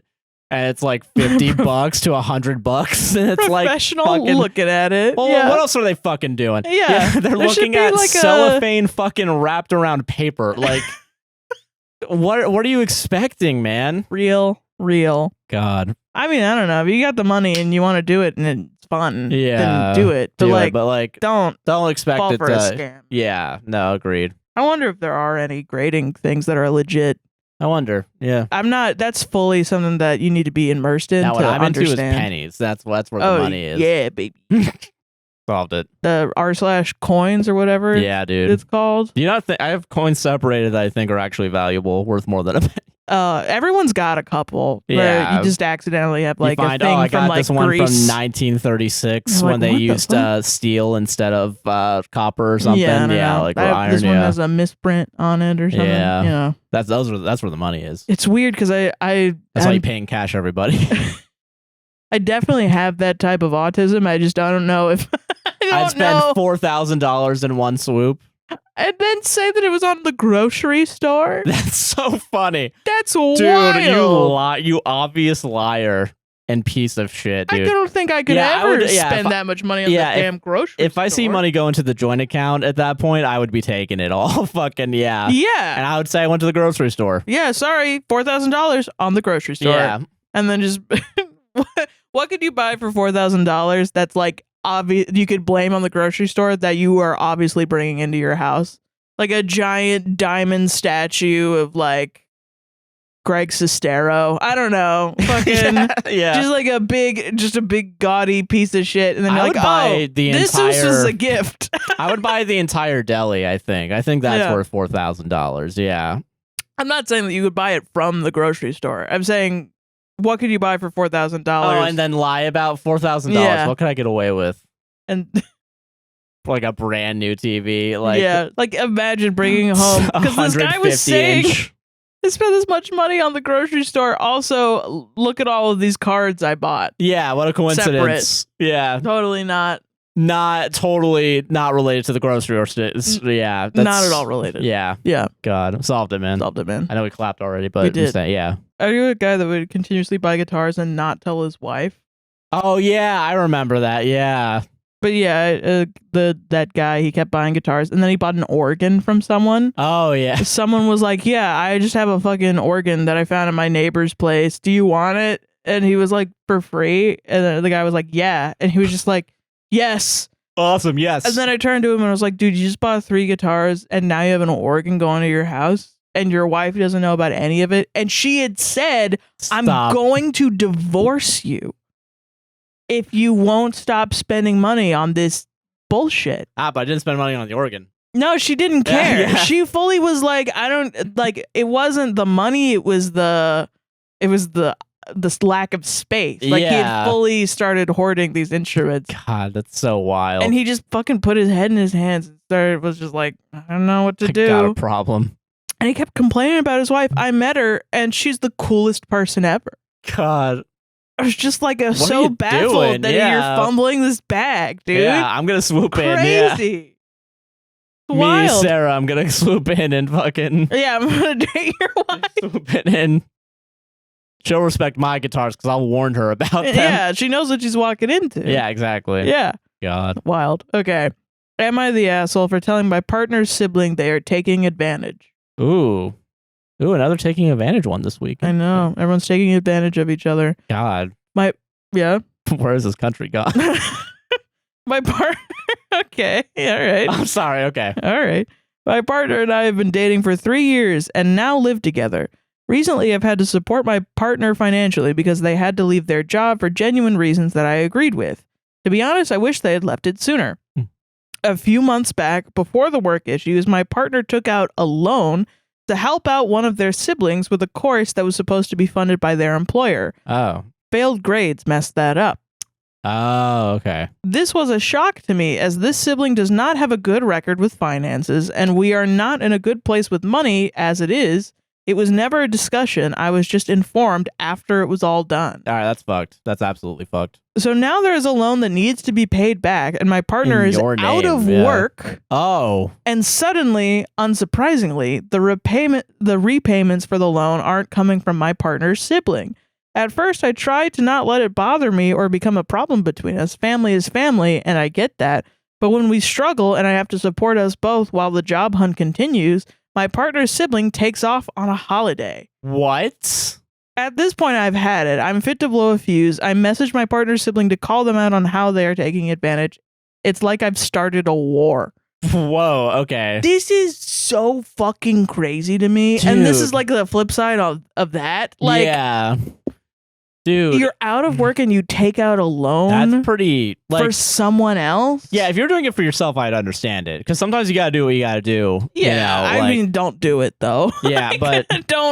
From the point of view of someone who's been so fucked that they've taken a personal loan, it will ruin your life. Don't do it, but definitely don't do it without your wife's permission. Yeah, and on behalf of someone else who won't pay you back. I don't care if family is family. No, family is not always family in that regard. The family can still, they're humans. They're gonna fuck you over sometimes if they have that instinct. Yeah. Like, I'm bad with money, right? I'm really bad with money. Like, genuinely. No, yeah. But it's always been like my own money. No, I get that. I would never ask for money to go gamble, or like, even I would never take someone's money to pay off a loan, or just to like sign off on a loan without their knowledge or anything like that. That's pretty wild. That baffles my damn mind. Dude. Yeah, not only that too, but like now that you got that loan, you're kind of fucking up your credit score too. Because like if you wanted to like get yourself a credit card, if you thought, okay, I need to make purchases that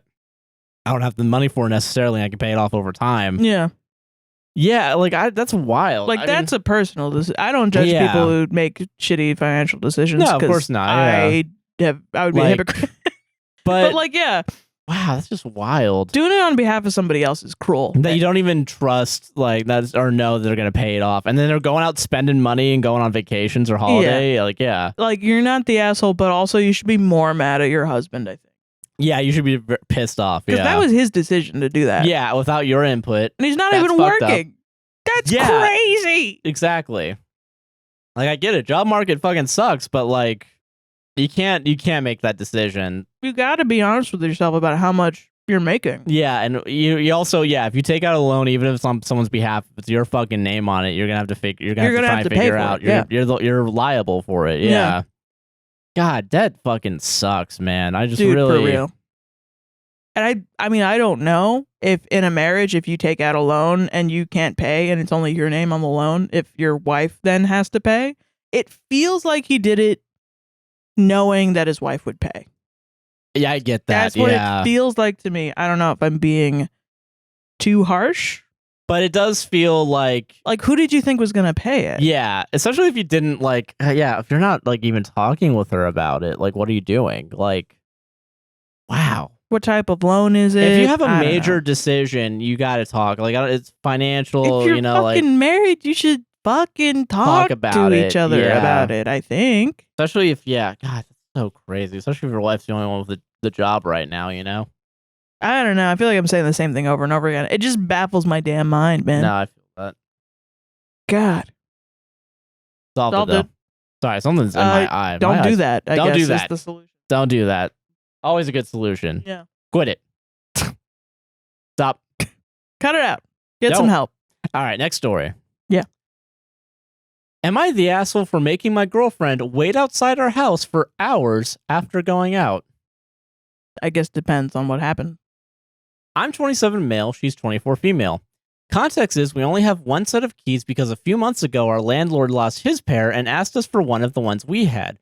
And since we were moving at the end of this month, we decided to not make another copy. Okay. Yesterday, she went out with this new girlfriend of hers she met a few months ago to have lunch, but ended up spending the entire day out at around 10 p.m. and told me she was going to go out partying. I told her I was going to go out too, but since she wasn't home and I had the keys, I told her what we were supposed to do and... Okay, now I'm saying that right. I told her what we were supposed to do, and she told me to take the keys and said we could come home together at 6 a.m. when the clubs closed because we are going to be near each other. Parentheses, clubs are a few minutes walk distance from each other. I insisted her to confirm to me that she was going to come home with me because I told her I was low on battery and my phone would die, and she confirmed it. Sorry, this is written real badly. I'm not realizing. Okay. Yeah. I drank a lot, and she did too because we were texting throughout the night, and I could tell she was drunk. Around 6 a.m., I asked her if she was coming home because I guess she might be going to sleep at her friend's who lives near our home, around 15-minute walk. She didn't reply, so I guessed, okay, she's not coming home, and since I was still active and a bit drunk, I went to one of my friend's place too, drank a bit more, and ended up falling asleep on the couch. My phone died, so no alarms, no calls were received, and I woke up around 3 to 4 p.m. and took a taxi home, only to find her sitting on the door and killing me with her eyes. She hasn't talked to me since that day, it was on Friday, and made a big thing out of it. Apparently, she came home around 12 p.m. thinking I was there and I wasn't receiving any text nor opening the door, so she just stayed there until I finally came home. I told her why she didn't just come back to her friend's place, which was near our house, and she said that wasn't the point and told me to leave her alone, and even hinted breaking up because, quote, she can't believe I care so little about her. I do understand she can be mad, but she was sitting there for hours. But one, I did text her at 6 asking her if she was going to come home as she said, but she didn't even reply until 12 p.m. 2, she could have just gone back to her friends. And 3, I did warn her several times that I was running low on battery. So 12 p.m. the next day? Yeah. So, okay. So day one, they... Well, okay. We can start at 6 a.m. So at 6 a.m., he's like, oh, hey, are you ready to go home? Doesn't get a response. And then he just assumes that after some indeterminate amount of time that he doesn't put in the post, he says, okay, she's not coming home. She's not going home, yeah. So I'm going to go to my friend's house, and then he falls asleep. His phone dies. He doesn't have a charger on him at any point. Or his friend doesn't have a charger, I guess. Maybe it's like Android or iPhone or something, like one of those classic. Possible, but still irresponsible. Very irresponsible. And then his phone dies, and then she's waiting at home for him at some point after 12 p.m. So like he wakes up. So at 4 p.m. 3 to 4, takes a taxi, goes home, and so she's been waiting for 3 to 4 hours, or maybe more than that if it takes a while to get to the house, I guess. Or maybe 4 or 5 hours. Yeah. I don't even know how to respond to this. Both of them seem incredibly irresponsible. I will say too, as someone with the dead phone problem, as my phone is currently at 18%, and we started when I started setting up, it was at 50%, and I didn't use it for most of the time. If you only got one set of keys, why are you going out? Why are both of you going out at the same time and at all? And yeah, if you guys do set up a plan for 6 a.m., why don't Neither you of you went home at 6 a.m.? Yeah, and none of you guys are texting each other. This is okay. So I would say more on the assholes to the guy because he's the one that has the keys and all the power in that regard and doesn't take the responsibility to go home. Why she's mad? Yeah, but I'm also like, she wasn't there either. This is a weird relationship dynamic. Like literally. Also, okay, first of all, like, I know you guys say you're moving in, like, a month. If we lost one of the pairs of keys that we had, like, even though we don't really... One. We only... Yeah, that is true. Yeah. We only but also... we just go everywhere together. So. Yeah. But if there was a point where it was like, oh, we need to... One of us needs to go away, but the other one's still going to be here. Landlord. We'd go to... Yeah. Yeah, shouldn't the landlord give you another key? That's what I thought. First thing. Yeah. A, landlord's the asshole for being a landlord. And then B, for... not ever giving you a spare set of keys. Key, yeah. Forcing you to make a copy. It doesn't matter if you're moving out in this month. Okay, so yeah, on a couple things. Dead battery thing. There are solutions. You get a portable battery bank or something, you know? Yeah. Like if you have the ability to pay for it, it's well worth it. And also it'll work on any phone because it's just a USB plug-in, you know? Yeah.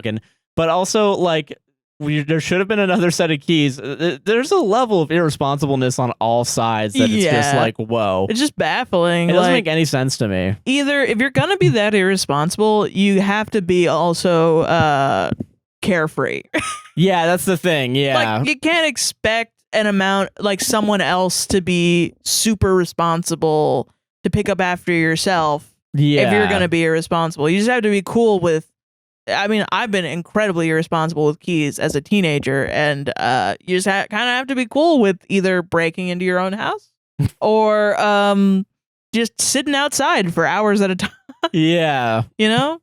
God. Like, so she's mad that you didn't text her probably for like however long, like an entire day, essentially? I guess. Because they were texting throughout the night. But at 6, he sends the text like, hey, are you going to be home? And then he just doesn't text her until he wakes up and then goes home because his phone died. Yeah, because he doesn't text her at all after that point. And I can understand being like, you didn't even think to check on me, whatever. And like her forgetting that his phone is going to die. Yeah, but like you can't get mad at someone else because your phone died and they're not taking that into account. Yeah, because also you made a decision to go to your friend's place afterwards and you were just like, well, I guess she's not going to be there. Yeah. Making the assumption that because you didn't get a text saying that we're doing something. Yeah, and how much time has passed? I mean, she never responded like, though, too. I feel like, okay, so, if we... I guess he knew that she wasn't going to fucking respond because... Yeah. So then because like in my, I guess I would think if we made a plan, right? If you and I made a plan, like we're outside, like say we're at like, I don't know, fucking Universal or something. I would be anxious about that plan the entire time. No, yeah. And I would be like, okay, if like something happens, like one of our phones dies or something and we can't text each other. If I would find another phone to text you. Yeah. Or which I've done before too. Yeah, you could do, okay, that's all. Yeah, that's actually a good solution. Yeah. Yeah. But also like, wouldn't if something goes wrong and like you're not able to find another phone, but we had a set point, like let's say like 6 p.m. we meet at the front or something. Yeah. Wouldn't you try to be there at 6 p.m. if you at least could find out what the time was? That's what I'm saying. Why didn't he go back home? But why didn't she do that either? What was she doing? Yeah, what's her fucking story? That's my thing, because what? I mean, part of it is like he goes home at 6 a.m. and then she thinks, okay, great, he'll be home at 6 a.m. I can continue to party. Yeah, it's like, why are you assuming that? Yeah, why are so many assumptions? The unfairness about the key is like, you know, it's like the drunk driver, the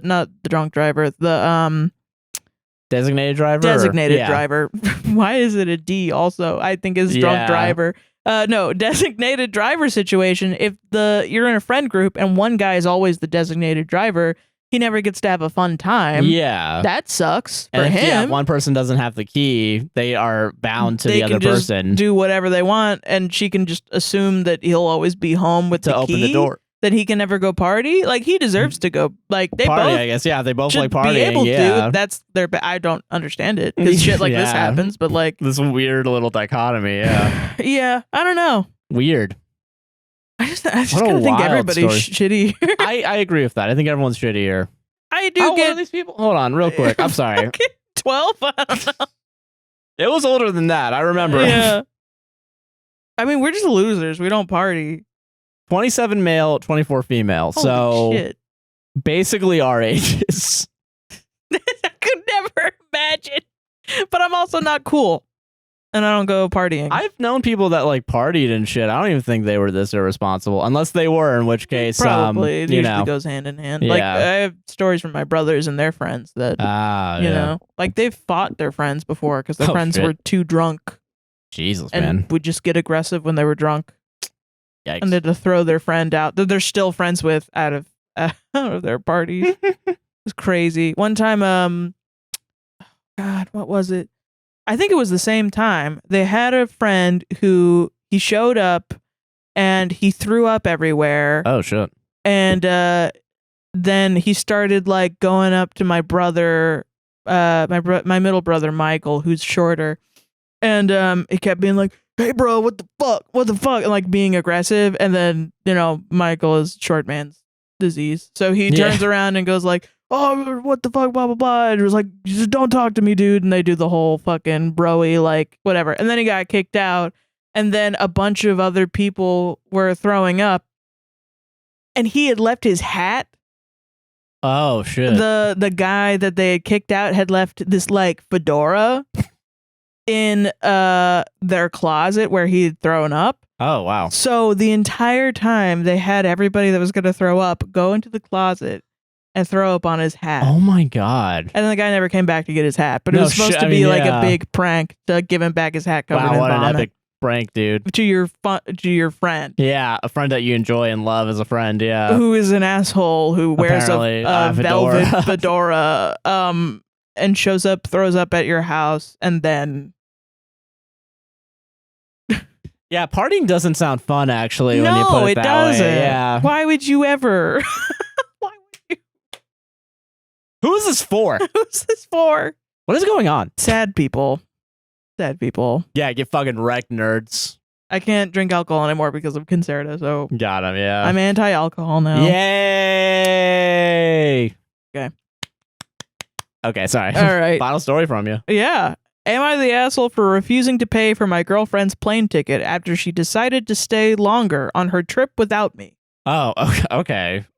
What do you think? Is he? I don't know. I see. I feel like you're fucking tricking me because it feels like okay. I'm withholding judgment. Okay, throwaway because she knows my Reddit. So here's the deal: my 28 male girlfriend, 27 female, of 2 years, and I planned a 2-week vacation to Italy. I paid for the flights, hotels, everything because I make more than she does, and I wanted it to be a stress-free trip for both of us.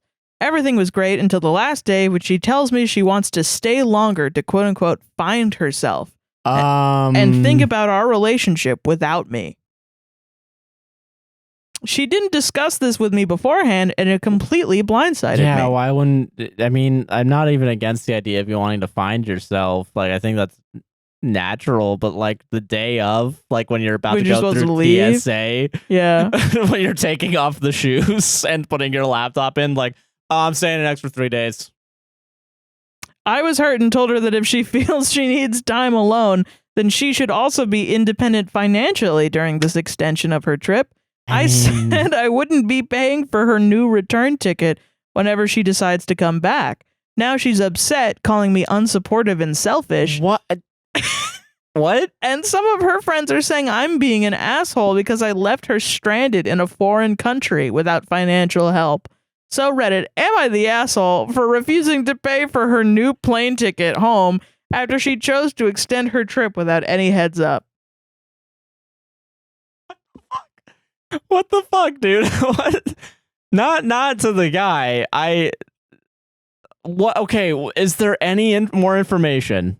That's it. The whole damn thing. Why did she decide? She just wanted a free fucking... She thought, I guess, that he would pay for a free vacation or whatever, if this is real even. I don't know.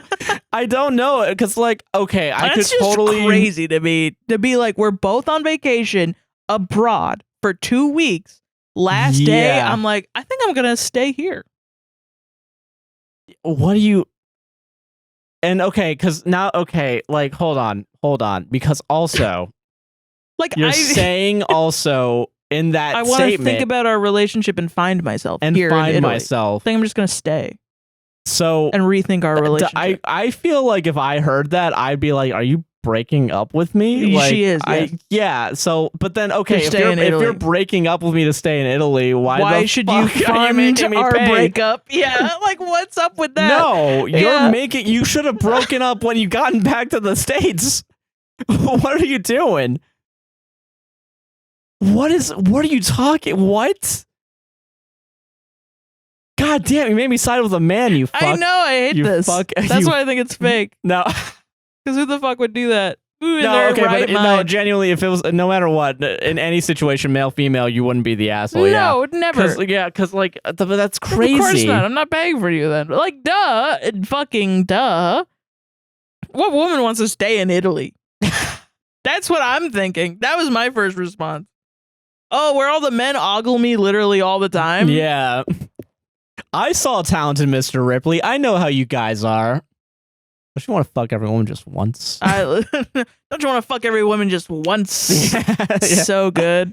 Wow. Philip Seymour Hoffman and Talented Mr. Ripley. Yeah, may he fucking rest. Fucking obviously not the asshole. No, she's crazy. That's a crazy motherfucker. Like, I can't believe that exists, but I'm sure. I'm sure. Yeah, there's plenty of stories. Someone's had the audacity to do that. Yeah, like pay for my breakup trip, please. Because that's some shit where you wanted to break up before you went on the trip, but it was a Brie trip to Italy for 2 weeks. Bet. And you're like, oh, I have to pretend like I'm in love with this fucker. Yeah. And while I'm on this trip.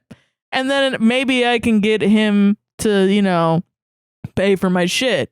I think he's a baby back bitch or something. Yeah, that's no. You're asking for trouble. Yeah. Also, in the sense of like you're not gonna get what you want. I'm just thinking of like safety. Like now you're alone in a foreign country. Yeah, because like also are you still a tourist as a single woman in a foreign country? Are you also expecting? Are you also expecting him to pay for like room and board or something? Yeah, like what the fuck were you going? Shit? I assume you're going to like a hostel or whatever. But like, still though, you're still spending money at some point. And the friends are like, "Oh, she's stranded. Does she have a job at all? Yeah, does she have any her money? Story? Yeah, like what's going on? I feel like there's not enough information. That's why what makes me feel weird. Yeah, I think it might be fake too. Yeah. But whatever. That's like a crazy one. That's what I just can't imagine. I'll just exit out of TikTok, so I don't want that to be fucking. Yeah.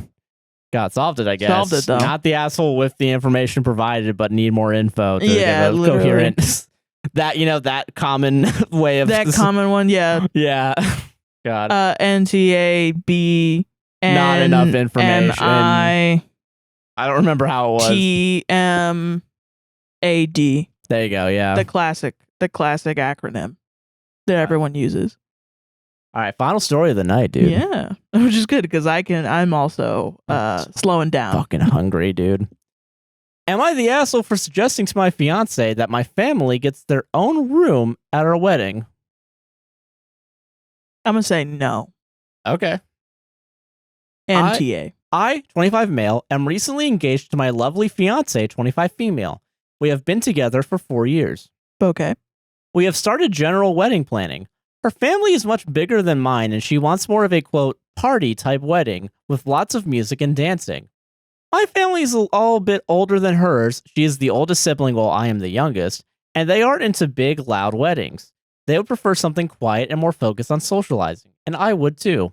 My fiance said we could do an extended cocktail hour and or start the reception later so there will be more time for quiet socializing. Okay. Or even start the whole wedding earlier in the day so it wouldn't go as late. She also suggested that we could take our wedding photos before the ceremony so that we wouldn't have to miss cocktail hour to do them. Yeah. I suggested that instead, that we find a venue with 2 separate rooms. That way her family could have a louder party in one, and mine could have a quiet reception in the other. Okay. It would be in the same venue, so each side could still go over to the other to socialize. My fiance said she actually really hates that idea. She said she feels like that defeats the purpose of a wedding, which is supposed to symbolize the union of 2 people and their families. She also says she doesn't want to do that because she'll worries I'll spend the entire reception with my family and that she'll have to choose between spending the night with me but ignoring her family or being with her family but us, quote, basically being separate at her own wedding. Yeah, yeah, that's what. Actually, I really hate that idea. It's really I really funny. fucking hate that idea. Oh, you're right. She also said she feels like the wedding we're planning is becoming less and less ours and more mine. She said this because she originally wanted a child-free, non-religious wedding, but compromised on a church ceremony with children allowed because that is what I want. Am I the asshole? Yeah, man. Like, that's just a crazy idea. Also, way more expensive to get 2 rooms. Yeah. Let's get 2 different convention halls at the fuck. Wait, hold on a second, because you're also having the wedding at a church, so then you have to have the wedding at the church, then and you then go to the wedding has reception. 2 rooms? No. More land is more money. Yeah, that's a rule of thumb. Oh my god. Dude, having 2 separate weddings. Yeah, you're essentially running a convention. Yeah, like, that's crazy. Get out of here. No, you're supposed to, like... It's also a good and very astute point on the bride's, where she has to choose between her family or him because he's going to be with his family. Yeah, if you're going to have it in 2 separate rooms, yeah. Sounds like he doesn't really want to be around her family even a little bit. Yeah, so why are you getting married then too? If yes, the cocktail hour was a great compromise. Even doing the wedding she's earlier. Trying to compromise a lot, and you're just like, nah. Yeah. Fuck that shit. That's cocktail crazy. Was a great idea, honestly. Oh my god. Dude, or like having it earlier so it doesn't go as late and people won't get as rowdy as it gets late. Yeah, hey, I'm selling this TV. We want to buy this TV. The TV is $600. We only have $500. Hey, will you do $450? What about $700? You ever think about, listen, hey, I know it says 600, but I want more. You know what I like about weddings is that you can plan 2 of them at the same time because they're notoriously easy to figure out. Which is if you've done that, I feel like someone's going to be like, I did that and it was really good and nice and everyone had a great time. I went to 3 weddings in 1 year. No one had that fucking idea. I don't know. Listen, I know you might have had a good time, but it doesn't seem... I hope your life is wonderful forever, and I hope you walk around you have a constantly thinking of yourself 24/7. You got a big cock or a tight pussy and a great mouth. That's weird. That's not what I wanted to say. I hope you insert yourself into every topic of conversation at any point in time. Yeah. And everything's about you, and this is your world, and we're living in it. And, but this situation is actually separate from yours. Yeah, it's a different one. Yeah, believe it or not. There's already been compromises made. The people in it are different from you. Yeah, and you've already made they've already made compromises on it. Going to now it's in a church, and now it's now it has children when you want it to be child free. Unless you're the person who posted the post, or you're the wife in the post, or something. Which even then, I would need evidence. Yeah. Right now with tears. Evidence with tears. Fucking that's a crazy idea. That's a crazy idea. Dude, having it be in a hotel with the air walls and just having one air wall open to get through. I thought it was literally gonna be, I don't know why. I thought it was gonna be cut and dry of but no, I literally just don't want to do that. What do we do? I didn't think it was gonna be no, I don't want a big wedding. I want 2 big receptions. Dude, even the fucking people in Up was able to figure out what the fuck how to do this shit. Jesus. It was one of my favorite jokes in the beginning of Up, where her family is this big Italian loud, and then the other one's quiet. Is the Irish Catholic quiet. So funny, man. It's so beautiful. God. Yeah, what an asshole.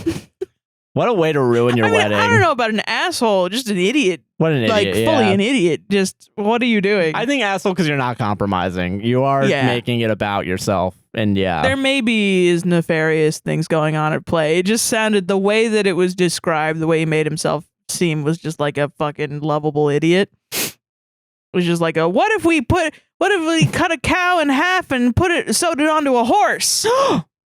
That'd be crazy. No, it's yeah. What the fuck what are you talking about? About? What do you mean? Jesus, man. Like, Kenneth, the word balloon. Just fully not getting it. Yeah. Just not at all. Not at all, man. Solved it. But maybe that's a part of his maliciousness, you know? Yeah, He's exactly. Donald Trumping it. Yeah. Yeah. We're gonna have 2 weddings. We're going to have 2 weddings. We're not going to have China. China. I don't know. This is This derailed. is dumb. fully. All right. That's our show. Goodbye. Thank you for watching. No, Sarah, plug. See ya. See you later. Sarah, do your fucking plugs right now, all right? If you want to have a career in entertainment, you got to get people on all the other social medias or else you're fucking nothing. All right. Find me on social media. Bye. I'm Joshua Chinlin, Don most things. A guy nicknamed JC on Twitch. I'm probably going to stream maybe this week. I don't have a lot on my docket, hopefully. Yeah. Let's hope I get all my editing done tomorrow. But yeah, fucking... We're hoping. Yeah. Do you actually want to do your plugs? Or, yeah, that's over here in THATSOHEERON. Find me on any social media with that. Hell yeah. And a podcast will save this on Instagram, straightovercoffee.com/, go over there and buy our coffee. Go buy us coffee at buymecoffee.com/APWSTR. Go to patreon.com/APWSTR. Check us out on YouTube at APWSTR Productions. Check out APWSTR Gaming. Yeah. Check out The Worst Takes, our political podcast. Yes. Go check out what else? Instagram of the podcast will save this. TikTok, APWSTR. Don't forget to like, comment, subscribe, hit the gosh darn bell, raise 5 stars on Apple and Spotify podcasts. All the links to down Palestine, for Palestine, free Palestine. down below. And enjoy. I think that's everything. I think that's it. Everything's down in the description. Go check it out. Enjoy the rest of your day. Bye. Bye.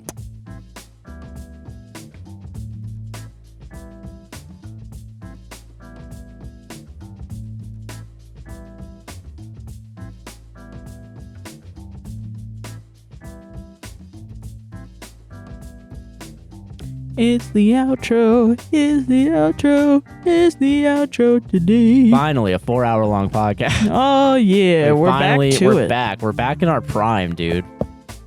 We're back in our prime time. Prime time, yeah. I did not realize that music segment was going to go on as long as it did. Me neither. Yeah. Also, Yeah. Continue. Elaborate on what you just said. no.